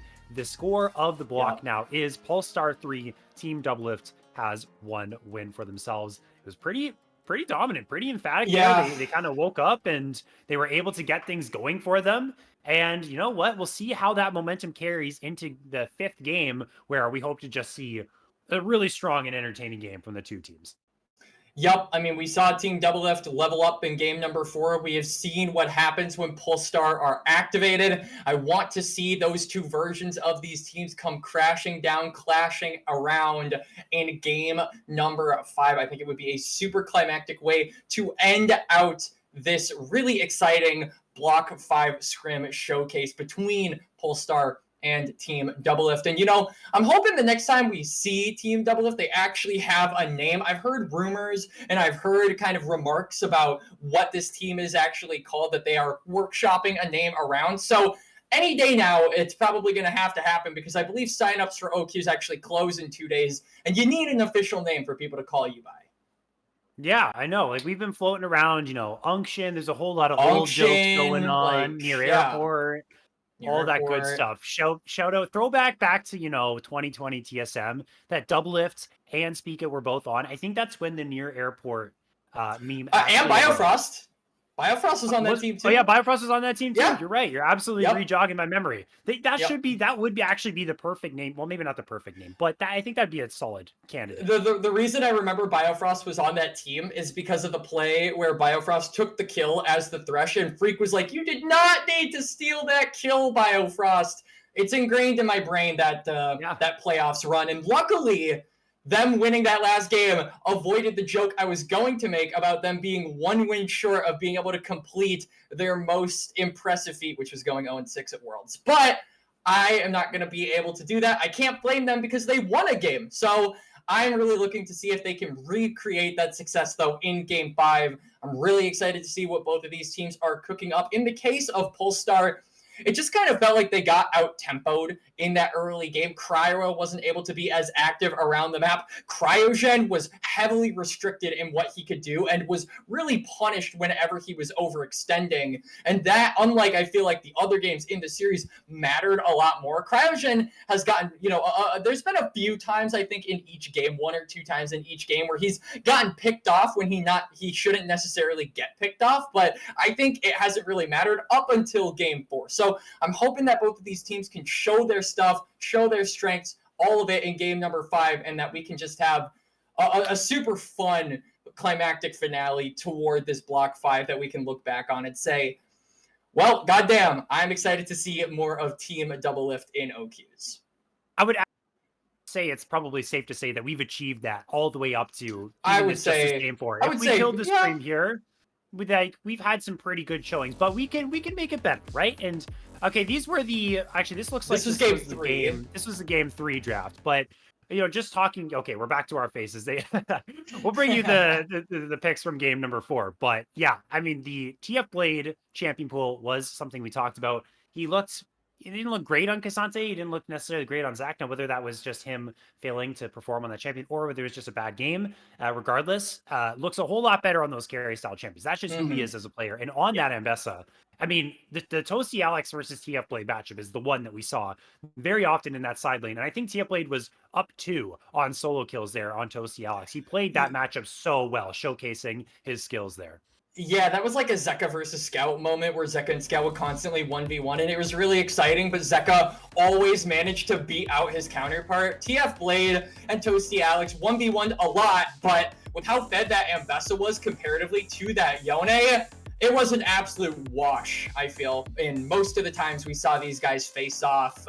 But a pick that has been noticeably absent, as we take a look at the picks from game number 4, the correct picks this time, but in game number 5, I'm really hoping that we see TF Blades Jax, right? This has been a pick that has been very absent from the draft since game 2. It was taken away in game 3. It wasn't banned in game 4. Team Doublelift didn't take that opportunity and locked in the Ambessa. So I'm curious in game 5, pull out all the stops, showcase what you have left in the tank, if that will be kind of their trump card at the end of this 5 block. I wonder if Tenacity was thinking about the Garen again, if they went for the Jax, because one of Jax's worst matchups is Garen, or at least so I've heard. When I used to watch a whole lot of TF Blade back in the day, I remember, he was over in Korea playing a lot of games. He was having a hard time in those Garen matchups. Even over in NA, it was really hard. So maybe Tenacity, who had already played Garen in that series, was cooking that up. And Tenacity, though, has had a pretty solid series. He's had a couple hiccups here and there, overextensions, but from right off the get-go, from game number 1, he has shown that, he's not going to shy from the aggressive playstyle that TF Blade brings. He's just going to match it, and he has brought it. He's solo killed him a whole bunch of times. He's made a lot of big plays. He's willing and very ready to pull up very unique picks. And I've been quite impressed with Tenacity in the scrim block, to be completely honest. And I really hate calling Tenacity a veteran because I mean comparatively to some of his to most of his teammates, he's a veteran, but it doesn't really sit right with me when people coin him that. But I'm going to use that for the purpose of this point. Tenacity really, I feel, is kind of the antithesis to a lot of veteran top laners. You see people like Licorice, you see people like Impact. Even if you want to look in like NACL territory, you look at people like Quacker, constantly playing the tanks, constantly playing weak side, and the biggest attribute that they have as a player is their consistency. Right, they are very good at just being kind of neutral, making sure that the enemy top laner can't get a massive advantage. Tenacity doesn't really care about any of that. This man takes the laning phase by the throat. He plays all of these mechanical champions. He is that X factor despite also being a veteran. And I think that's really what separates him from a lot of these older top laners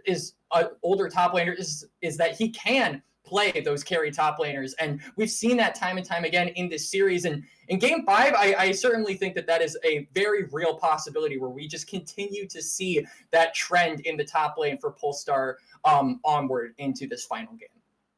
And Spica certainly had a very good game in that game number 4, was able to help Team Doublelift get finally themselves on the board when it came to the grubs. Polestar absolutely ran that sort of section of the stats for the first 3 games. They get a couple of those. He's 9-1 at one point on the Xin Zhao. He's getting neutral objectives. And Kryra on the Maokai, he looked really good in games 1 to 3. And, the Ivern is something that is similar to the Maokai in the sense where you are setting up your team, you are playing for them. But we've heard Kryra, he has that like Ivern special in his back pocket. And then he really does like to play those carries. Looked super good on the Nidalee. And then on that Xin Zhao as well, was able to play so aggressive. That time around, didn't really feel like he had those same level of opportunities. So maybe this time they go back towards that Kryra skirmisher carry angle. That Lilia is still up on the board that we've yet to see from either of these junglers in this 5 block. I'm surprised we haven't seen Cryo Zach at any point. I mean, we saw TF Blade pilot it in game number 3, but I mean, this is a champion that he has kind of made his name for in the tier 3 ecosystem. A lot of people think that this guy is synonymous with the Zach champion. So I'm thinking, you know, in game number 5, maybe they decide to pull it out, and all the things that you mentioned, you know, carry, stability, all the things that Cryo as a player brings to the table are put on display with the champion like Zach, where he is able to engage, he is able to take those extended fights, he is able to create space. And honestly, despite being a tank, I would go far and say Zach is definitely a carry the way Cryo plays it. Yeah, I've seen too many Zachs. Quacks, that rhymes. You know, call me Eminem if you want. But I've seen too many Zachs carry my solo queue games. And, you know, they're building like one damage item, full tank, and they just annihilate my entire team. There's nothing you can do about it. The one thing that does suck, though, that we're seeing now in the bans as we are into the draft for the 5th and final game, I will add, the Jax is banned away, so we're not going to see the TF Blade Jax. We also won't see the TF Blade Cassante either. Kalista and Skarn remain the consistent bans. We're also not going to see the Doublelift Jinx. So these are like some staple picks that are taken off the board that we aren't going to see. Again, it's not Fearless anymore, so we could see repeat picks. And one of the picks that Toasty Alex played so well and is also still a flex pick is that Quirky. Yep, I'm excited to see this back up for Polestar. And I mean, it is worth noting that while Toasty did pilot this previously, this is still a flex pick, right? This can still go into Spawn's hands. And we saw how well Spawn could play when he was handed the ball. He goes for a slam dunk like he did on that Zeri. So I feel like a champion like Corky, who has that same capability, it certainly is a possibility. But yes, I'm excited to see this locked back in for Polestar. And Team Doublelift not going to go for that Jhin a third time around. Instead, they are going to lock in a different AD carry with a familiar combo that we've seen in the bot lane this 5 stack, or rather this 5 block.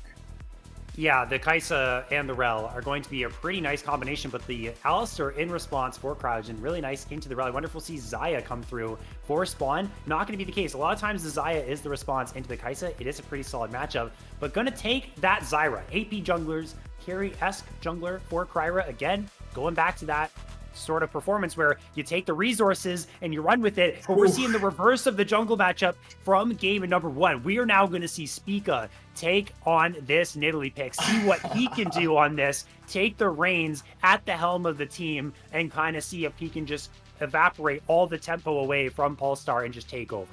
Yep, that's a Nidalee lock-in coming here for Spica. Now I think the job of Polestar in these next couple of bans is to ban away a lot of these really good pairings with the champion. Obviously, the most obvious of which is that Renekton, right? That is a very classic top lane jungle combo that we saw previously in this 5 block. So you want to make sure that that is removed. But Polestar don't seem too bothered. They're actually going to take away the Hui. They're making sure that Jensen can't get that pick that he absolutely terrorized with in game number 1. So they're removing that from the equation. Whoa. Whoa. Whoa. Dude, we just had the exact same reaction. There's no way we just got an Neferi lock. We did get a Jensen has to lock. be This is actually happening. This is actually happening. What the hell? I don't even. Okay, so this has to be a mid lane Neferi, right? There's no way this is a yeah, probably. Yeah, no, absolutely not. This is a Renekton in response as well with the Tristana, so it is going to be Corky in the mid lane against Neferi, an assassin versus a marksman. Yeah, I guess that is a pretty favorable matchup, I guess. Oh, whoa. Okay. The TF Blade Malphite. We've seen this in these scrims before. He played it up against Respawn. And I mean, okay, I can't glaze too much. It's Malphite, all right? Anyone can play Malphite. But TF Blade has been developing his bed. And Malphite is not a champion that, you know, is so much a TF Blade champion. And guess what? There's double marksman, like we just mentioned. That's a perfect angle for Malphite. This guy is just going to stack the armor. Who cares about the Zyra? You know, she's going to do a little bit of damage, but the brunt of the damage in these marksmen are not going to have a good time. I suppose the silver lining for Polestar, if I were to look at, you know, kind of an advantage, is that you do have Corky who passively just does true damage, right? So he will be able to shred through a little bit of that armor, and, you know, Zyra is going to be a champion that builds Leandries, which is good against tanks, but I'm looking specifically at this Zyra to be kind of the savior of this game. If the only people that are fed on Team Polestar are the marksmen, it's going to be a rough game for them later down the line. Once those team fights start to hit the fan, if you do not have a solid mage or a solid source of magic damage to be able to put this Malphite down, to chunk him out before he engages, it's going to be a really rough game for you, right? And Team Doublelift, they're full on with the engage, right? The moment that Malphite goes on in, it'll be followed up with a Neferi, it'll be followed up with a Rel and a Kaisa. They will all be descending on Polestar like wolves, Varus. So it's really going to be up to Polestar to create these advantages, get this Zyra ahead, get Toasty ahead, and make sure that the team fighting potential of this Doublelift team's comp is neutralized right from the get-go. Down for this game to descend into complete and utter chaos. And I'm kind of getting the vibes here, Quacks. I'm kind of getting the sense that this could be a possibility. Think about the last time Toasty Alex played the Corki in this series up against a stock standard mid laner for Jensen in the Azir. That was bloody as hell. Now add Neferi to the mix. I don't know what the hell they're cooking with this, but it's interesting as hell. And this time, Team Doublelift finally is the ones that are jumping into the enemy jungle off rip. They're trying to get vision. They're trying to look for kills. They're just trying to get things going here. And it's actually Polestar now more on the defensive, getting that trade vision on the other side. You got the vision on the blue buff, like you mentioned. So both teams going to have a read as to where the junglers are early on in this game. And it's equally important to track these junglers for different reasons. In the case of the Zyra, you want to know where this champion is starting so that you can kind of predict where it's going to go and where it will be farming at certain times. And in the case of the Nidalee, you got to make sure that this champion is tracked because it can be active in the early game, right? So wherever it's starting, the opposite lane has to be aware that they could be on the receiving end of a gank if they aren't careful. Looks like we're going to get the lane swap coming through. And, TF Blade is waiting around this red buff, and he's gonna make the wrong guess, I suppose. I don't know what lane assignments they probably want. Maybe they're okay with the Malphite kind of sitting here in that 1 versus 2, but we're gonna have a lane swap here. And honestly, we're talking about all the ratios. I can't cast a curse at this time, because if I cast a curse, that means we're getting regular lane assignments, and we would want that. TF Blade, he wanted that XP. Okay, I was gonna say, what in the world is he doing? But he just wanted that XP. I'm not sure if he got it or not, but I don't think he did. I think he was close enough. I think he might have been close enough. Maybe. I don't actually really know. But Tenacity, okay, he's going to be okay. He's going to kind of got the same thing going on. He's hugging that wall. Both top laners, this is why we hate lane swaps. Don't you guys have any love for top laners? Look at them. They're hugging walls, just trying to scour, shaking their little cup, saying, please, any XP. I need any XP to thrive and, flourish in this world. And they're just not getting any of it. Yeah, this is the top laners version of the Great Depression, absolutely. But it doesn't seem like they are going to be getting off anytime soon. It doesn't feel like there is going to be a light at the end of the tunnel. And in the case of TF Blade, I mean, obviously, Renekton has been really popular in the most recent weeks. In fact, ever since lane swaps were introduced, Renekton has been really popular because he's able to deal with dives, right? He's really good at counter diving whenever a team thinks about it. And Malphite tangentially is not as good at dealing with that, right? He doesn't really have any CC, really no defense to be able to peel for himself, which is why we're seeing Biofrost with the early reset Tenacity. Wait, Oh, Doublelift? no This is so... What happened? Doublelift, how did you get into on. this situation? It's one of those movies where it's like, you might wonder how I got myself into this situation. Yes, Doublelift, if you're the narrator of that movie, we want to know. Tenacity gets first blood for Polestar. That is absolutely insane. I mean, Biofrost goes to check up on his top laner, but his AD carry dies in response. That is absolutely tragic. Okay, let's get another... Okay, we're not starting off great here. Doublelift takes a tower shot. Tenacity dings level 3. Yep, he gets the stun. And Doublelift, taking that tower shot. Tenacity, really good recognition of level up timers. Nets him the kill. And now more action on the in mid lane.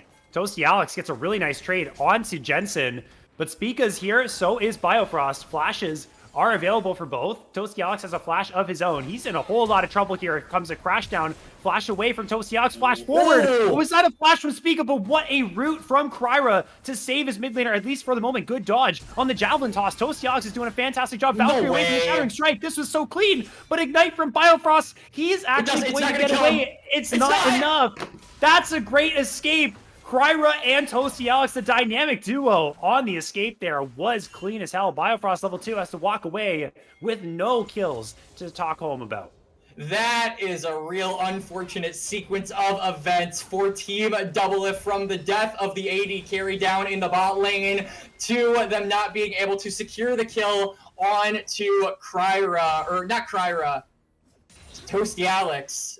Yeah, that is just, that is really unfortunate for them for the time being. And now it's going to be Spica who has to walk back to his camp. So we're almost 5 minutes into this game, and neither of these junglers have gone for a reset yet. We're finally going to get one from Kryra about a minute before these grubs spawn, and Spica has to do the same right around now. Otherwise, he's going to get beaten to the punch.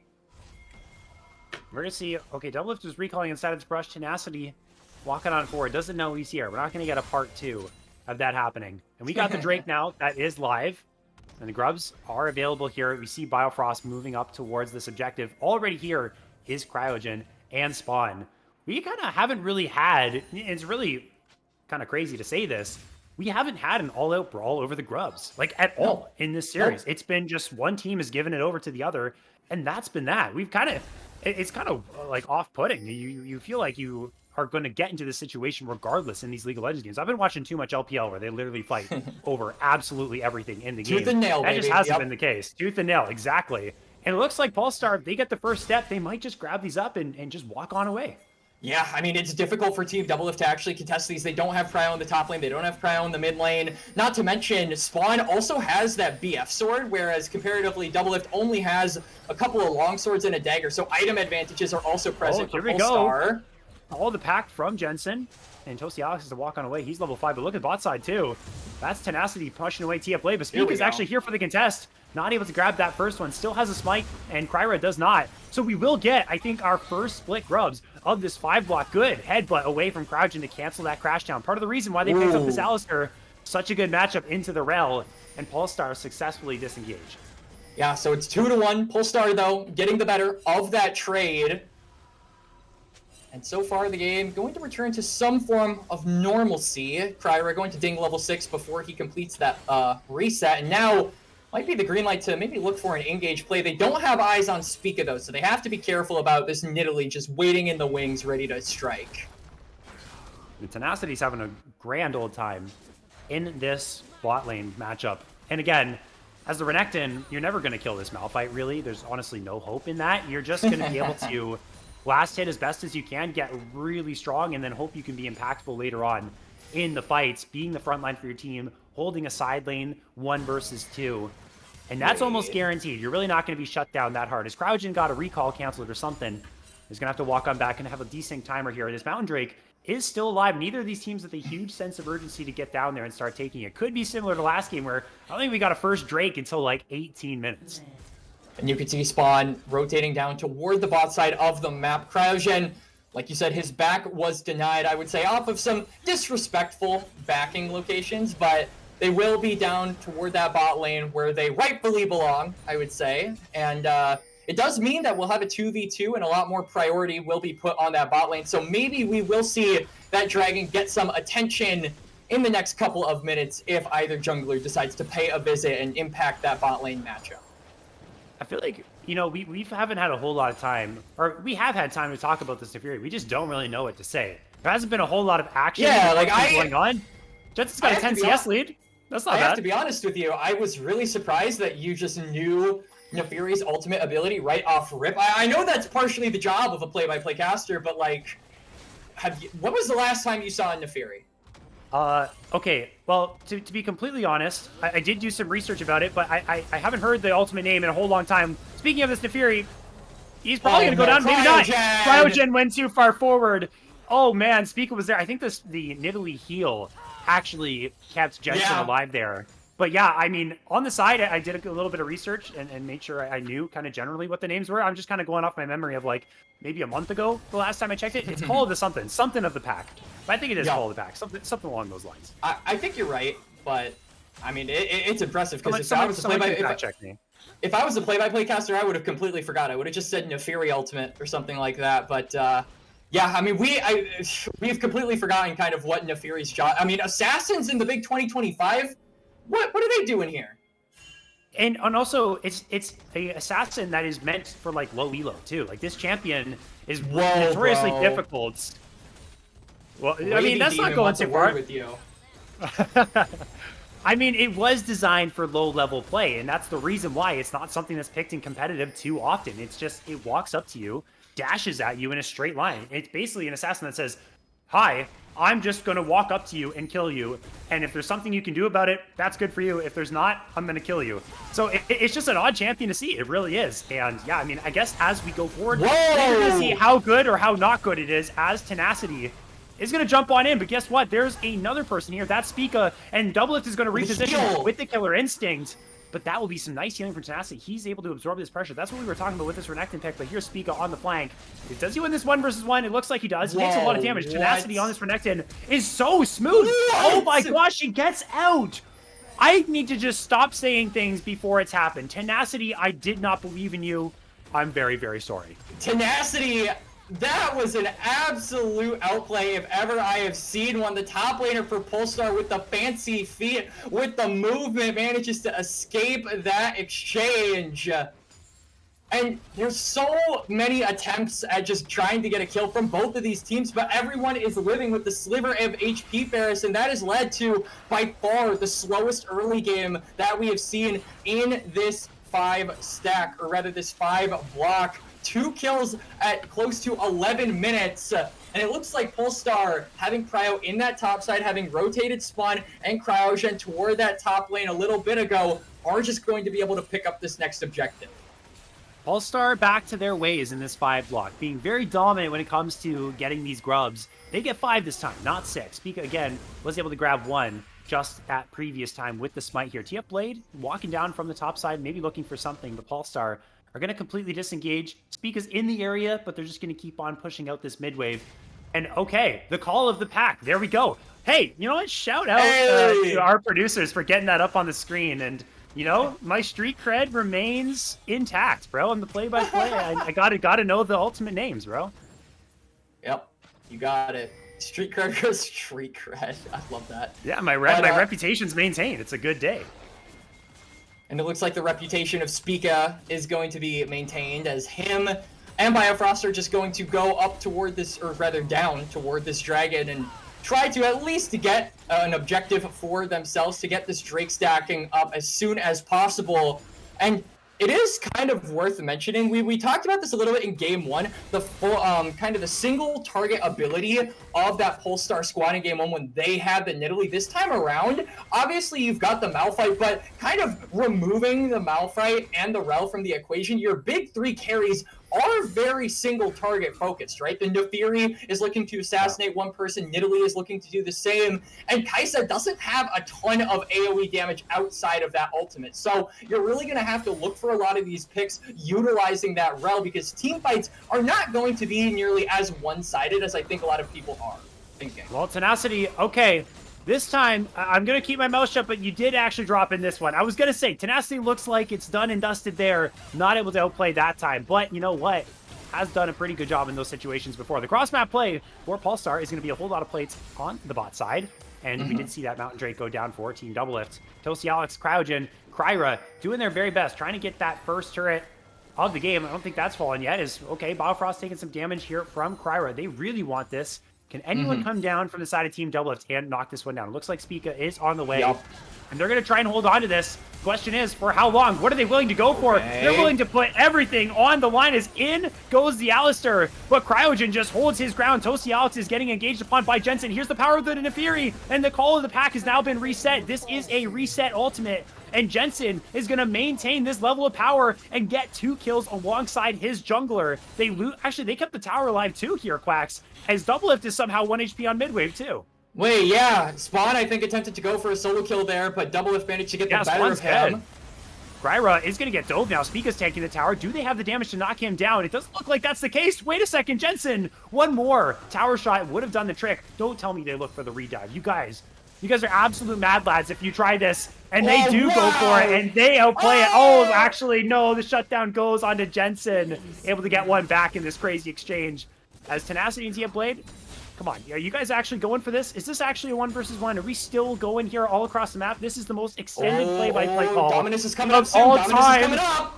And Tenacity gets the Dominus like you called. Quacks, and Cryogen is here to ruin the party. The 1 versus 1 is over. But you know what? Polestar, they don't care. They're happy about that. They get the tier 1 on the other side. And it looks like, for the moment, everything has subsided.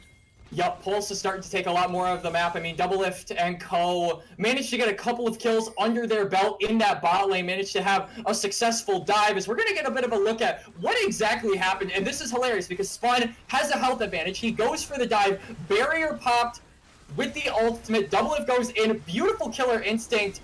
With the W, with the flash, he goes back outside the auto range and finishes the job. And then we pan toward the bot lane. I like the recognition from Toasty Alex to say, all right, yeah, I'm probably dead. Doesn't commit the flash. Cryogen trying to buy space for his jungler to escape.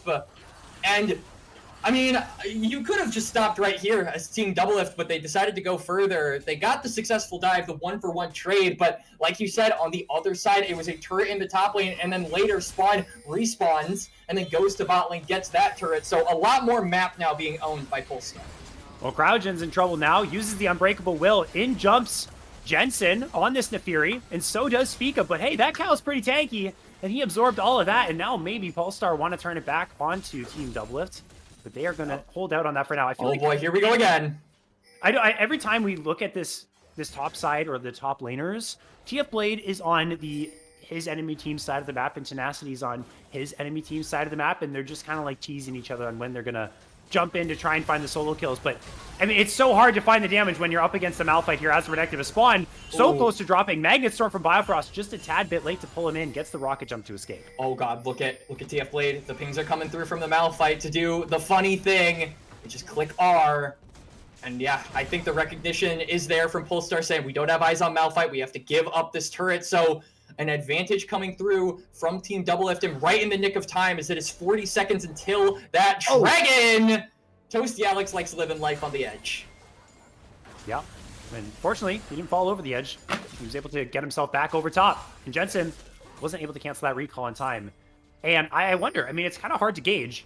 We've kind of seen the Nefiri in these fights as, okay, here we go. Is this actually going to turn into something? Okay, Tenacity, excellent damage, by the way. That was incredible. Yeah, crazy. Sent packing after that one. He's gone to pick flowers. He's just quit on the battlefield. He's gone home. But I want to know, like, I don't really know what the power level of this Nefiri is. Like, what can she do in terms of damage? Like, if this was a different assassin, I would kind of know and could gauge what the potential is. We don't really know. Like, does Jensen one-shot people? Does it take a little bit of extra time? Tenacity, my goodness, this guy is honestly setting a world record for the amount of times in one game where he's in just these interesting situations as Spica finds the kill. Tenacity could not fight back. They get a tier 1 as well on top of it. Yeah, he didn't want to give him an opportunity to to get that Q back up and to potentially heal off that exchange. So he flashes, gets the execute on that Cougar form. A good response here from Polestar, but that Malphite still has ult. Well, this tower's going to go down. TF Blade does have R, and it is him and Jensen for the moment. Doublelift is in the mid lane, and now it's going to be Biofrost that's going to join them. Doublelift does have the killer instinct, so if he wants to join this party, he can. Unbreakable Will's been used. Cryogen used the headbutt. He tries to block the Nefiri dash, but he's not going to be successful. Jensen grabs the kill. Does a whole lot of damage. I guess we're kind of finding out how much damage this Nefiri really does, but now the cavalry's arrived here for Polestar, and Cryogen lands the 3-person pulverize to start off this play. Spawn's looking for resets. He's found one. He's using that second rocket jump to get the kill onto Biofrost. That one's going to go over to Kryra topside. Polestar make it happen. And initially, it's a good fight for Team Doublelift, but a beautiful re-engage there by Cryogen allows the team of Polestar to get more advantages, and Spawn wants a little bit more payback. Oh, wow. Okay, that was a lot closer than I thought. I didn't want to believe it, Quacks. And you know what? TF Blade survives, but you're very close for Spawn in that one. Yeah, TF Blade getting on out there, and really, those marksmen just desperate to try and get some of those armor pen items, because if you had something like an LDR there, that likely would have been a kill for the Tristana. As we're going back toward the replay here, Cryogen buying the space for his backliners, but I mean, how much space can you buy when this happens? And Tenacity, never mind, we're back to again. Hey, Tenacity, man, my goodness. He's really just loving these odd person situations where, you know, it's 2 versus 1, 3 versus 1. As a true Renekton player, tries to absorb that pressure. This time, kill goes over to Doublelift, who has been quietly ramping up on this Kaisa. The bot laners haven't seen a whole lot of action outside of that last play there, Quack's top side that we were in that replay. And maybe in that 1v1 there, but we didn't really get to see that other side of the replay. So we're waiting for Spawn and Doublelift to kind of level up here and start to take the reins. Otherwise, it's been a whole lot of top laner action, jungler action, and you know, despite this game not being the most bloody in the world, there has been a whole ton of fighting here. 2 Drakes over to Team Doublelift's side. In 3 minutes time, that next Drake will come up. And we're kind of just waiting for this game to get blown wide open. You know, it's kind of back and forth between the two. One fight, maybe around the next Drake, or some type of pick that's going to sprawl into a 5 versus 5 is going to kind of give us a big indicator of who's really pulling away here, as we're dead even in gold. Yeah, and I mean, one big advantage here coming out for Polestar, we said in the draft that it was really important that this Zyra, the sole source of Polestar's AP damage, be ahead going into this game. And Kryra certainly has been able to net several advantages, right? He's got that Seeker's Arm Guard. He's trying to get that second item. He's already got that Leandry. So the ability for this Zyra to be impactful in team fights and really potentially put this Malphite in a position where it can get taken down has been activated. But unfortunately, we haven't really seen an incident where a team fight has been, started by either one of these squads. It's either been a pick by Doublelift, namely onto Tenacity, or it's been Polestar going for these little pocket skirmishes. Well, here's the Otacon, and so this could be where we actually start to see a contest. But, you know, Polestar, you guys aren't very close by to this. They don't even know what's happening. This is gone. Unequivocally, you know, no questions asked. Team Doublelift just take a free Otacon. So, you know, you might think to yourself, yeah, that's pretty bad that Polestar just gave this one away. But really, it's only as bad unless Team Doublelift actually makes something of this. It is in a little bit of an awkward spot. There's no Baron alive that you can really force on there's this. Dragon you in can 90 use it around the seconds. Drake. That's true. That's true. Yeah. They probably are going to use it for that. Yeah, it basically means that they should be able to get a free soul point, assuming that, you know, Tragedy doesn't befell the rift before then and Doublelift doesn't get caught out. The Spawn wants to make that happen. Oh, that would have been the best caster curse ever, Quacks. If Doublelift just walked up and Spawn just immediately nuked him in that 1v1, that would have been the best. Tia played, well, it's not really caster curse because we didn't speak his name, but he's dead. And Toasty Alex and Tenacity gonna knock him down. 200 gold goes over there. And not really a whole lot in response here for Team Doublelift to grab. And that's actually a really good time for Team Polestar to get a pick, because by that time the Dominus will be up and available for the Dragon. And TF Blade, being one of the only tanky members on the side of Team Doublelift, has to have that extra little bit of caution, because if he goes down, it could be detrimental to the rest of the team. As here he goes. Oh, here we go. TP play, TF Right, Blade. Looking to make it a hero play. Mechanics on display. There is the unstoppable force. And that is exactly what TF Blade is. He takes down Toasty Alex. Cryogen has to flash over the wall, and Cryo's running on away. TF Blade gets pretty low, gets rooted up here. He's getting close to dropping. Maybe they can get it done. Oh my goodness, the Buster shot just wasn't enough. The bird was there too from Cryo's Zyra. And that's another bar. Dude, I'm like Eminem on this one for a second time. Cryo's Zyra. That's crazy. How did we not think of that earlier? I don't know. I mean, I haven't even been able to say Cryo versus Bio in this series yet, but I'll leave that one to you at some point, because yeah, you are the rap god here in this duo, as Spider-Man Kryra trying to look for a potential steal. He does have flash, he does have smite. Spica is on the flank. He's I don't know. Not going to decide to go in and flash for that. Again, Otacon's available, so the false slice would make it very not worth it, especially if Kryra flashes in and doesn't get it. They feel that maybe they can contest on the one that comes later on, when that will be soul point.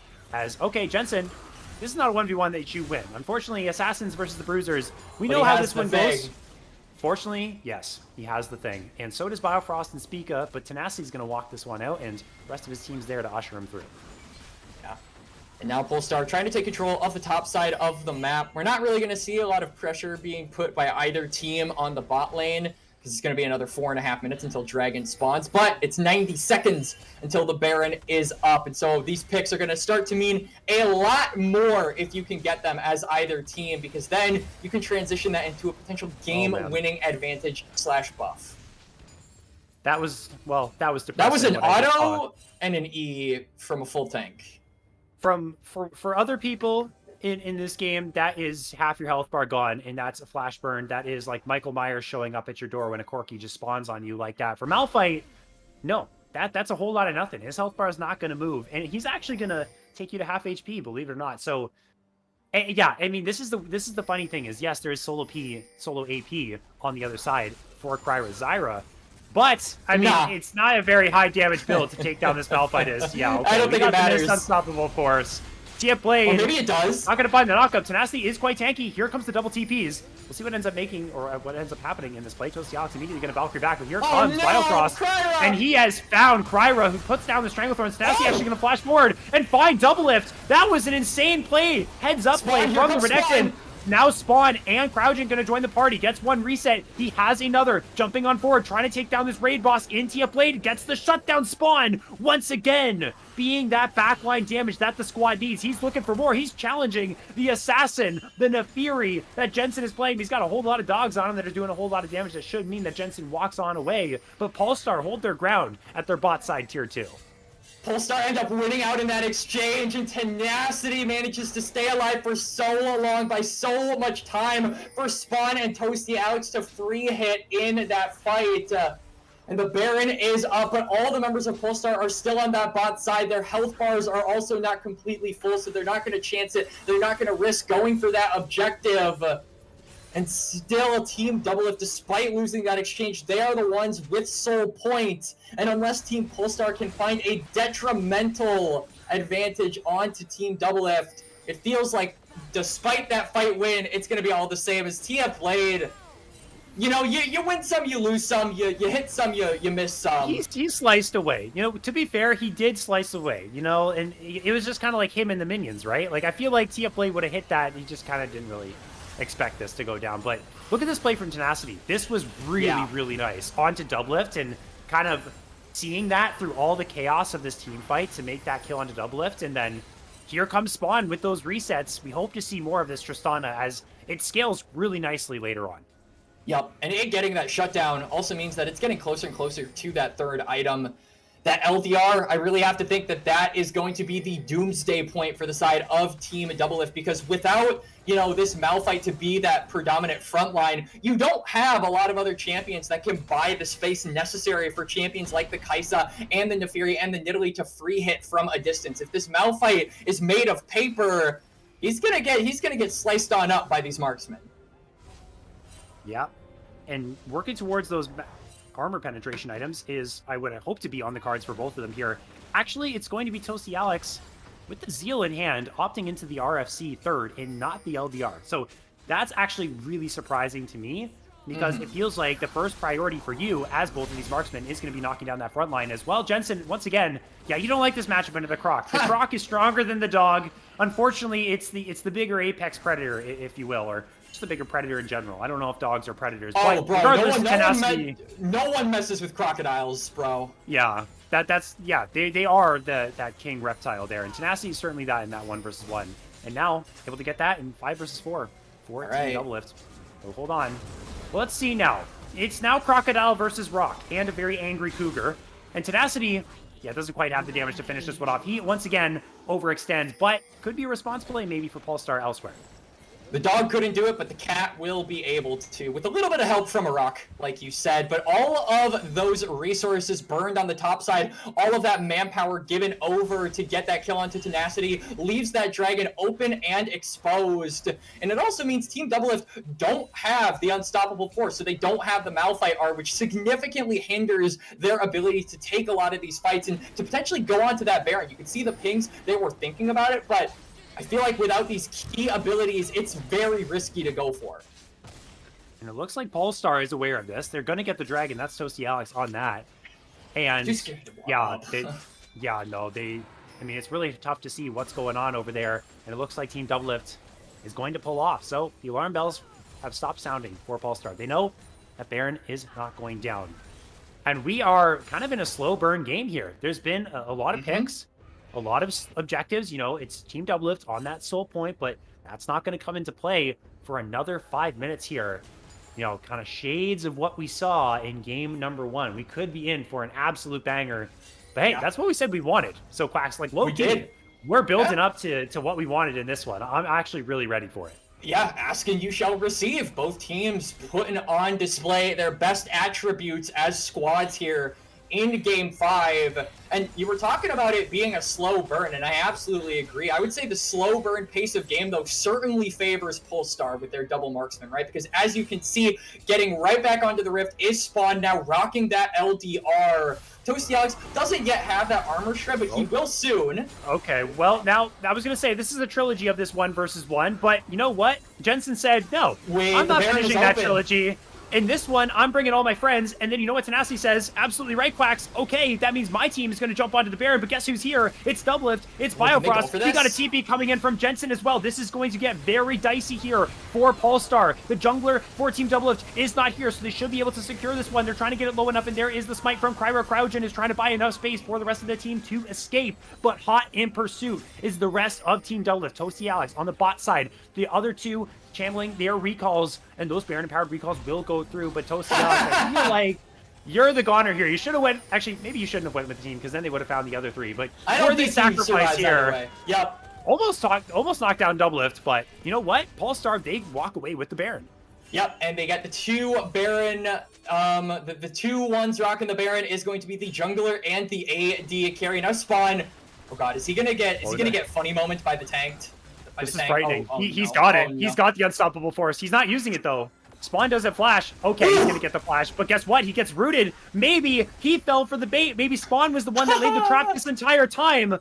Honestly, I would be happy maybe if the bomb? Malphite got just Oh, before this, and no! he gets it. There's the LDR. Spawn says, "Thanks for that one, pal," and walks away with that kill in his hands. I have to think that TF Blade knew Spawn had the flash available. That's why he he did. waited so long to hit the unstoppable force, and at the end he just said, "Ah, screw it. Whatever happens, happens." Yeah, you know, YOLO, man. You know, it is what it is. You just got to send it sometimes, and as a Malphite player, you kind of need that instinct. Yeah. He's Malfight, not Malrun. Malfight. That's true. That's so facts, actually. That's another bar. Hey, Quacks, you're kind of getting good at this stuff, too.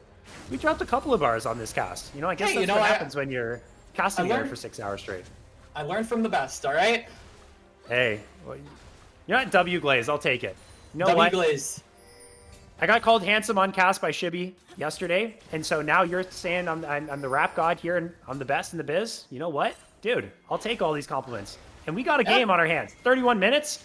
Still, not even close really to cracking the base, you know, making any type of major developments here. I guess what we can say is a minute 30 on a potential soul for Team Doublelift. But for the moment, Polestar, again, you talked about the scaling of these marksman Quacks. That's kind of happening right now. We just saw Spawn take down TF Blade, but now Spawn does not have flash, so that unstoppable force becomes a whole lot more dangerous. Yep.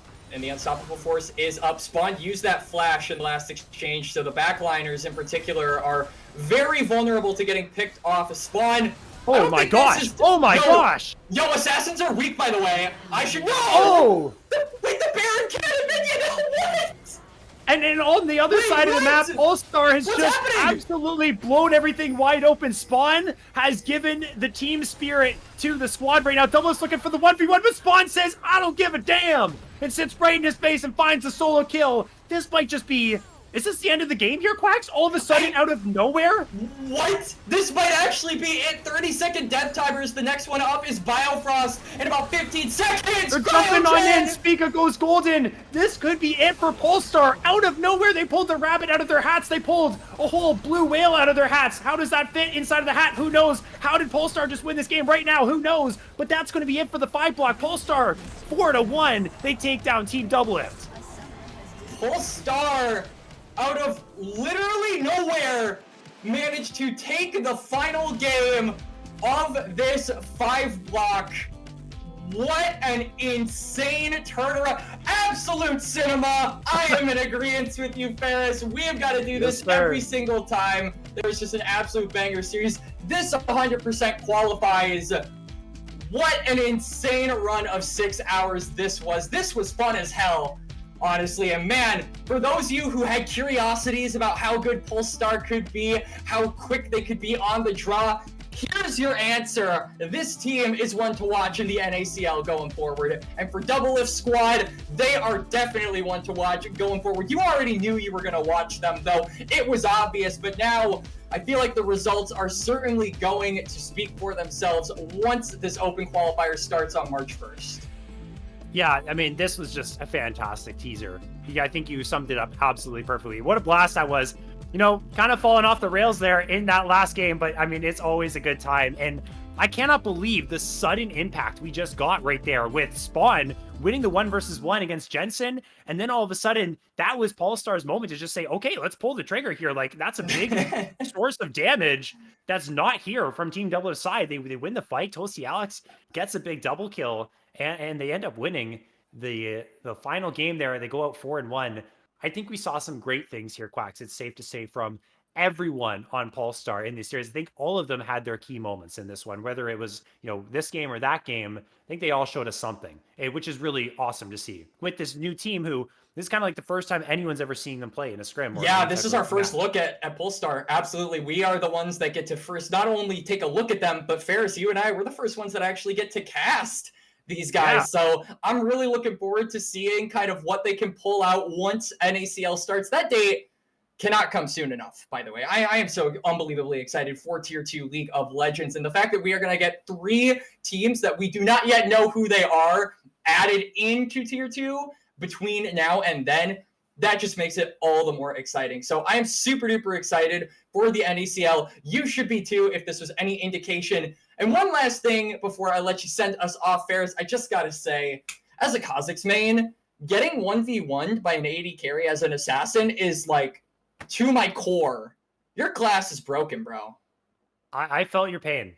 Yeah, you know what? Like, yeah, honestly, I'll in a competitive sense, you know what? Maybe it is. Yeah, it looks pretty strong in that sense. But hey, not everyone is Spawn, okay? So maybe they got to give some love to the guys without the hands like me who play the AD carry role. But you know what? I won't go too deep into that because I really don't know what I'm talking about with regards to that. A lot of ADC mains don't. I'll be the guy that breaks the mold here. Sometimes we just be saying stuff and we're just mad because our solo queue games haven't gone the way we are. But that's going to do it for tonight. Quacks, it's been an absolute blast casting with you. Those were some fun games.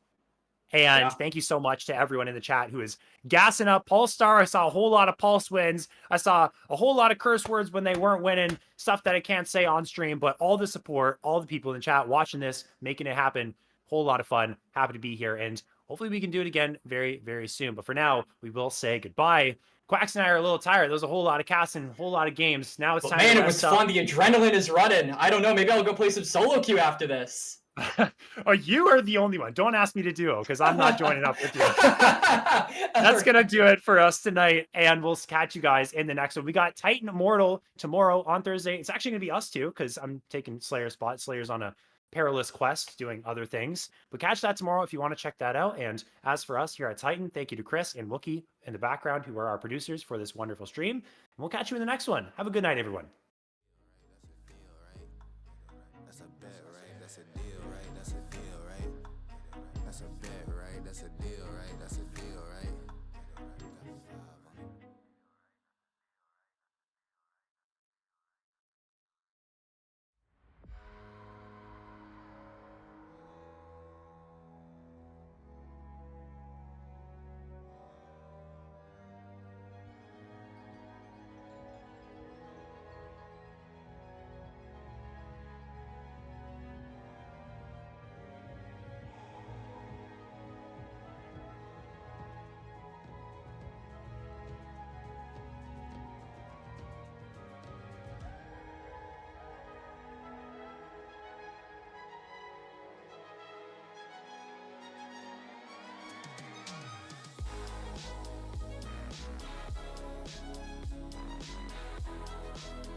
Bye.